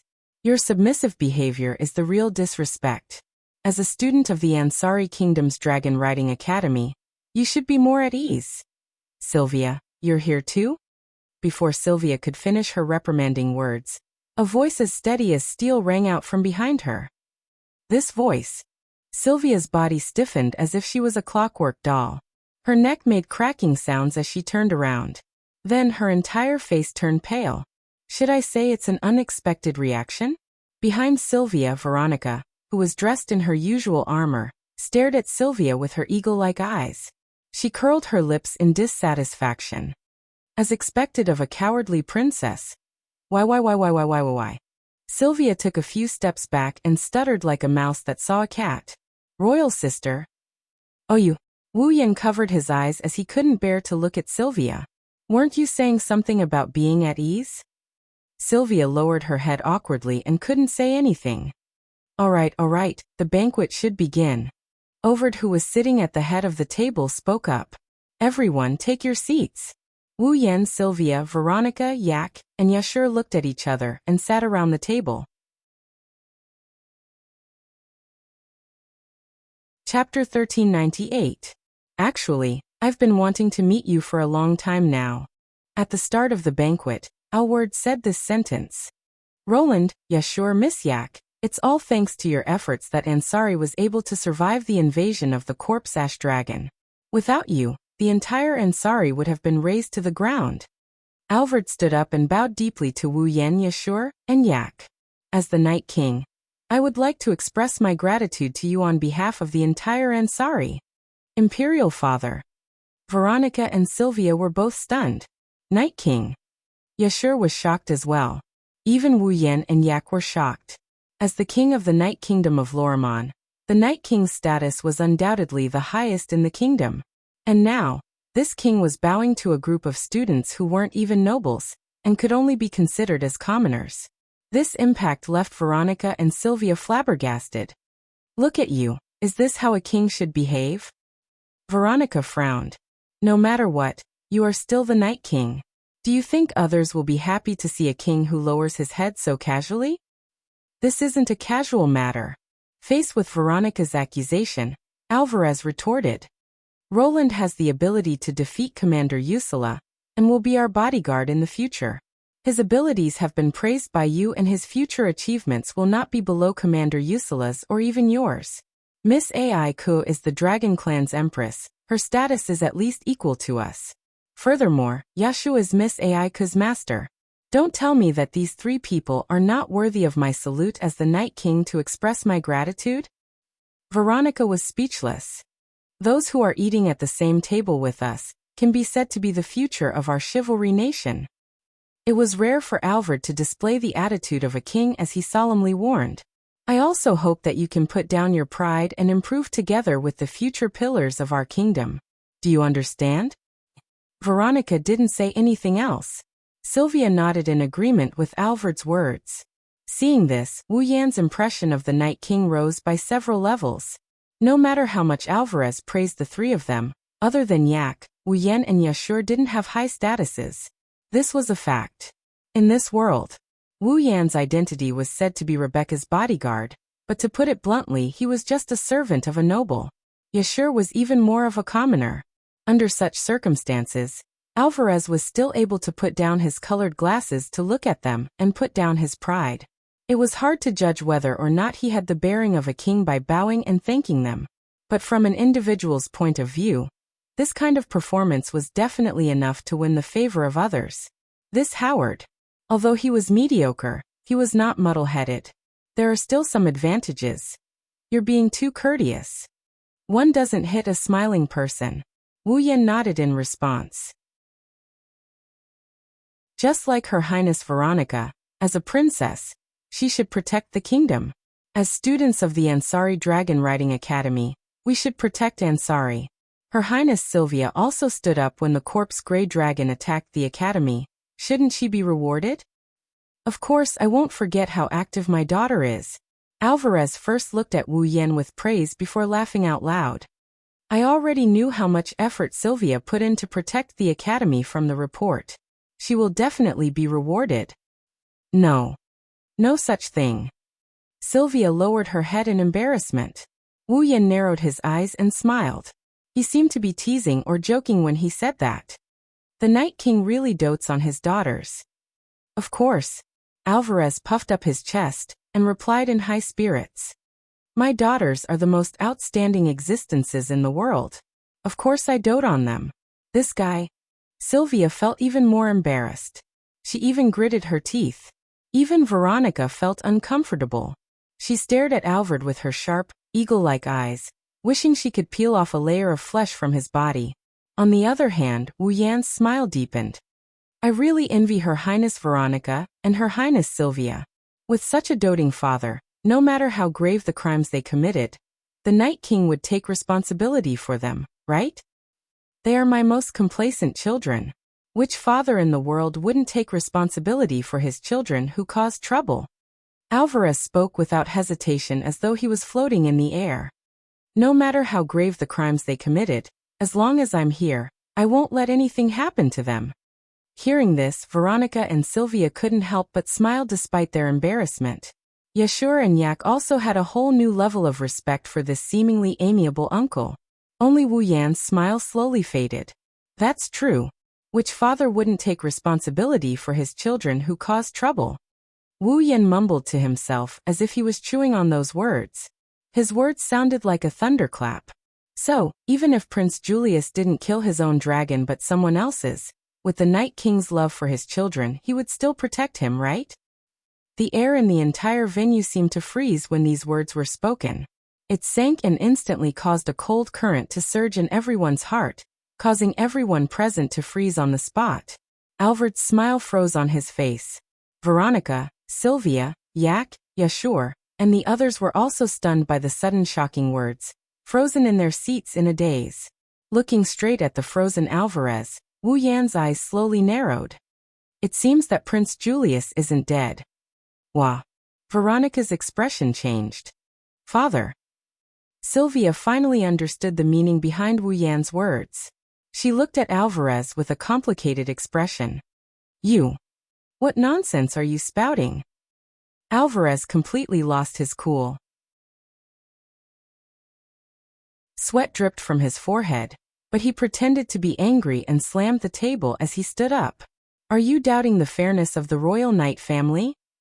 Rather than saying that I'm doubting the fairness of the Royal Knight family, it's more accurate to say that Your Majesty, I'm just doubting that with your personality, you wouldn't be able to mercilessly sentence your own son.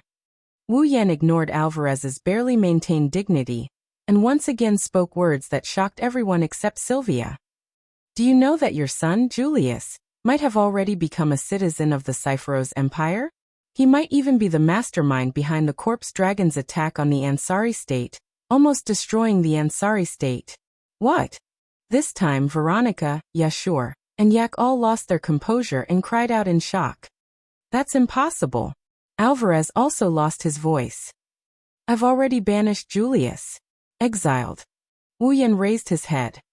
In other words, Prince Julius isn't dead? Only then did Alvarez realize what he had said. His face paled. Royal brother. Sylvia was dazed. He's really not dead. You bastard. Veronica abruptly stood up and walked in front of Alvard. She grabbed the Night King's collar and shouted loudly. Do you know that you're giving the Royal Knight family a chance to suffer heavy losses? Just the fact that the Dragon Slayer Julius was still alive was enough to cause a huge uproar in the Night Kingdom. If others were to find out that the Night Kingdom's king was biased and didn't execute his own son, allowing the Dragon Slayer to live in this world, the Night Kingdom might descend into chaos. The Cypheros Empire, which was dissatisfied with the Night Kingdom's ruling position and was eyeing the Night Kingdom covetously, could use this as a pretext to cause a heavy blow to the Night Kingdom. Everyone present could imagine what kind of crisis the Knight's country would face at that time. Alvarez was already in a state of confusion. I'm not condemning your actions, Your Majesty Night King. As a father, you are undoubtedly the greatest. Wu Yan stood up. However, as a king, you're not qualified to do so. Excuse me. Wu Yan turned around and walked out of the hall. Veronica left Ervard behind and walked out as well. Sylvia hurriedly brought Corset along as well. Only Yashur and Yak were left in the hall, not knowing what to do. Alvarez sat on the ground with a dazed expression. After a long while he sighed.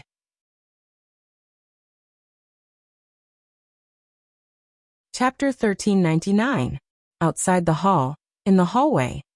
Gu Lien stood there like a statue, waiting for Veronica. As the captain of Veronica's personal guards, Gu Lien had to protect Veronica 24 hours a day. Even when Veronica was sleeping, Gu Lien had to stay close to her and pay attention to her surroundings at all times. Currently, the royal family was entertaining guests.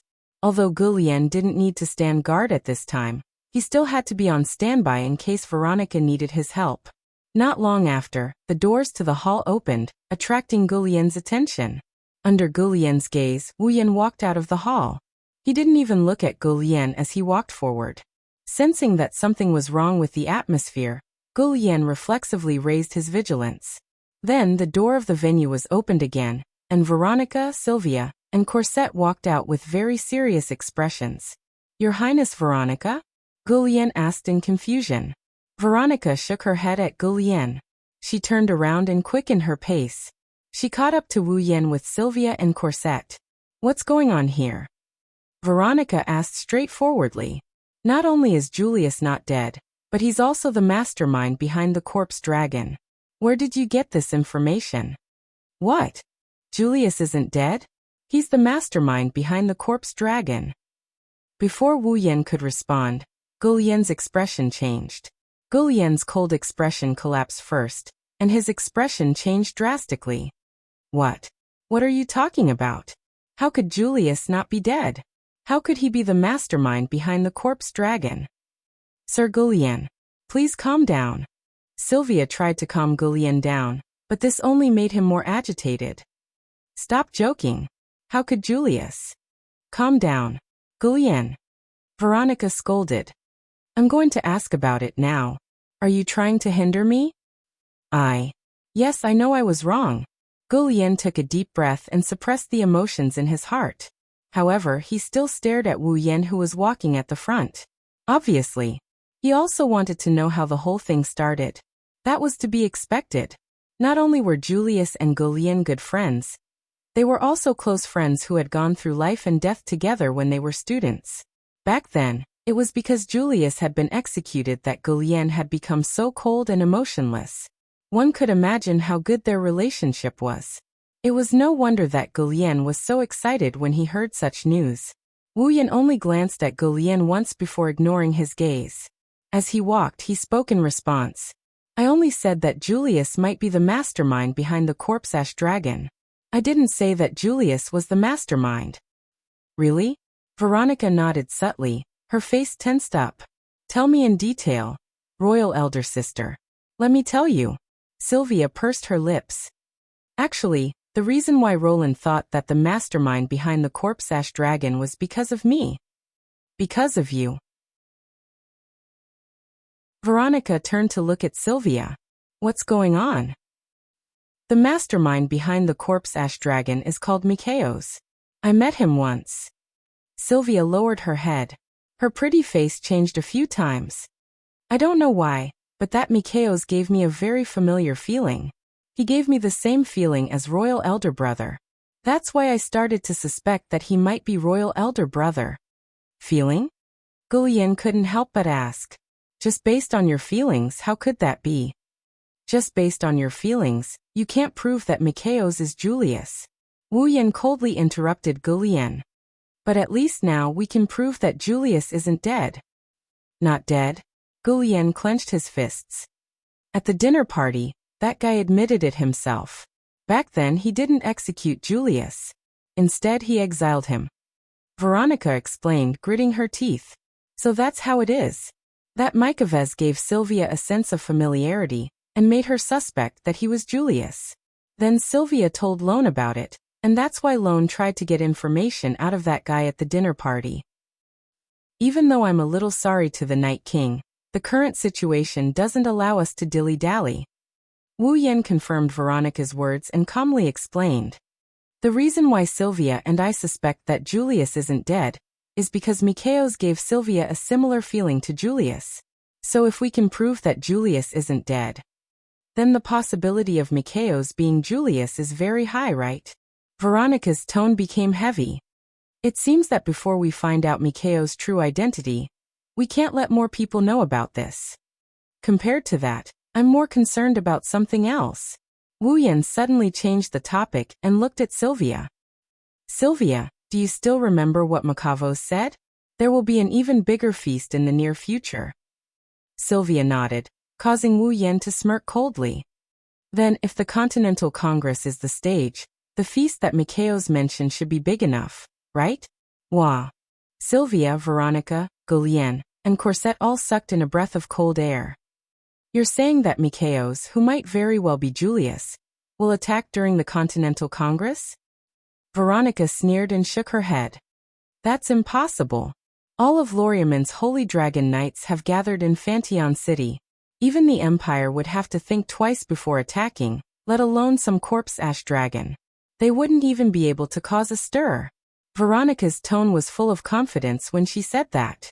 She silently affirmed the strength of Loriaman's Holy Dragon Knights. Yet Wu Yan said that. Of course it won't be easy to attack from the outside, but what if they attack from the inside? From the inside. Veronica was stunned. Don't forget, Mikhaos is from the Empire.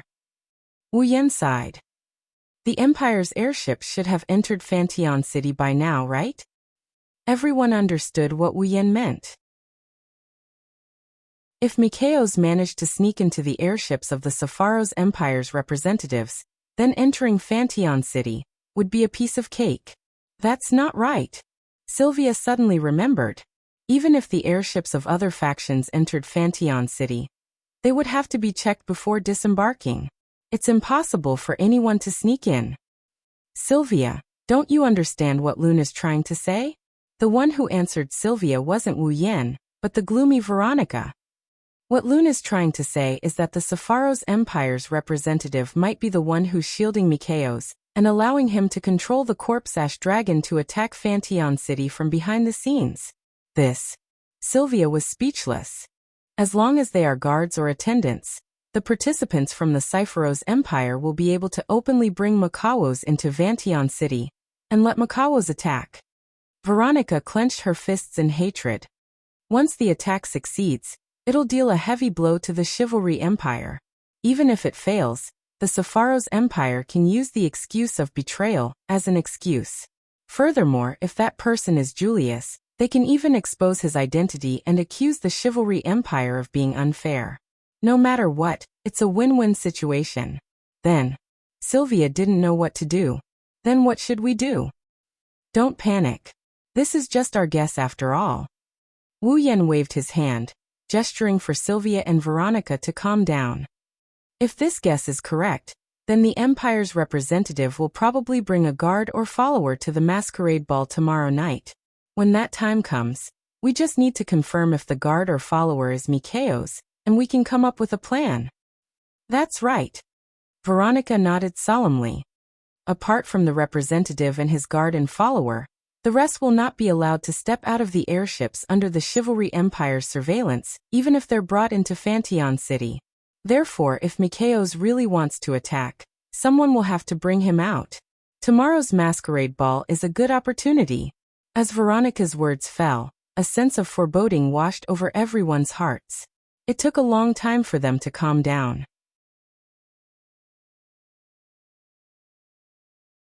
Chapter 1400. Time quickly passed by as everyone was preoccupied with their own thoughts. In the blink of an eye, a day had passed. As expected, the masquerade ball was about to be held. The masquerade ball, as the name suggested, was a ball where all the participants had to wear masks to attend. The purpose of holding the masquerade ball was to promote the relationship between the representatives of the various top forces before the Continental Conference.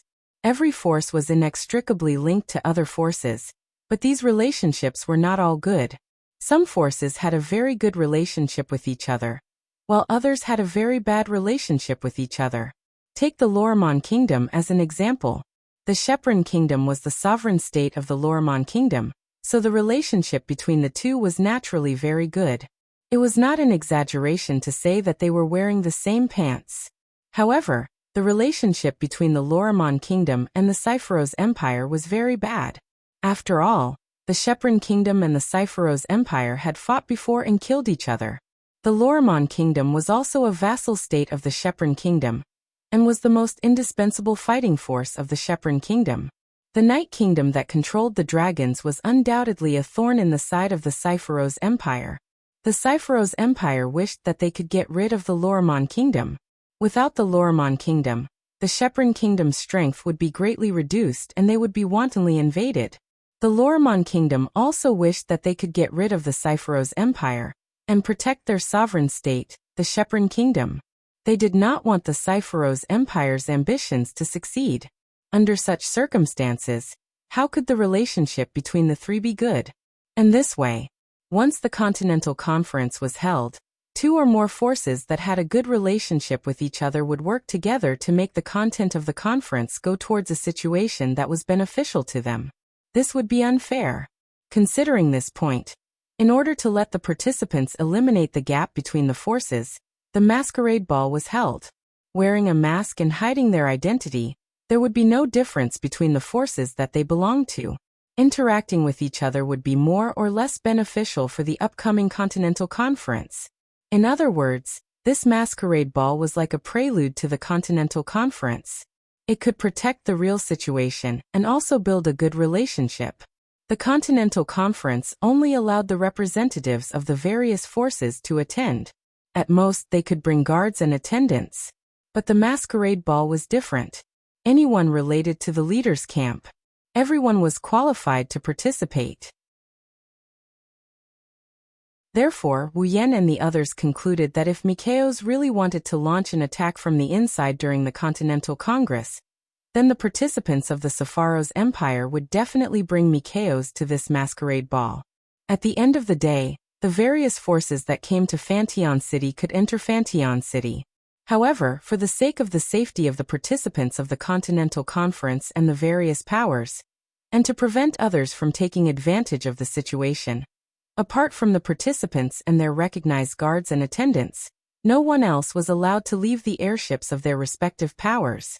Based on this point alone, it was certain that Mikaos would participate in the masquerade ball with the participants from the Cypheros Empire. Unless Mikaos didn't want to use the Continental Congress as a stage to attack. Instead, he wanted to attack the participants of the various forces. In that case, Mikaos might hide in the airship and not participate in the masquerade ball. He would wait until the Continental Congress officially started, and then be led into the meeting place by the attendants. But this would create a contradiction. That was because the participants from the Cypheros Empire were also among them. As a citizen of the Empire, Mikaos shouldn't have attacked the participants of the Continental Congress, right? In that case, regardless of whether Mikaos betrayed the Cypheros Empire or not, the Cypheros Empire would be jointly pressured by the other forces. Therefore, the only possibility was that Mikaos wanted to launch an attack before the Continental Congress. In other words, he wanted to launch an attack at the masquerade ball. After all, apart from participating in the masquerade ball, the participants didn't care about leaving the airships until the Continental Congress officially started. The Night Kingdom had the right to let them stay in their airships and not go out. Therefore, the masquerade ball was the only opportunity to move freely and launch an attack. Of course, all of this was based on the condition that Mikaos wanted to use the Continental Congress as a stage to realize the bigger banquet that he spoke of.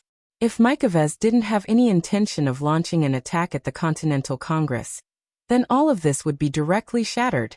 causing Wu Yan and the others to worry for nothing. However, that also proved that nothing would happen during the Continental Congress. Therefore, this was still worth Wu Yan and the others to do. Fantion City, in a hall dedicated to the ball. The masquerade ball was held at the highest level of Fantion City.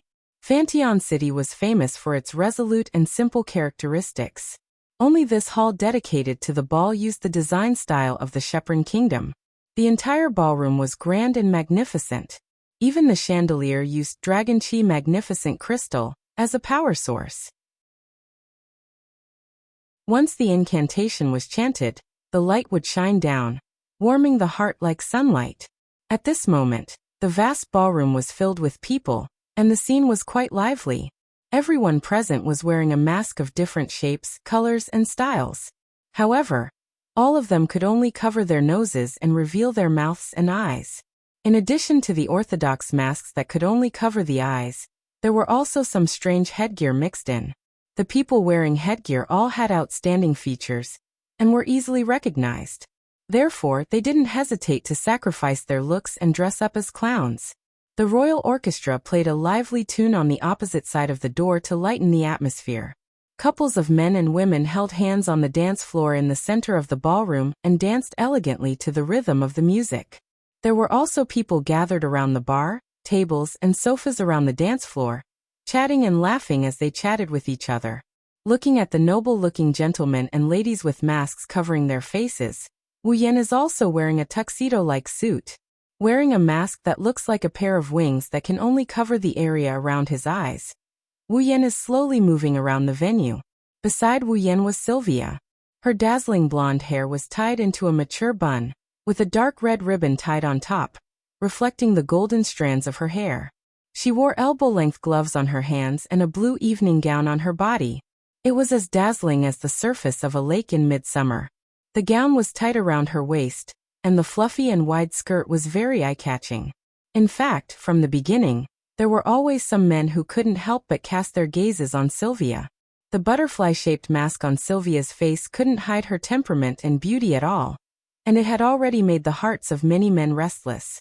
It was also because of this that Sylvia suppressed the shyness in her heart and held onto Wu Yan's arm like a noblewoman. In the eyes of outsiders, they looked like a couple, and dispelled the stirring hearts of many men. As for Wu Yan, his heart was also beating fast. Sylvia's figure was already explosive, and her breasts were extremely voluptuous. When she held onto his arm, it was like pressing his arm into the cleavage between those voluptuous breasts. The incomparably soft touch touched Wu Yan's nerves, causing Wu Yan to involuntarily recall the scene of Sylvia's seductive body and the kiss in the bathroom yesterday. For a moment his mouth became dry. Sylvia also seemed to be recalling the events of that day. Her heart was beating so fast that Wu Yan could clearly feel the frequency of her heartbeat through his arm that was in her embrace. If this continues, it won't be good. Feeling that he was becoming more and more unable to control his desire to take advantage of Sylvia, Wu Yan shifted his attention and asked softly, "Where's Veronica?" Royal sister didn't participate in the masquerade ball. Sylvia seemed to have been waiting for a long time and couldn't wait to respond. Royal sister usually doesn't participate in this type of ball. Why? Because. Sylvia stuttered as she explained. Royal sister. It's impossible for her to wear a dress. Hearing this, Wu Yan almost laughed out loud. Indeed, with Veronica's concept of armor as aesthetics, she would rather go on the battlefield and chop off the enemy's head than wear a dress to the ball. Among these people, there are participants from the Cypheros Empire and Mikaos? Sylvia solemnly looked around at all the masked people in the ballroom. Mikaos usually wears a mask, and he has silver hair. It shouldn't be hard to recognize him. Wu Yan nodded. Just as he was about to speak, a figure appeared in his field of vision and blocked his words. That person, silver hair, wearing a cold steel mask.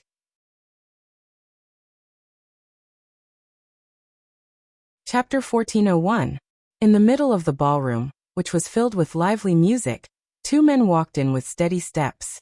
The man in front was dressed in a pure white luxurious outfit with golden trimmings. He had a head full of blonde hair, and wore a mask that only covered his eyes. Every movement of his revealed an elegant temperament, just like a noble young master. The other man was someone Wu Yan and Sylvia had only met twice, but he was no stranger to them. His silver hair was tied into a ponytail that hung behind him. His fringe was dyed a bright red, and he wore a silver mask on his face.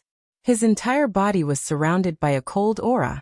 Shockingly, it was Makao's. Just as Wu Yan and the others expected, Mikatos had openly entered Vantian City and attended the masquerade ball. Even though it was only a guess, Mikatos wanted to use the continent's conference as a stage for the so-called greater banquet that he spoke of. It was highly likely to happen. A fine luster flowed through his wine-red eyes. Like a sniper rifle, he aimed at Mikatos. Wu Yan's lips curled up. Looks like we don't need to search anymore. Don't need to search anymore? Sylvia was startled at first, but she soon realized something was amiss. Obviously, they were wearing masks and their identities were fully concealed. But the presence of the noble-looking man and Makaos seemed to suppress all the representatives of the various forces present in the ballroom, causing the gazes of the people in the ballroom to stay on them. Their extremely strong sense of presence made the people around them involuntarily open up a path for them to pass. Moreover, at the end of the road, it was unknown whether it was a coincidence or intentional. Wu Yan and Sylvia happened to be there. Thus, the scene of Mikatos walking towards Wu Yan and Sylvia became the focal point of the entire scene, attracting everyone's attention. Everyone here was a representative of one of the few major factions in Eluxtran. Apart from the guards and attendants, everyone else was at least a noble. Thus, they keenly sensed the change in the atmosphere. Everyone's gazes were focused on this side, and their eyes were filled with interest. As mentioned before, the masquerade ball was the prelude to the continent's conference. For the people here, the clash between the two factions would more or less give them some idea of the situation. However, they never would have thought that this prelude to the war wouldn't have any effect.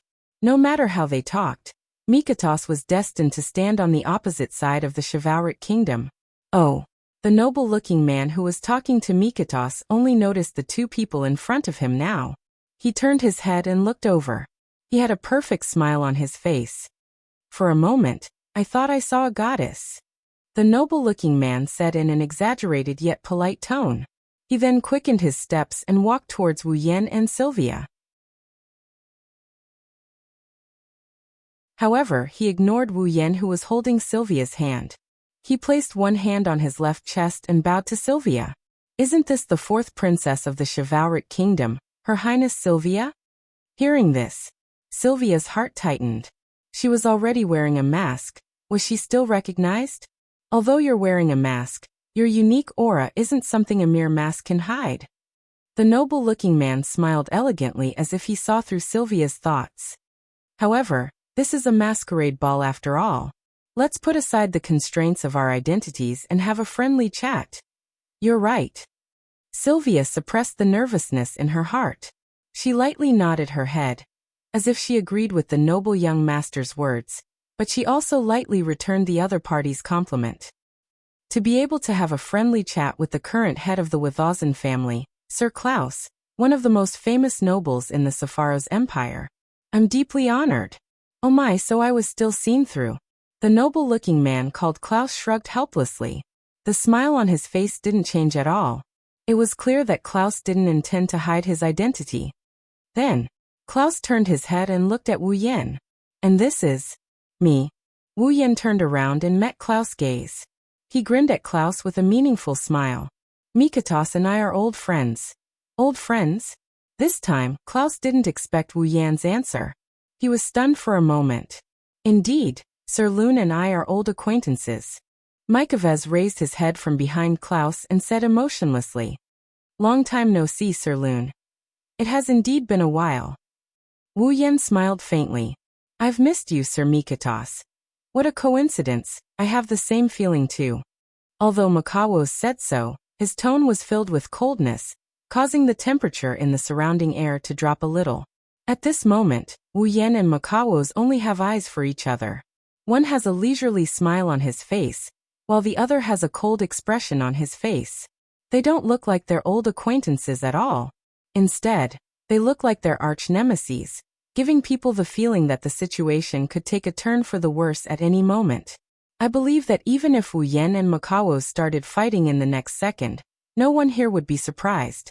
As though sensing the brewing storm, Claus took a step forward as though he had put an end to the confrontation between the two of them and smoothed things over with a smile. I didn't expect the two of you to be old friends. What a surprise. I am the one who is surprised. Wu Yan grinned as if he's hinting at something. Sir Klaus, my friend's character isn't that good. He seems to be your follower. Please protect him and don't let him get into trouble. Hearing this, Mikovez lowered his head, hiding the change in his gaze. Klaus' eyes flashed with a strange light, but the smile on his face didn't change. I'm very satisfied with my follower. I know what I'm doing. Please don't worry, sir. Good. Wu Yan shrugged and held the silent Sylvia's hand. Well then, we'll be taking our leave. Please enjoy your time. Klaus didn't ask him to stay. Instead, he gave him a polite greeting. Then, Wu Yan and Sylvia went into the crowd. Oh, my good friend. Klaus chuckled as he looked at the direction Wu Yan disappeared in. That person isn't simple. Yes. Mikatas's eyes flickered with an unknown light.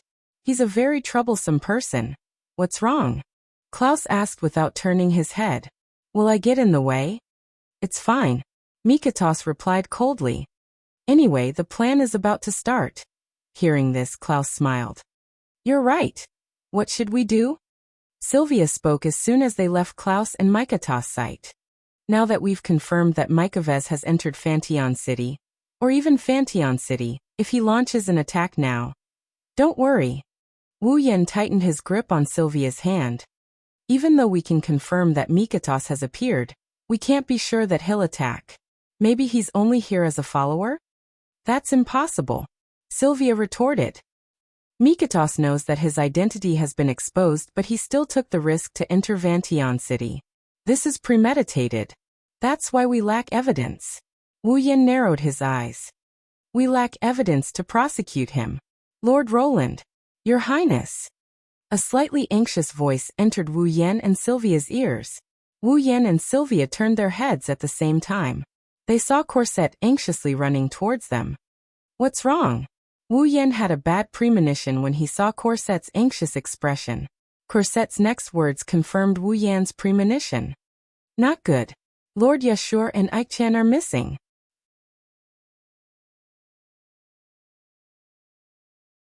Chapter 1402.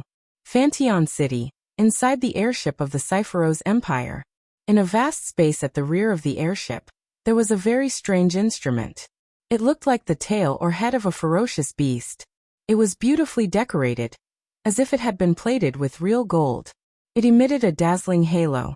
Although its appearance was strange, there was a transparent round cover in the center of the device, allowing people to see the situation inside. It was like a cockpit, but more like a capsule. There were cables hanging from the bottom, connected to some mechanical devices with screens installed on the ground. The instrument was very large, more than enough to fit an adult dragon. The side of the instrument was inlaid with countless sparkling crystals. These crystals were all dragon chi crystals. The instrument was inlaid with dragon chi crystals? Wasn't that the element that a product born from magical engineering should have? This enormous instrument was none other than a Magitech instrument. Near the magical instrument, several people in white overcoats, who looked like researchers, were leading about 10 technicians in work clothes. They were observing the instrument's movements while burying their heads in the instruments with screens, constantly operating something. As the magical instrument operated, buzzing sounds could be heard. The 1,000-year chi crystals inlaid on the instrument's body were sparkling, causing the air to ripple with dense magic power.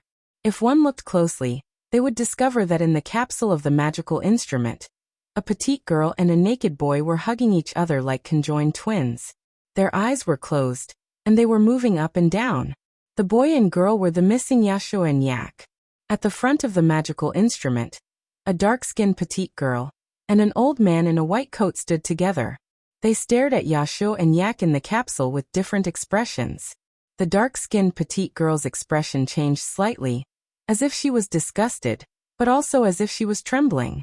Clearly, She was disgusted by the instrument, or rather, by the matter of Yashu and Yak being thrown into the instrument. She was disgusted. The old man's expression was calm, or rather, cold and emotionless. It was as if the two in the instrument weren't living beings, but two pieces of meat. It made one shudder. Looking at Yaksu and Yak in the capsule, Anya's expression kept changing. In the end he asked, "May I ask, why did you call me Yashu? Will Blake and the young dragon Acker be thrown into this machine?" Oh. The doctor seemed to be surprised that Anya would ask such a question, but he still answered truthfully. "This is Mykovez's idea." "Sir Mikhail's?" Anya clenched her fists. "What's your goal?" "To awaken the last descendant of the Avalon Holy Dragon royal family." The doctor did not hide anything. His wrinkled eyes twitched, and his eyes flashed with shrewdness. It said that in ancient times, there was a great number of people. Actually, all dragons will transform into holy dragons. All dragons will transform into holy dragons? Anya was extremely surprised. The dragon clan has a long history. Now they have fallen to the point where they need to rely on humans to survive.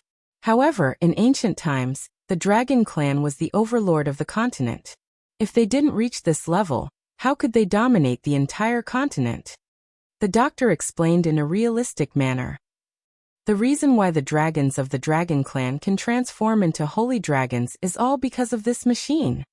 After that, the doctor's gaze fell on the instrument again. According to Mykovez, this machine can't be transformed into a holy dragon royal family.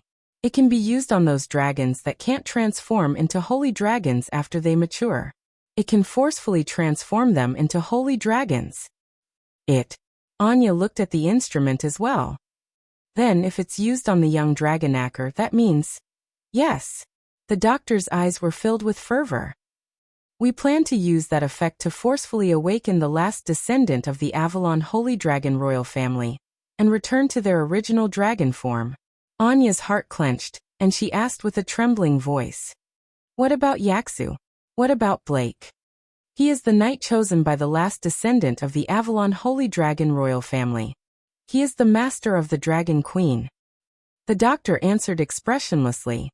"If he's gone, even if the Avalon Holy Dragon Emperor awakens, he will quickly die without the star essence. Then, this experiment will be meaningless." "You mean?" Ania's pretty face turned pale in an instant. "That's right." The doctor smiled coldly. "Use the machine's effect and the magic power in the Millennium Chihua Crystal. When the last descendant of the Avalon Holy Dragon royal family awakens, forcefully merge it into the body of the Avalon Holy Dragon Emperor. Then Blake will become an organ that exists solely to provide star essence." Woo! All of a sudden, the instrument trembled violently. Its entire body was suffused with red light and electric arcs, and an alarm-like echo rang out. "What's going on?" The doctor and Anya were both shocked. As soon as the doctor's voice fell, the panicked voices of the staff below also sounded. "There's an abnormal reaction. The magic power detector is displaying abnormal values. An unknown magic reaction has been detected. It's increasing in intensity. The machine has lost control. It's refusing to accept the emergency stop signal. The situation is critical." Wah! The doctor's face turned pale. Woo! The entire space began to tremble as if it was on fire. The temperature in the air continued to rise, and the machine's condition became more and more abnormal, causing the atmosphere of panic to spread. Everyone's anxiety was written all over their faces as they desperately operated the machine. The atmosphere became incomparably dangerous. How can this be? The doctor's face became more and more unsightly.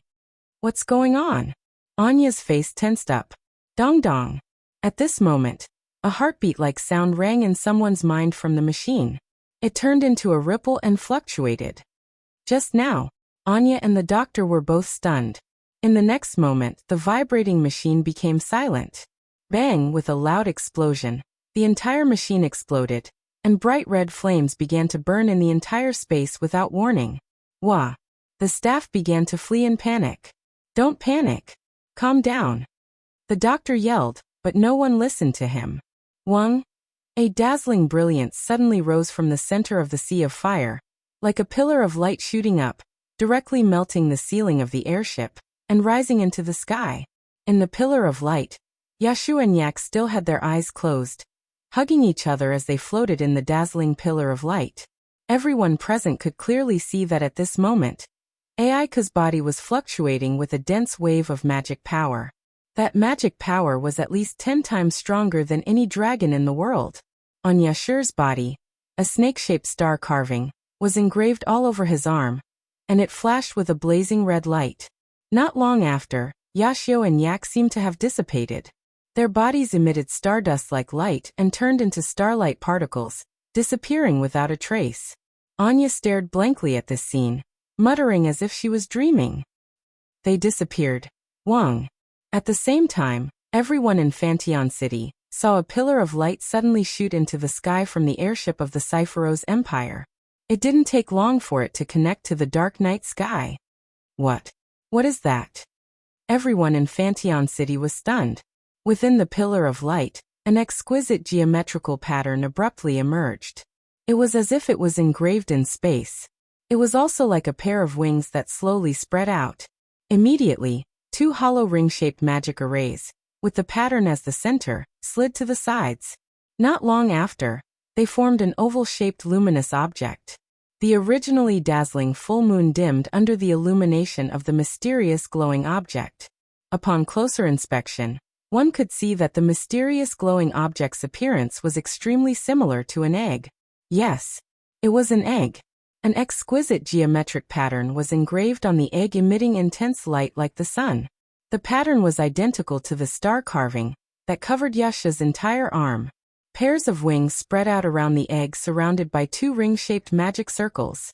Blinding light rose. In the sky, an egg covered in 2 ring-shaped magic circles and surrounded by angel-like wings was imprinted in the eyes of everyone in Fantion City. The egg was glowing brightly and had 2 ring-shaped magic circles on it. The egg was surrounded by angel-like wings. It was imprinted in the eyes of everyone in Fantion City. The calm before the storm descended upon the world.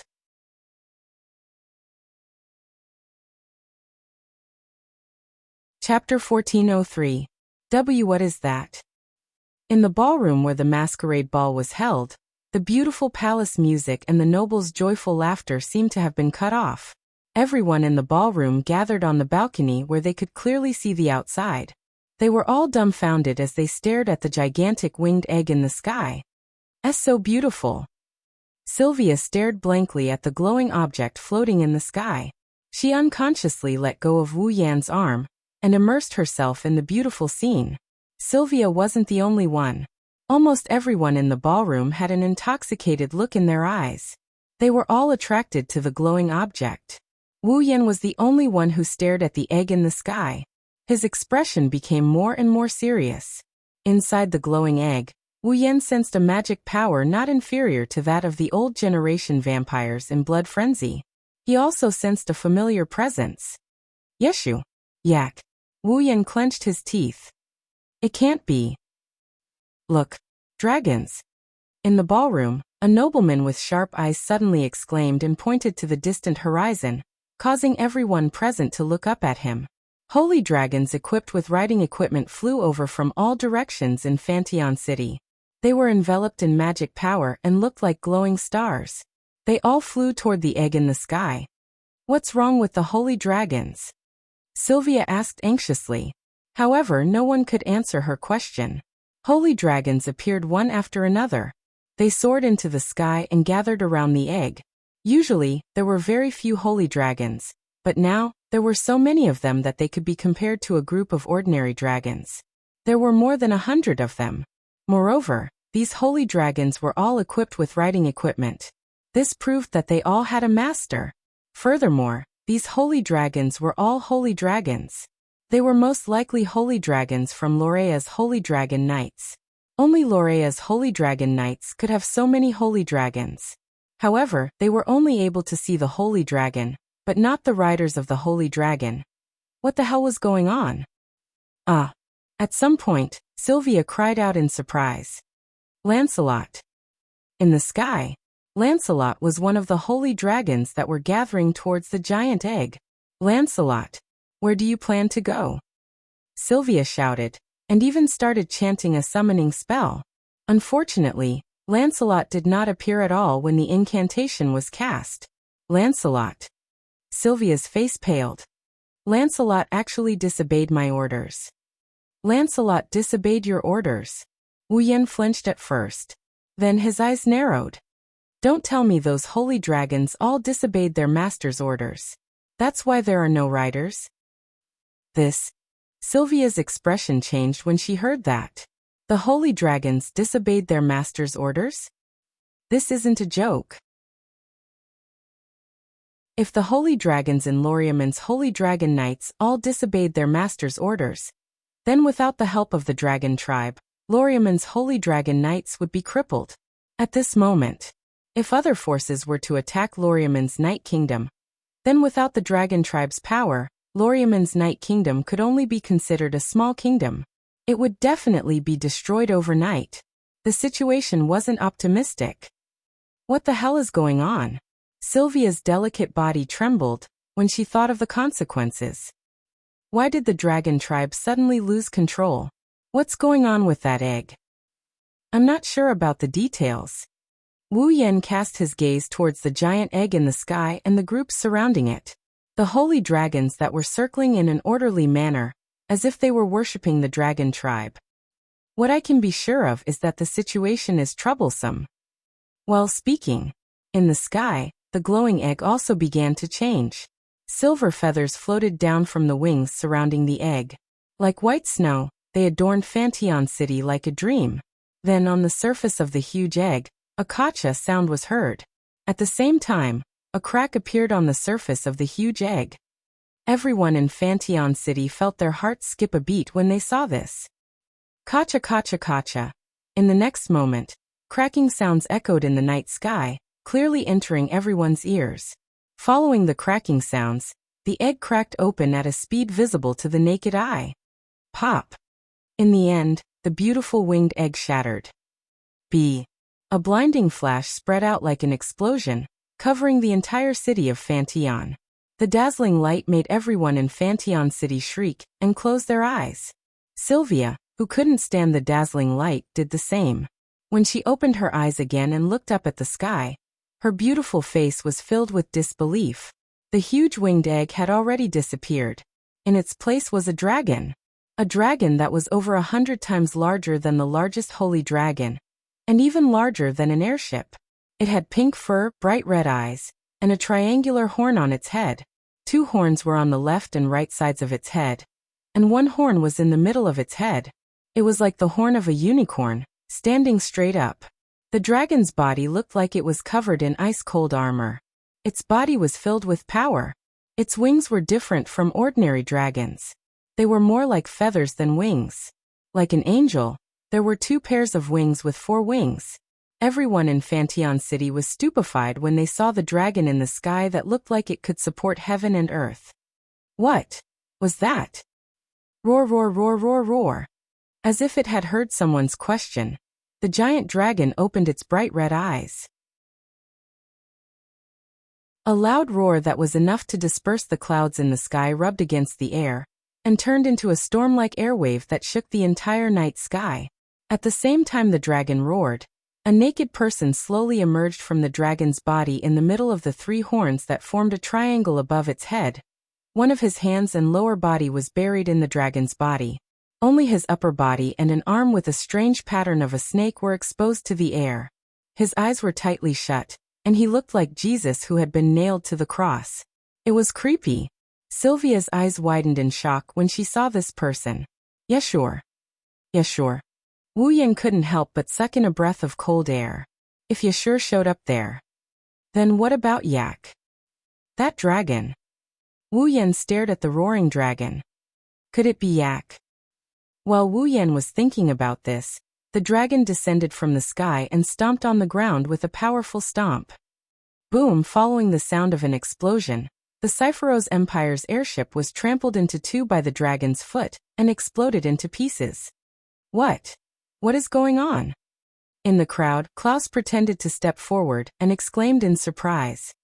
The Chivalry Nation's dragon actually destroyed the most advanced airship that our nation is proud of. Hearing Klaus's words, the people present finally reacted and began to make a ruckus. The Chivalry Nation's dragon destroyed the Cypheros Empire's airship? Are they trying to start a war? Nonsense. Sylvia tore off her mask angrily and pointed at Klaus. Are you slandering our Chivalry Nation? Your Highness Sylvia, your words are not convincing at all. Klaus shook his head in grief. Everyone here saw it with their own eyes. The Chivalry Nation's dragon personally destroyed our airship. Isn't that the truth? You. Sylvia clenched her fists but couldn't find any words to refute. She was so anxious that she was going in circles. The dragon tribe only contracted with the Chivalry Nation's people, and only the Chivalry Nation's people had the right to control the dragon tribe. So far, the only exception was the Chivalry Nation's people, and it was specially arranged by the Dragon Mother. Under such circumstances, the Chivalry Nation's responsibility should be pinned on the dragon tribe. It was also because they understood this that the scene was so noisy. Sylvia was also speechless. If this continued, the Cypheros Empire could use this as an excuse to make a fuss and make the Chivalry Nation suffer. The Chivalry Nation of Lorimon was in a difficult position. Klaus's lips curled up imperceptibly, but it didn't last long before it was mercilessly dispelled by a voice. I don't think so.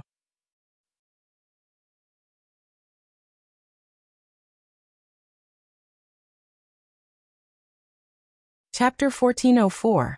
I don't think so, right? Wu Yan patted Sylvia's shoulder and pulled her behind him.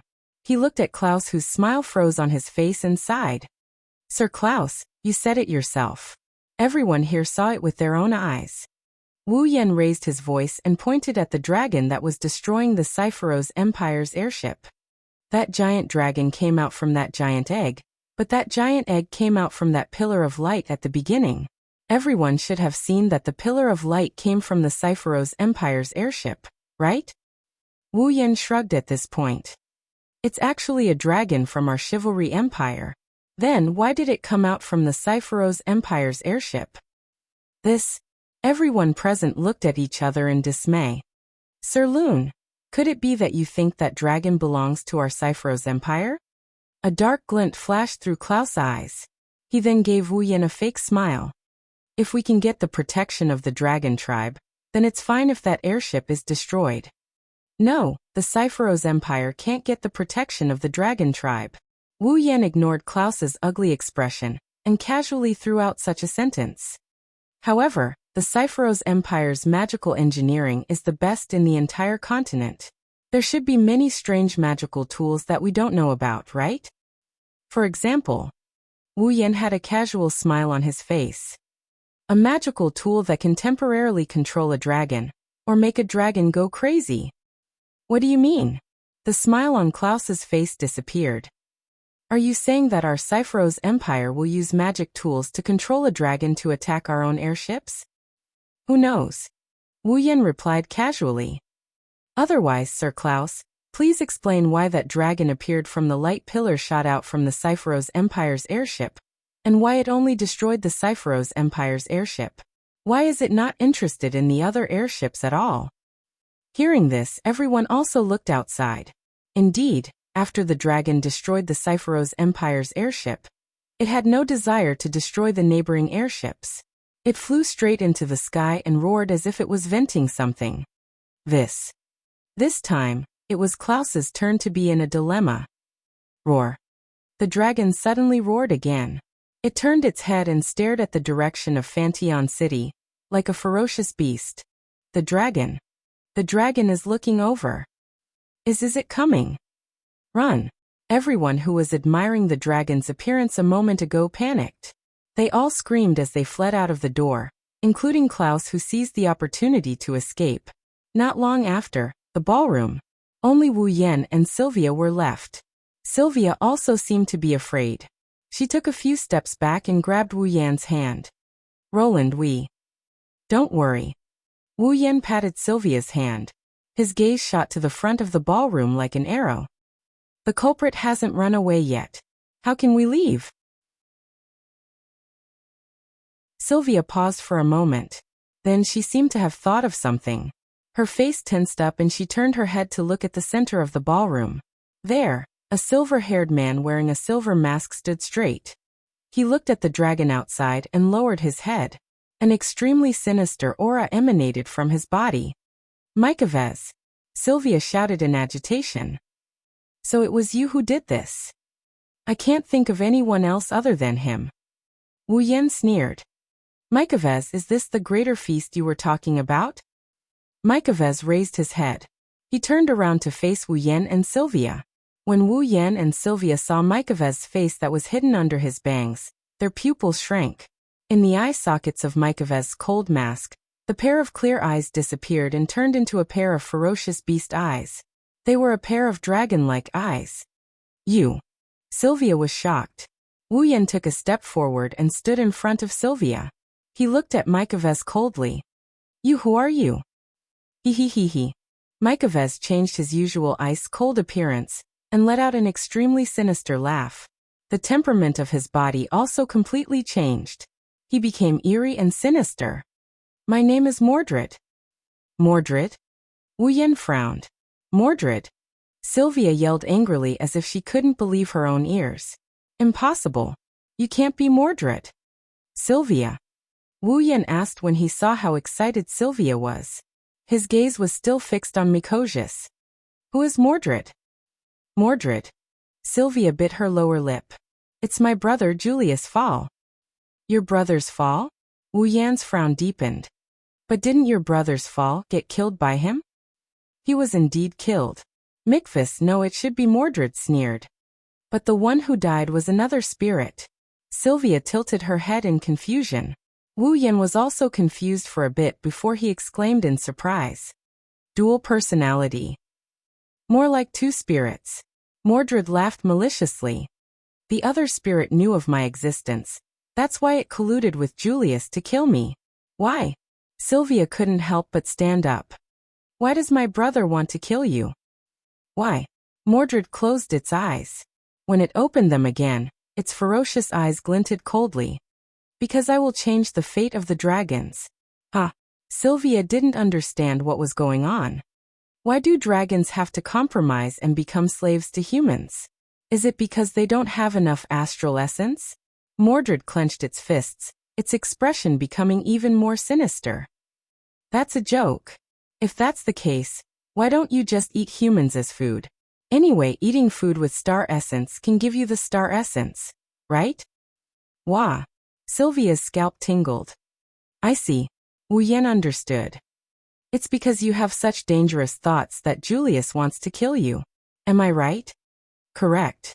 Correct. Mordred snorted. He knows that my existence will bring disaster to this world. That's why he wants to kill me. That's unnecessary. Wu Yan snorted. You want to change the way dragons live with just one dragon? What a joke. Is that so? Mordred's lips curled into a devilish smile. Then, what if this dragon is one of the two main bloodlines of the Sage Dragon King, Embark, the last descendant of the Nihilenia Underworld Dragon King? The Nihilenia Underworld Dragon King? Sylvia was stunned. Wu Yan finally understood what's going on. You're the last descendant of the Nihilenia Underworld Dragon King? Ha ha ha ha. Mordred laughed loudly. That's right. I am one of the two main bloodlines of the dragons that have fought against the sacred dragons of Avalon for generations, the rightful successor of the Nihilenia Underworld Dragon King, the dragon's royal family. Sylvia's face was drained of blood. If Mordred was truly one of the two great royal bloodlines of the dragon race, then with his identity as the Underworld Dragon King, as long as he defeated Yak, ruling the entire dragon race in the future would not be a dream. He would definitely be able to make the entire dragon race treat humans as pure food to replenish their star essence. When that time comes, the lives of humans will be like hell. Julius tried to kill me, but I was one step ahead of him. I transformed into a spirit body and possessed his body. That was how I managed to escape. Mordred once again revealed a shocking fact, causing Sylvia's delicate body to tremble. Possessed? In other words, this body is Julius's. Mordred smiled evilly. Then he looked at the night sky outside and fixed his gaze on the giant dragon. But now, I will soon have a better body. This body is no longer needed. After saying that, Mordred's body surged with a shocking dark aura, turning into a cloud of black mist and shooting out like a stream of light. His target was the roaring dragon under the night sky.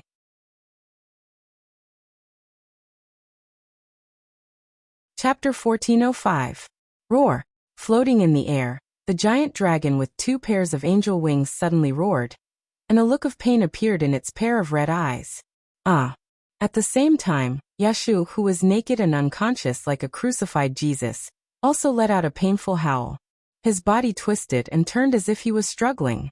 The star carving on his left hand flickered like a light bulb before it was extinguished, emitting a dark and evil aura. As the dragon and Yashur cried out in pain together, a dark mist suddenly shot out and arrived in front of the dragon in an instant. It followed the dragon's wide-open mouth due to its painful roar, and drilled into the dragon's mouth bit by bit like sewage. Roar! Ah! The gigantic dragon and Yasha's pained howls echoed in the sky above Fanteon City. Then a strange phenomenon occurred. The armor-like fur on the gigantic dragon's body gradually changed at a speed visible to the naked eye. Traces of black filth seemed to be devouring something as it slowly spread across the dragon's body. Before long, the dragon's entire body turned black. Even its 2 pairs of wings were pitch black like a crow's wings. The unicorn-like horn on the dragon's triangular head completely disappeared. The 2 dragon horns on the left and right slowly twisted into a spiral shape. Finally, 9 eyes appeared on the dragon's head, releasing a ferocious red light. Its gigantic body was no longer as majestic as before. It emitted a terrifying demonic aura. Roar. In the night sky above Fanteon City, a pitch-black demonic dragon roared at the sky. It was like a demon god from hell had descended between heaven and earth. Roar. Roar. Roar. However, when such a demon descended, the holy dragons that were worshipping the gigantic dragon all stopped what they were doing. It was as if they wanted to surround it. They formed an encirclement and mobilized the magic power in their bodies. A hostile roar resounded through the night sky. For a moment, the atmosphere above Fanteon City became tense. Roar. This time, the black dragon's roar was filled with anger. Obviously, the holy dragons planned to rebel against it. Both the Avalon Holy Dragon royal family and the Nihilenia Underworld Dragon King family had the right to rule over the dragon tribe. However, the holy dragons had disobeyed their master's orders when Yak had awakened and offered their loyalty to the awakened holy dragon emperor. Instead, when the Underworld Dragon King reappeared in the world, they had raised the horn of rebellion. Wasn't this telling Mordred that the dragons only recognized Yak as their king, the peak of the dragon race? Roar. Immediately, Mordred became even angrier. Pitch-black magic power also emerged from his body. A civil war within the dragon clan was about to break out. In the ballroom, Wu Yan looked at the gigantic dragon that had transformed into a pitch-black demon in the night sky and snorted coldly. Looks like Mordred has taken Yak's body. Yak. Sylvia hugged the unconscious Julius' body, her face full of bewilderment. You're saying that the dragon is Aiko? Yashur was right on top of the dragon's head, and when the dragon appeared, it was very powerful. The holy dragons also disobeyed their master's orders and gathered around the dragon, as if they were worshipping their king. Wu Yan looked at Sylvia. A king that could be worshipped by all the dragons, other than Yak, the last descendant of the Avalon Holy Dragon royal family. I can't think of any other possibility. Now it's not Yak anymore. It's Mordred. In Sylvia's arms, a weak voice replied to Wu Yan. Mordred's original body was lost because of me. Now it has taken the body of the last descendant of the Avalon Holy Dragon royal family. Soon, it will be able to completely revive as the strongest dragon king in the world. When that time comes, Mordred will rule over the dragon race and prey on humans like livestock. Humans will be in big trouble. Royal brother. Hearing the familiar voice, Sylvia looked down and saw Julius clutching his head.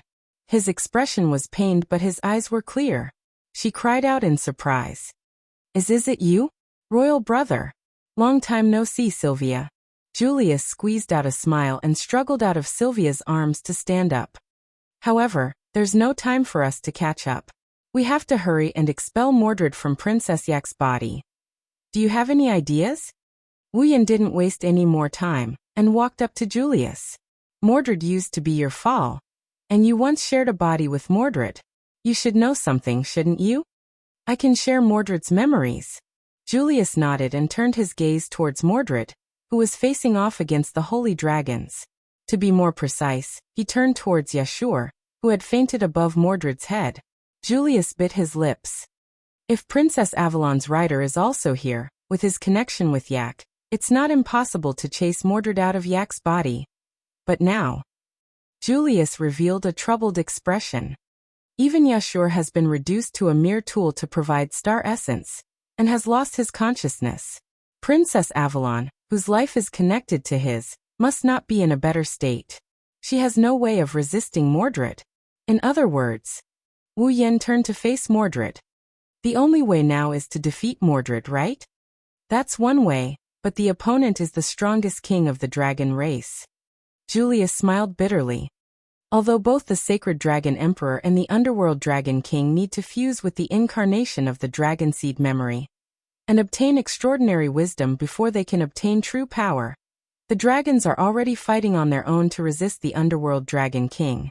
If they don't listen to their liege's orders, there's no way humans can defeat the Underworld Dragon King. Is that so? Wu Yan smiled. Looking at Mordred, who was in a standoff with the dragons in the night sky, Wu Yan's wine-red eyes flashed with system perception. Mordred. Level 79. Impossible to defeat? With a sound as smooth as flowing water, Wu Yan walked towards the balcony. On the back of his hand, the star carving suddenly emitted a dazzling light, carrying with it a wave of mana that soared into the sky. Like a storm, it swept out and blew towards Julius and Sylvia. Sylvia raised her hand to block the incoming gale, but the corners of her mouth curled up in a long-awaited arc. Julius, on the other hand, was shocked. Magic? How could a human use magic power without the help of the dragon chi crystals and the paladin armor? Furthermore, it was such a powerful magic power. How is this possible? Even if the Holy Dragon Emperor and the Underworld Dragon King have obtained their full power, I don't think they can't be defeated. With that, a pillar of light shot into the sky. Wu Yan's magic exploded. In the next moment, a blood-red mist rose from his body. Descend. Black Dragon's lightning trap. In the dimly lit ballroom, cracks started to spread across the space that was shrouded in bloody mist. Beep beep beep. It was as black as Mordred's fur, but it didn't have an evil aura. Pitch-black lightning suddenly flashed from the cracks in space, accompanied by the sound of electricity. Within the cracks in space, a scarlet eye slowly opened. An extreme pressure descended upon the world. Feeling the terrifying pressure that almost crushed his bones, Julius' heart began to tremble. What is that? Lightning? Black lightning? Even Sylvia was at a loss. Isn't it white flames? Under the watchful eyes of Sylvia and Julius, the space filled with cracks suddenly trembled and shattered like glass. A pitch-black shadow flew out from the cracked space, turning into a black stream of light, shooting towards Mordred in the night sky. Wu Yan disappeared from where he stood.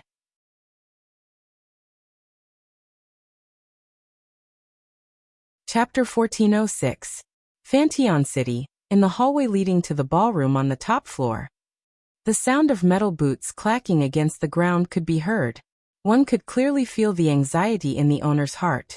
Veronica brought someone with her, and quickly walked to the ballroom. It had to be said that Veronica had miscalculated. Because of her suspicions about Makawos, Veronica had been on guard throughout the entire city of Vantion during the ball. She also sent more people to patrol the city, keeping a close eye on the airships of the Sepharos Empire and other forces, in an attempt to eliminate any possible attacks. However, Veronica didn't expect that the ones who caused the commotion in the end would be the dragons that belonged to the Chivalry Nation. It was completely unexpected. This was truly unexpected. The dragons were no longer under the control of their masters. The holy dragons of the Lorimon Holy Dragon Knights were also out of control. They no longer listened to their master's orders. At this moment, the Holy Dragon Knights that the Chivalry Nation was so proud of were completely useless. This was the weakness of the Chivalry Nation of Lorimon.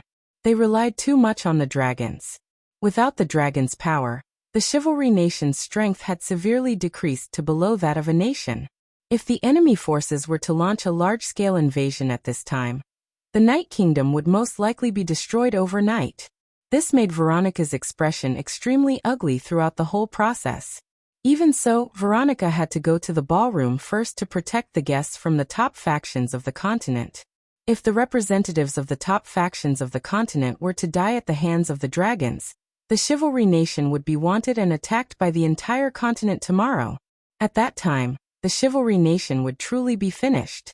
Therefore, even if it was for the sake of the Chivalry Nation, Veronica couldn't go to Fantion City first to disperse the citizens. She had to come personally to protect those important people. Besides, right now, only someone like Veronica who could display extraordinary combat strength without relying on the Dragon Clan had the ability to protect those people. As for Gulian, you still haven't regained contact with your pull? Yes. Yes. Gulian, who was also wearing a suit of armor but had lost his Holy Knight armor, took a deep breath. It completely ignored my summons and refused to accept my request to offer the Holy Knight armor. The rest of the Dragon Knights in Loriamon's Holy Dragon Knights are the same.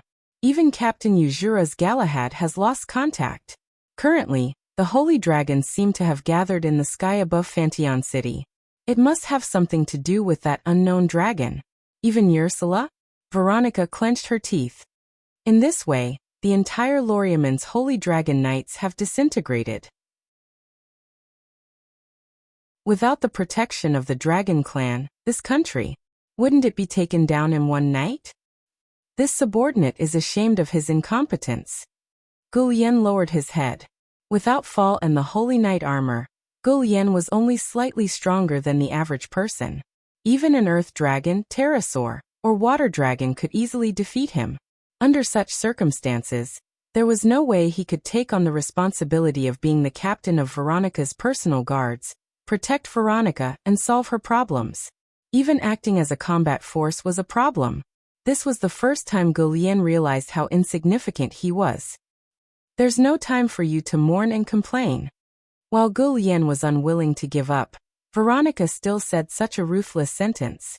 Right now, the most important thing is to protect the important people in Fantion City.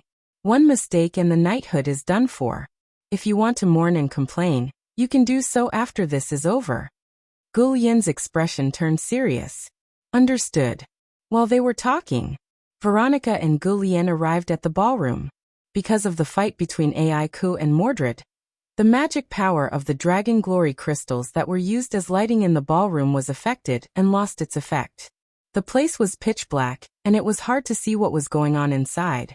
However, Veronica and Gulian were no ordinary people. They easily saw two figures in the dark. One was Sylvia. The other one was naturally Julius. Veronica and Gulian's expressions changed at the same time. Julius.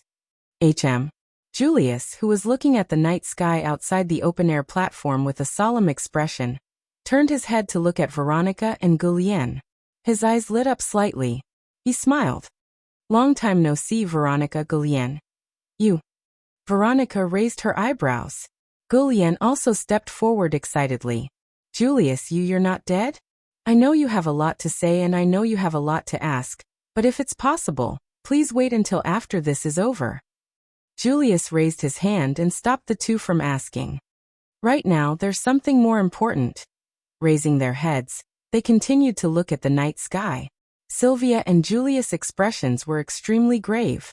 This caused Veronica and Gulian to calm down a little. They also walked over and looked at the night sky. There, two pitch-black dragons were facing each other from afar, facing off against each other. That's right. There were two of them.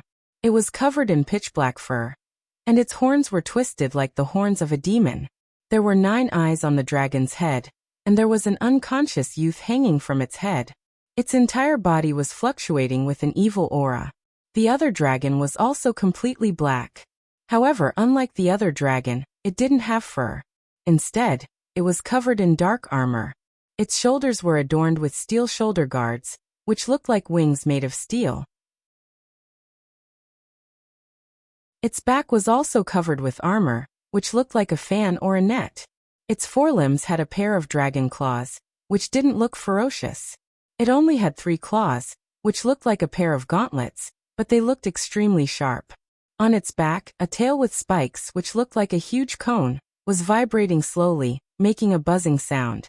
The dragon's body was pitch black, but its eyes were scarlet. Black lightning flashed around its body. Every time it flashed, the space around it would slightly distort and even shatter. It was terrifying to the extreme. Bathed in black lightning, Wu Yan stood above the dragon's head. Black dragon? Black lightning? Veronica and Gu Lian cried out in bewilderment. Isn't that a white dragon? White flames. White dragon. White flames. Julius looked over suspiciously. What white dragon? White flames. Veronica didn't answer Julius' question. Instead, she stared at the 2 pitch-black dragons facing off in the night sky. It looks like he has more secrets that we don't know about. Fantion City, in the night sky. Roar! Mordred looked at the pitch-black, black dragon lightning trap, bathed in black lightning. Alarm bells rang in his mind. This wasn't the first time Mordred had such a feeling. When Mordred was still in Julius' body, he saw the white dragon's burning flame in an image. It was the same at that time. As one of the dragon clan's royal bloodline, the underworld dragon king who ruled over the entire dragon clan, Mordred didn't believe that in this world, other than the sage dragon king Inpoke, who had disappeared for God knows how many years, there was another dragon that could make him instinctively feel threatened. Not even the sacred dragon emperor of Avalon, another member of the dragon royal bloodline. That was why Mordred didn't hesitate to awaken an army of corpse ash dragons to throw the Ansari Academy into chaos and almost destroy it. He wanted to see the white dragon's burning flame with his own eyes and recognize its origins. Unfortunately, Mordred didn't even get to see the face of the white dragon's burning flame. Now, the problem of the white dragon had yet to be solved, and that man had actually summoned a black dragon, which gave Mordred the same feeling of danger. How was this possible? As the king of the dragon race, even if he hadn't fused with the dragon seed's memories and possessed true strength, there shouldn't be any dragon stronger than him. Now, not only did 2 dragons appear, but they were also being controlled by the same person. Just who was this guy? Beep, beep, beep. Just as Mordred's heart began to tremble, in front of him, a thick sound of lightning flashed in the night sky, like thousands of birds chirping in unison. In the black lightning, above the black dragon lightning trap, Wu Yan raised his head and met Mordred's eyes. The corner of his mouth curled up slightly. A sense of danger suddenly appeared in Mordred's heart, causing his pupils to shrink. In the next second, the entire world was filled with black lightning arcs. The space also let out an unbearable roar.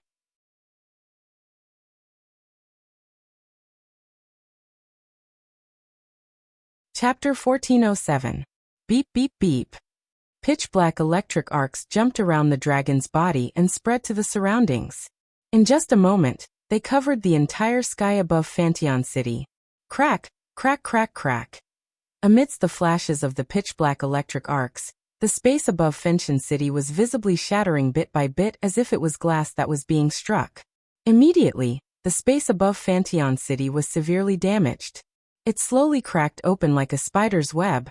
Cracks containing terrifying destructive energy spread out at an unimaginable speed, filling the entire sky above Fantion City with spatial cracks. Electric arcs flashed crazily, and the space shattered inch by inch. The doomsday-like scene horrified everyone in Fantion City. They wanted to escape, but they didn't know where to go. They could only scream in horror. Some even knelt on the ground and closed their eyes to pray. Even the spectators had such a reaction, let alone Mordred, who happened to be in the middle of the pitch-black lightning arcs and could fully feel the terrifying power contained within them. His 9 ferocious beastly eyes were completely filled with shock. The ability of the black dragon's lightning trap was targeted at the destruction of space. The lightning of the black dragon's lightning trap could shatter space at will. Under such a terrifying ability, Neha Renee's underworld dragon king couldn't be sure to resist it even if she fused with the incarnation of the dragon seed memory, let alone now. Fortunately, Wu Yan didn't release enough magic power to unleash the full power of the black dragon's lightning trap. Otherwise, if the black dragon's lightning trap was fully unleashed, it would be easy to fill the entire Fanteon city with black lightning. Destroying the entire Fanteon city together with space would be as easy as flipping his hand. Was there no dragon in this world that could defeat the sacred dragon emperor and the underworld dragon king? It was indeed so. Unfortunately, Wu Yan's black dragon and white dragon weren't true dragons. They were familiars, comparable to natural disaster familiars. If the black dragon and the white dragon were to use their full strength, with the current might of the black dragon and the white dragon, even a peak of the 9th step would be obliterated in an instant, let alone a peak of the 8th step. For an underworld dragon king who had yet to fully obtain the power of a dragon king, Wu Yan only took out a magic power that could unleash less than 10% of the power of the black dragon's thunder trap. Mordred already felt his scalp tingling from the shattered space above Fanteon City. A deadly sense of crisis rose in his heart. How could there be such a terrifying dragon in this world? How could there be a dragon stronger than me in this world? How could there be a dragon with such power in this world? When did the Dragon Clan have the ability to cultivate such a dragon? If that was the case, then what were the Avalon Holy Dragon Royal Family and the Nihilinia Abyssal Dragon Royal Family? Why did it exist? He had just seized Yak's body. After getting the chance to revive, Mordred, who was trying to rule the Dragon Clan and turn humans into livestock and devour them, was confused and crazy. It was impossible for there to be a dragon stronger than him in this world. It must be because he hadn't fused with the incarnation of the dragon seed memory and obtained true power. That's right. As long as he could fuse with the incarnation of the dragon seed memory and obtain true power, he would definitely be able to defeat those two dragons. Roar, roar, roar, roar. Mordred's 9 eyes began to flash with a fierce light as he crazily activated his magic power. Now Mordred didn't have much free time to control his current body. He gathered all his will and launched an attack on the incarnation of the dragon seed memory, intending to forcefully fuse with the dragon seed memory. As for the body, without Mordred's will to control it, it was crazy and acted at will. Anyway, this body wasn't Mordred's to begin with, but Yak's. Mordred didn't believe that Wu Yan would directly destroy Yak's body. In that case, only Yak would suffer. Roar, therefore the pitch-black dragon let out a roar. He ignored the threat of the black lightning around him and flapped the 2 pairs of pitch-black wings on his back. His huge body was like a war fortress, setting off a gust of wind and the atmosphere trembling. He charged straight at the black dragon and Wu Yan. Tisk! Wu Yan was stunned by Mordred's action at first, but then he guessed Mordred's thoughts. He curled his lips and rode the black dragon. The terrifying lightning that filled the sky above Fanteon City and caused the space to shatter inch by inch was all collected by the black dragon. It slowly dissipated between heaven and earth, falling into a state of no will control. The crazy black dragon brushed past the black lightning that disappeared in time and crashed into the black dragon at the critical moment. Boom! All of a sudden, it was as if 2 heavy mountains had collided with each other. A muffled crash resounded throughout the world, and a strong gust of wind was stirred up from the impact. It blew away the clouds in the sky and also hit Fanteon City below.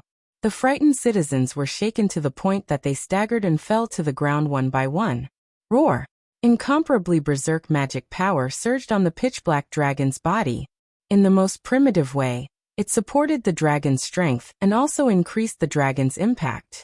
The black dragon's 2 3-fingered dragon claws, which were covered in arm-like armor, clamped on the dragon's arms like iron pincers.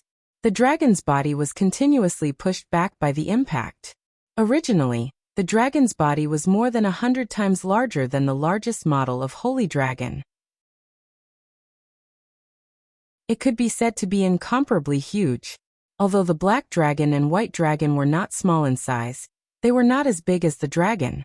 Compared to the dragon, they were like children. In addition, the black dragon's ability was not in strength, and it was not at full strength now. This collision easily pushed it back.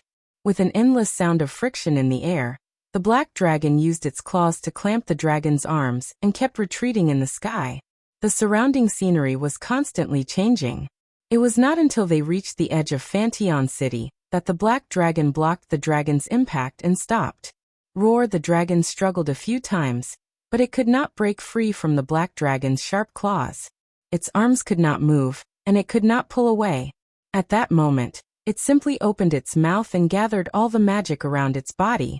The magic swirled up like an air current and flowed to the dragon's mouth. Several overlapping magic formations rippled out in an instant, and were placed in front of the dragon's mouth, pointing at Wu Yan, who was standing above the black dragon's head. Dragon's breath. Wu Yan suddenly knelt on one knee and pressed a hand on the black dragon's head. Roar! The black dragon also roared. Its scarlet eyes glowed brightly. In the next instant, a black arc of lightning jumped up and rushed out, hitting the magic formation in front of the dragon's mouth. Bang! With a crisp cracking sound, the black lightning struck the overlapping magic array without any hindrance. Suddenly, the magic array set up by the dragon was shattered as easily as breaking a piece of rotten wood. Moreover, it was the space around it. The black dragon's lightning could shatter space. Without space, there was no way for things to exist. It was the same for magic formations and magic power. Therefore, when space was shattered, the magic formation and magic power that existed in the space would be destroyed along with the space. The dragon's breath magic could not be used. However, space had the ability to automatically repair itself. Therefore, in just a short moment, the shattered space was once again restored to its perfect state. Roar! Not letting go of this opportunity, the dragon once again gathered magic power and set up a magic formation to spit out dragon's breath. Seeing this, Wu Yan's expression showed that he was in trouble. He couldn't damage Aika's body, and even if he attacked, it would have no effect on Mordred. How was he supposed to fight? Was he supposed to keep defending? I have to drive Mordred out of Aika's body. Wu Yan narrowed his eyes and looked at the opposite side. With his eyes closed, Yashur was buried in the dragon's body with his upper body and one of his hands exposed. Black dragon! Roar! The black dragon's eyes narrowed. It raised its head and directly rammed into the dragon's head. Bang! With a muffled sound, the dragon's mouth was closed and the dragon's breath attack was broken. At this time, above the black dragon's head, an afterimage flashed in the air. It flew to the dragon's head and stopped in front of Yashur. Then, a hand gently rested on Yashur's head.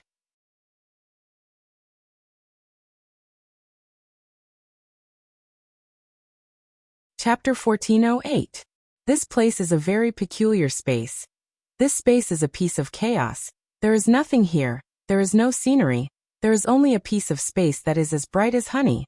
In this space, from time to time, some ripples will appear in the bright chaos.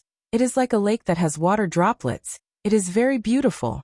Unfortunately, the scene at the center of the space had mercilessly shattered this beautiful scene. If one looks carefully, one can see that there is a battle taking place in the center of this space. A pitch-black substance occupies a piece of land under the bright space. It is like polluted water in the corner of a clear lake.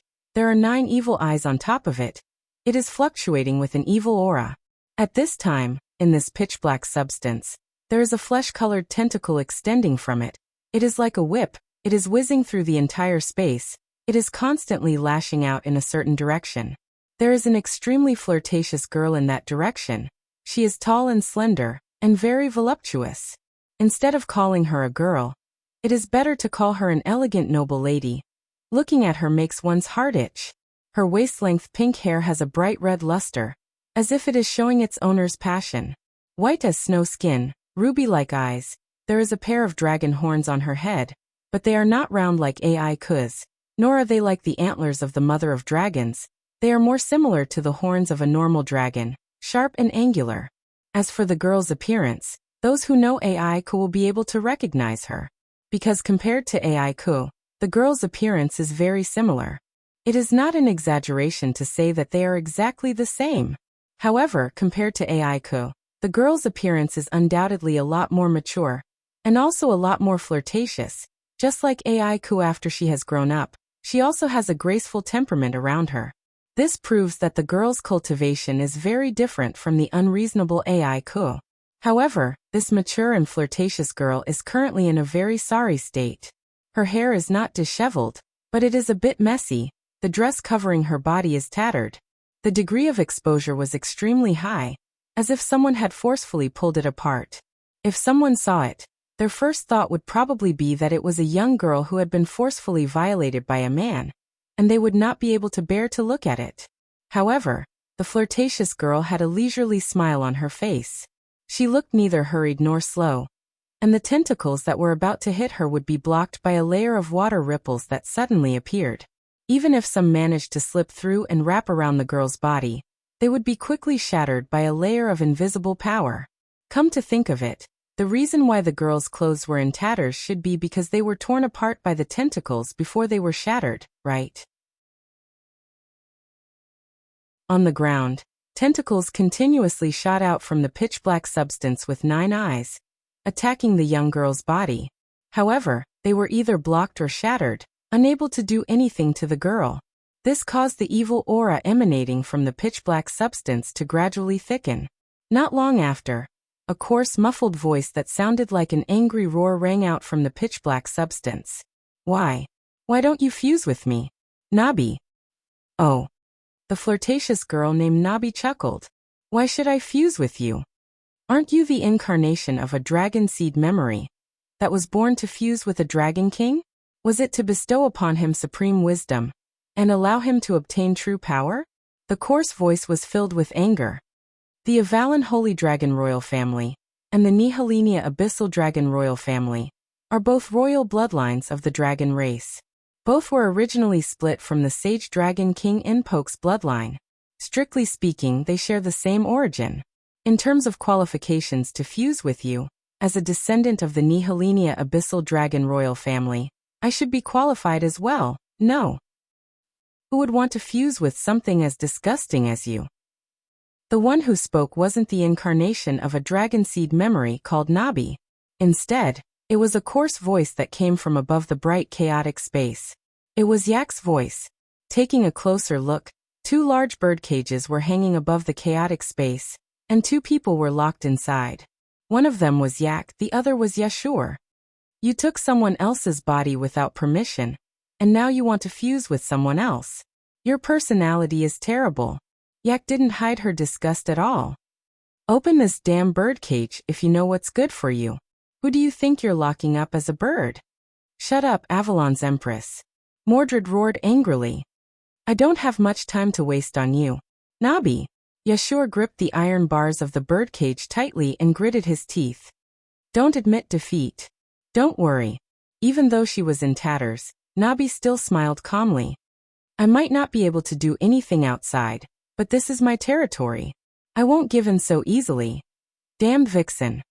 Mordred spat in anger. Why do you have to reject me? Indeed, as the last descendant of the Nihilenia Abyssal Dragon King, you have the right to fuse with me. I can't deny that. Nabi smiled faintly. However, I'm sorry, but I've already decided to fuse with Princess of Avalon. You. Mordred was mad with rage. What's so attractive about those little kids who haven't even grown hair yet? Who are you calling a kid who hasn't even grown hair yet? Yak was furious, but what made her even angrier was that Nabi actually agreed to it. Yak is indeed an immature brat. She doesn't attract me.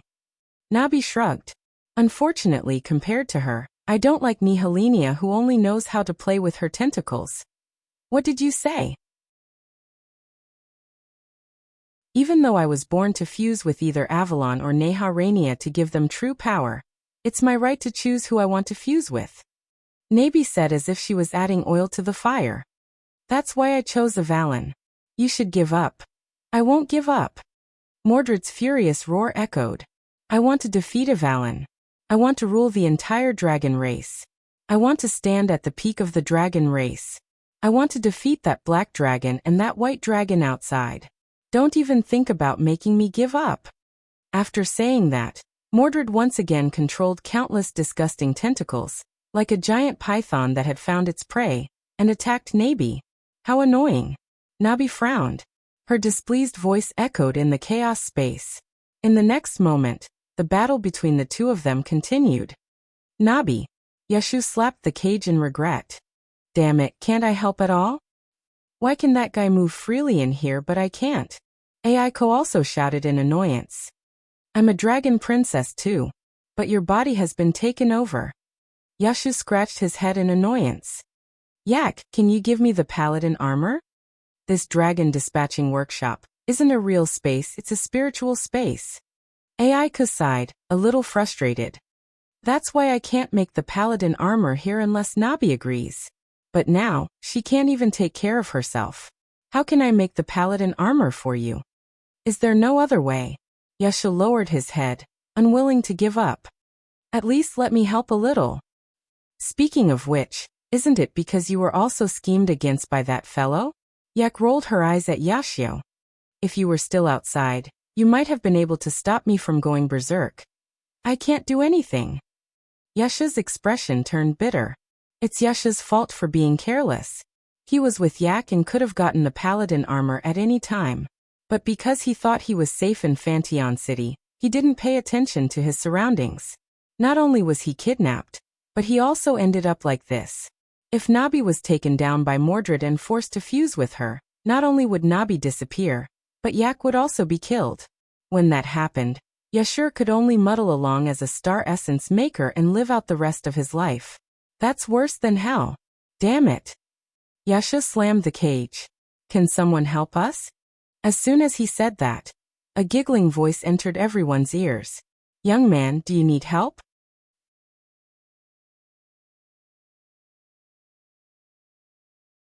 Chapter 1409. Young man, do you need help? An ethereal voice with a hint of mockery echoed clearly in the chaotic space and entered everyone's ears. That voice, which definitely belonged to the impossible fifth person, caused Yashur and Yak to be stunned. It also caused Nabi and Mordred to stop attacking and defending on the spot. This was the Dragon Workshop, a spiritual space created by the great holy dragons of the primordial dragon clan. It was used to allow the spiritual bodies of dragons to enter and create products. It was the place to create holy knight armors. Therefore, this was Nabi's territory. Nabi was the embodiment of the dragon species memory. It was the knowledge accumulated by the dragon clan over tens of thousands of years. The dragon clan stored the accumulated knowledge in the dragon workshop. As the embodiment of the dragon species memory, Nabi was the master of this place. Generally speaking, only dragons could enter the dragon workshop.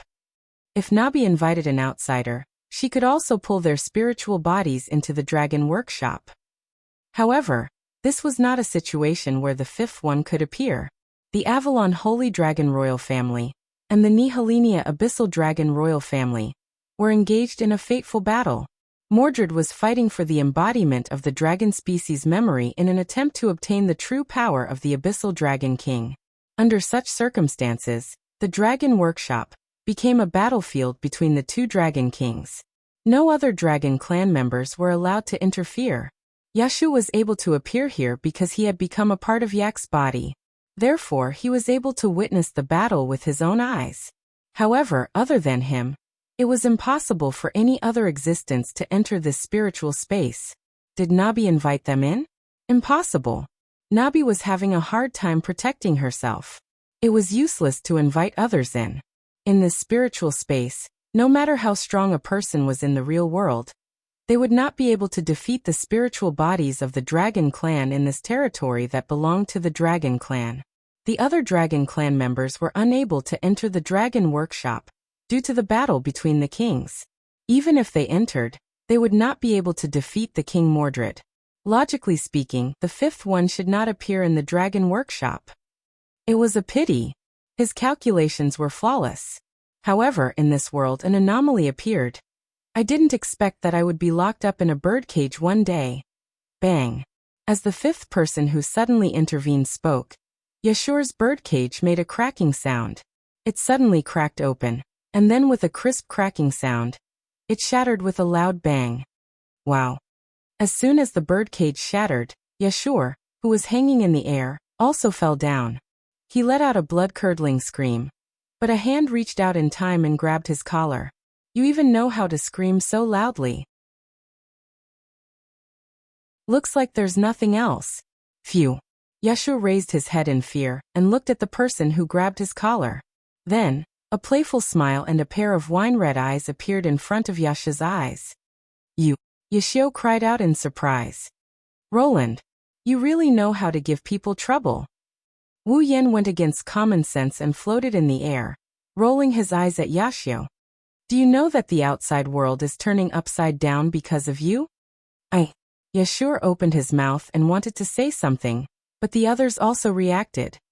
It's you. Nabi and Yak were both surprised. You. Why are you here? Mordred was startled as well. However, Wu Yan ignored him and glanced at him. Then he looked at Yak and waved his hand. Bang! The birdcage that Yak was trapped in seemed to have been hit by something as it shattered into pieces. It was only then that Nabi and Mordred realized what had happened. Yak and Yashur were locked in the birdcage because Yak's body was occupied by Mordred. Yashur, who was one with Yak, was also implicated. Both of them were sealed by Mordred at the same time. Now the birdcage was shattered. This meant that Wu Yan broke the seal that Mordred placed on them with brute force. Was this something a human could do? You. Mordred's voice trembled. Her angry roar echoed in the entire dragon dispatching workshop. Who are you? Hearing this, Wu Yan, who was holding Yak with one hand and grabbing Yashur's collar with the other, grinned and raised his eyebrows. Take a guess. Damn it. Mordred was furious. Swish. Swish. A series of sharp whistling sounds broke through the air without any warning, stirring up waves of airflow. The dark red tentacles that could cover the entire dragon dispatching workshop were like wildly dancing vines as they whipped towards Wu Yan with whistling sounds and broken whip shadows. However, before the whips could reach Wu Yan, a beautiful figure suddenly appeared in front of Wu Yan. With a wave of her slender arm, a ripple suddenly spread out in the space and swept through the dark red tentacles. Bang! Immediately, the countless tentacles seemed to have been sliced countless times by an invisible blade. They broke into pieces of meat and fell to the ground. It's rare that I have a guest here. Can you not treat him so roughly? Looking at Wu Yan, Nabi didn't hide the curiosity in her eyes. I'm curious as to why he's here.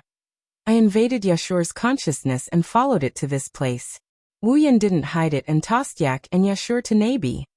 As for how I invaded Yashur's consciousness, don't ask. Telling you will only add to your troubles. Although he didn't know who this flirtatious girl who looked so similar to Yak was, or where this place was, Wu Yan could still tell that this was a mental space.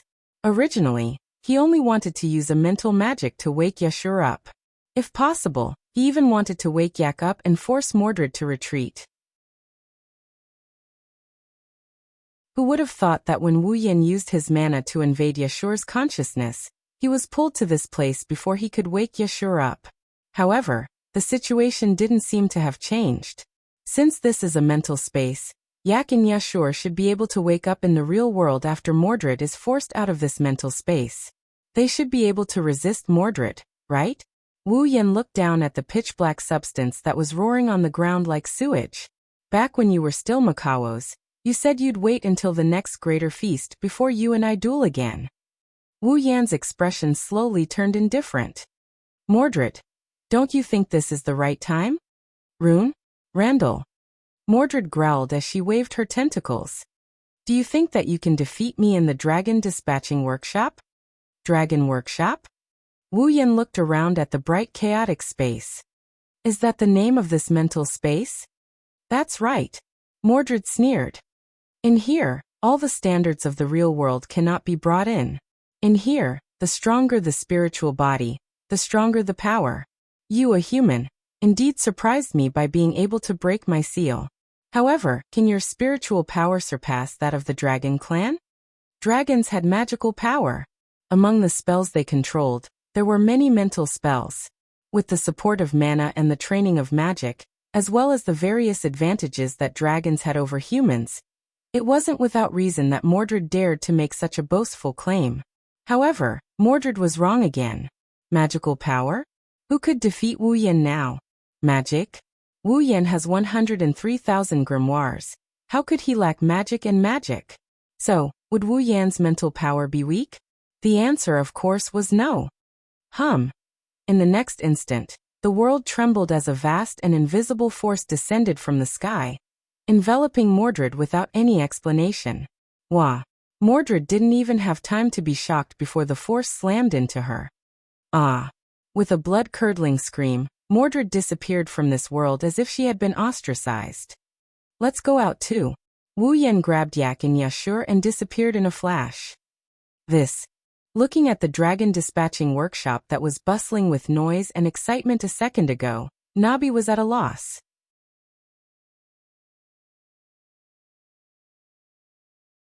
Chapter 14:10. Yuwa. Yeshu fiercely opened his eyes and gasped for air.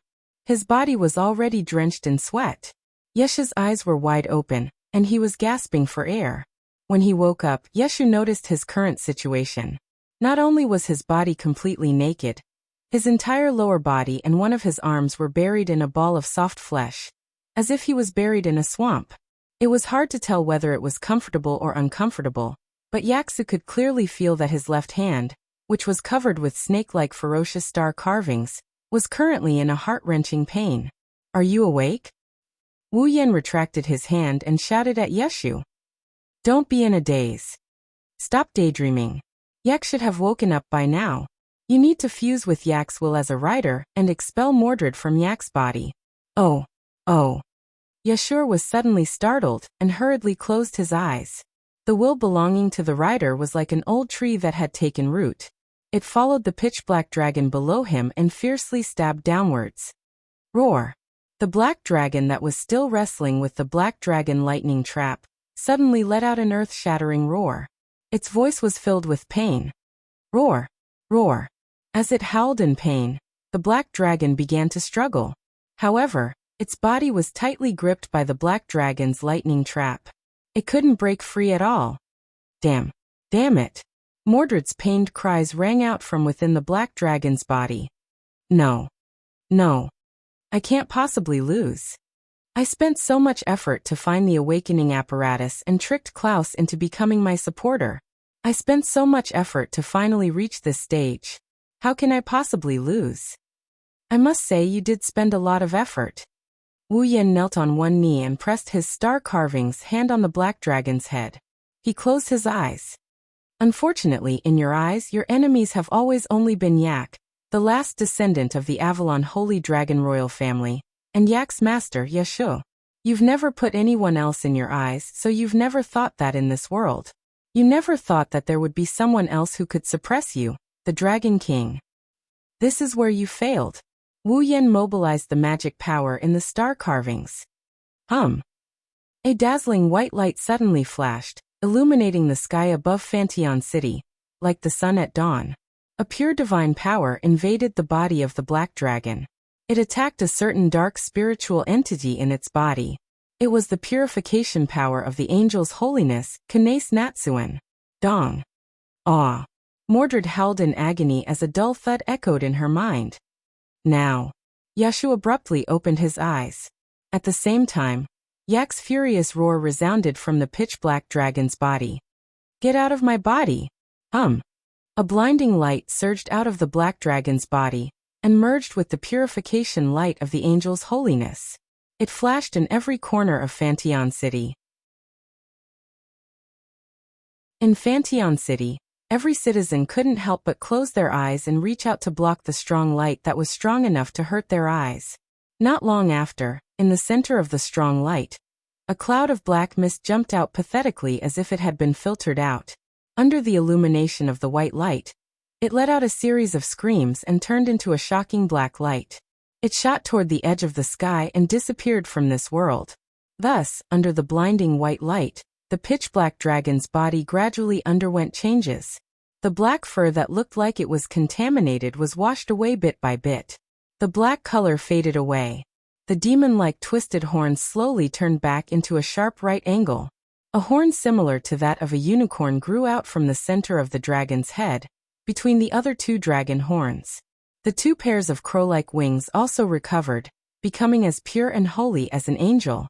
Then the 9 beastly eyes also disappeared. They were replaced by a pair of clear red eyes.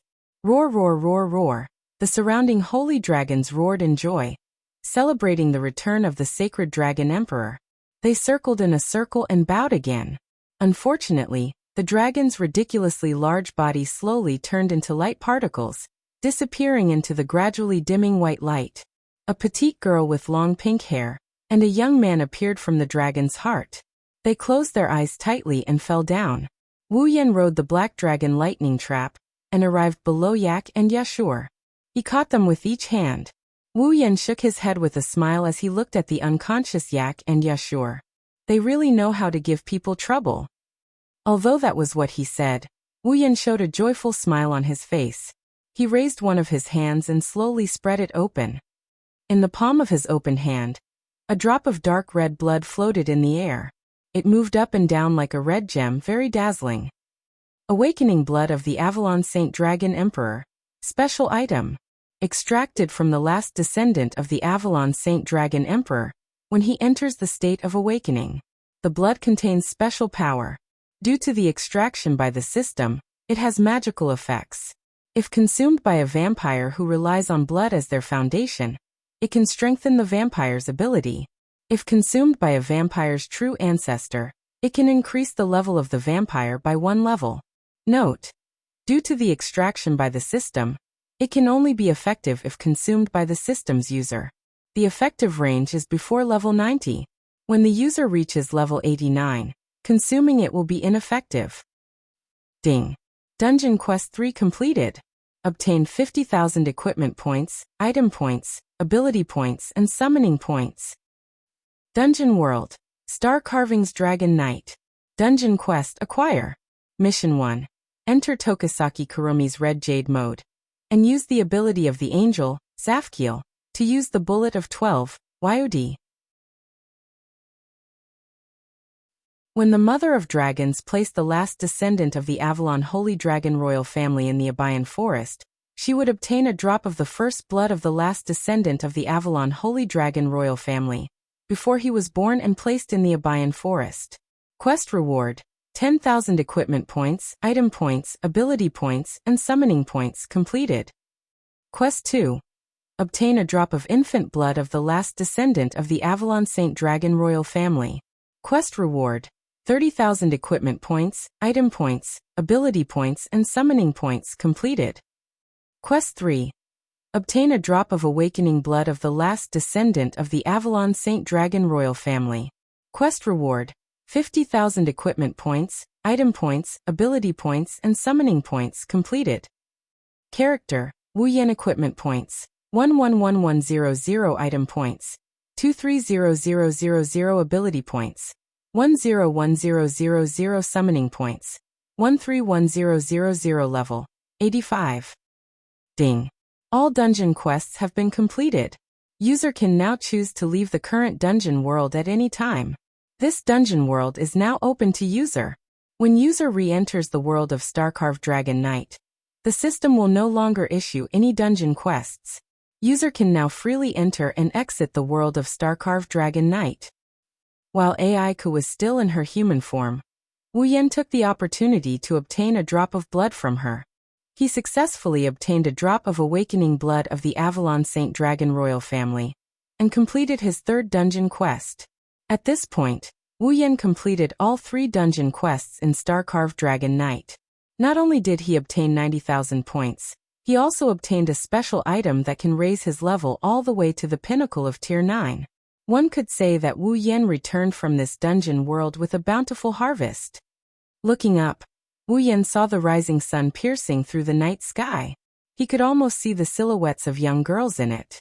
Chuju, Mikoto, Ikaros, Yukari, Shokuhu Kasumi, Flandrachan, Astria, Kotori, Kurumi, Toka, Yoshitsune, Yushien, Meijio, Origami, Kinuhata Sai, Frenda, Takitsubu Riku, Asuna, Yui, Natsuki, Kanon, Nagisa, and Agirola, who turned into familiars. The girls who are tied to Wu Yan's fate are all smiling at Wu Yan, silently telling him how much they missed him. I want to go back. Holding the drop of awakening blood of the Avalon Saint Dragon royal family tightly, Wu Yan exhaled and rode the black dragon back to Fantion City.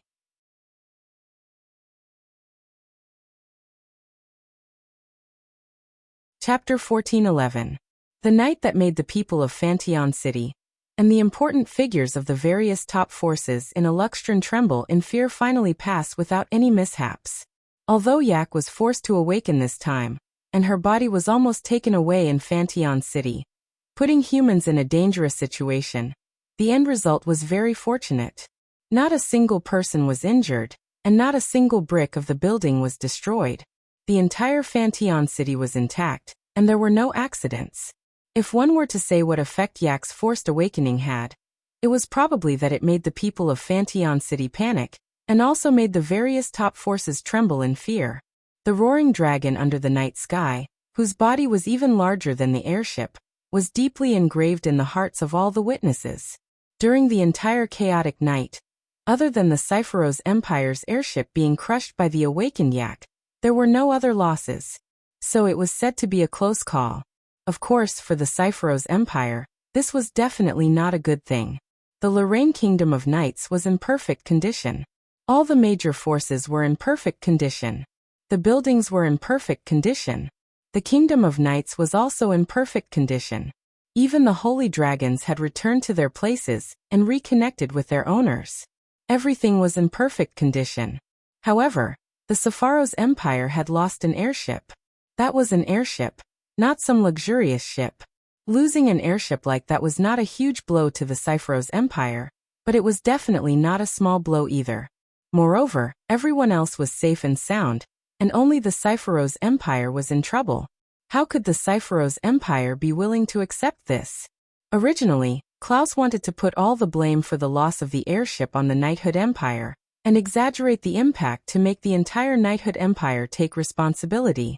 After all, the Cypheros Empire's airship was destroyed by all the dragons of the Lorimon Knighthood Empire, wasn't it? It was a pity that Klaus's wishful thinking did not come to fruition. That day, Wu Yan stood up and used the reason that the dragon appeared from the Cypheros Empire's airship last night as a reason to forcefully pull all the representatives present as witnesses and borrow a team from Veronica, head to the location of the destroyed airships of the Cypheros Empire, and collect the fragments of the instruments left behind. Although the device was a magic device, the other factions also had their own magic device experts. After a period of research and investigation, the device was able to forcefully evolve a dragon into a holy dragon and awaken Yak. In addition, Yak and Yaksu had appeared to testify. The arrested Anya, who was originally a member of the Cypheros Empire, also came forward to testify. As a result, the actions of the Cypheros Empire were completely exposed. In the end, not only did the Knighthood of Lorea not have to take any responsibility, they even bit back at the Cypheros Empire, causing the Cypheros Empire to take away the national treasure of the knighthood and research it without permission. The crime of causing the giant dragon to go berserk and almost cause danger.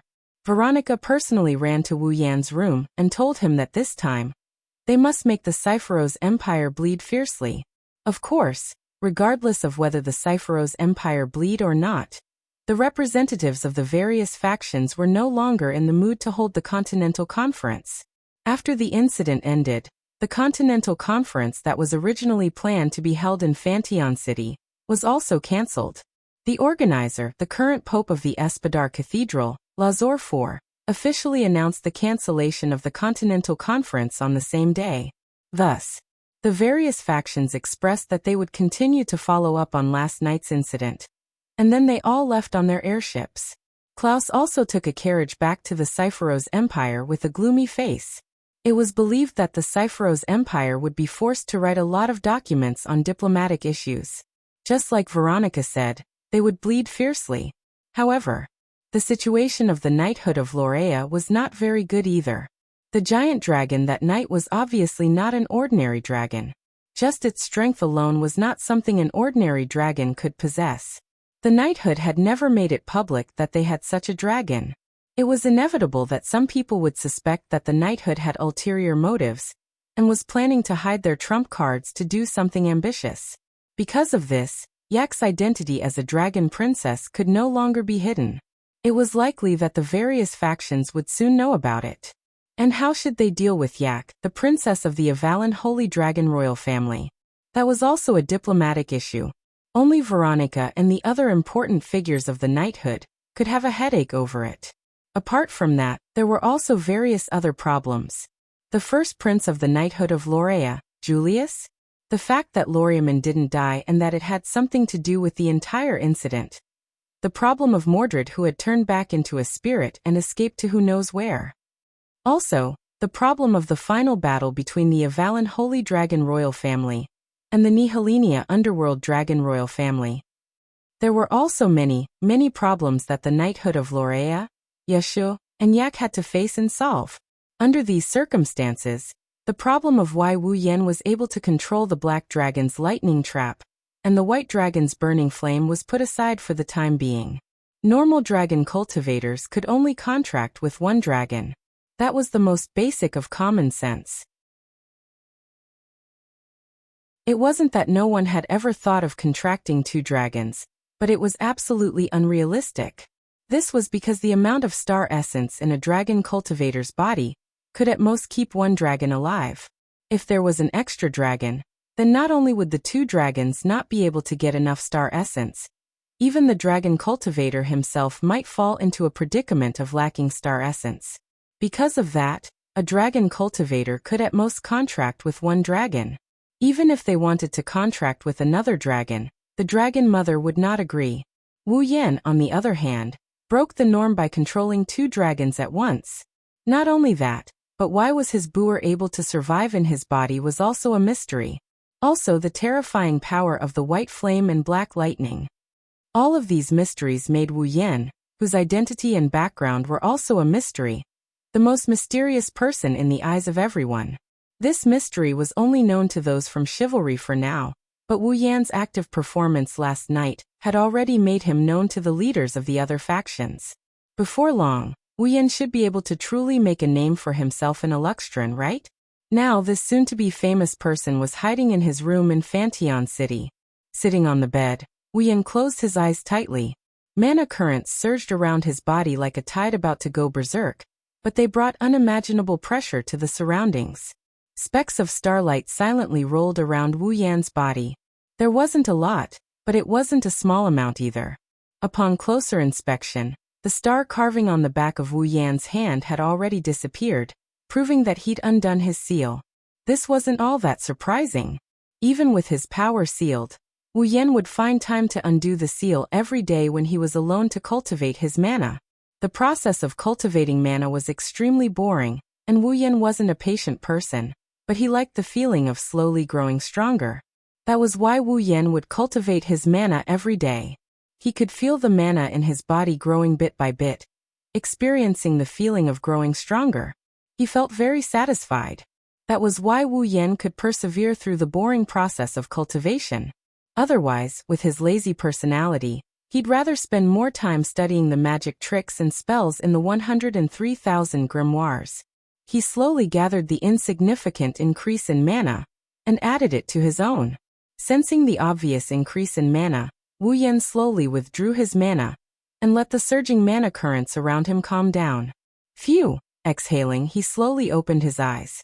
Imperceptible traces of golden light flashed through his wine-red pupils, making his pupils seem even more profound. After a while, they dimmed and returned to normal.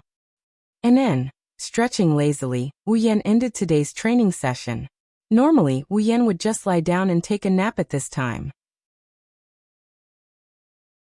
Or maybe he would go out for a walk and flirt with the maids in Fenshin City.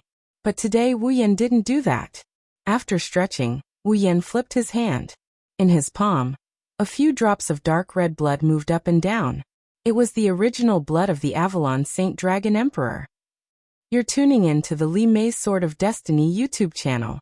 We're so grateful for your support, and don't forget to subscribe to join us on this incredible journey through captivating stories. Your generosity through donations truly makes a world of difference, as it's the primary source of revenue that allows me to expand and enhance this channel for you. Thank you from the bottom of my heart for being a part of this adventure.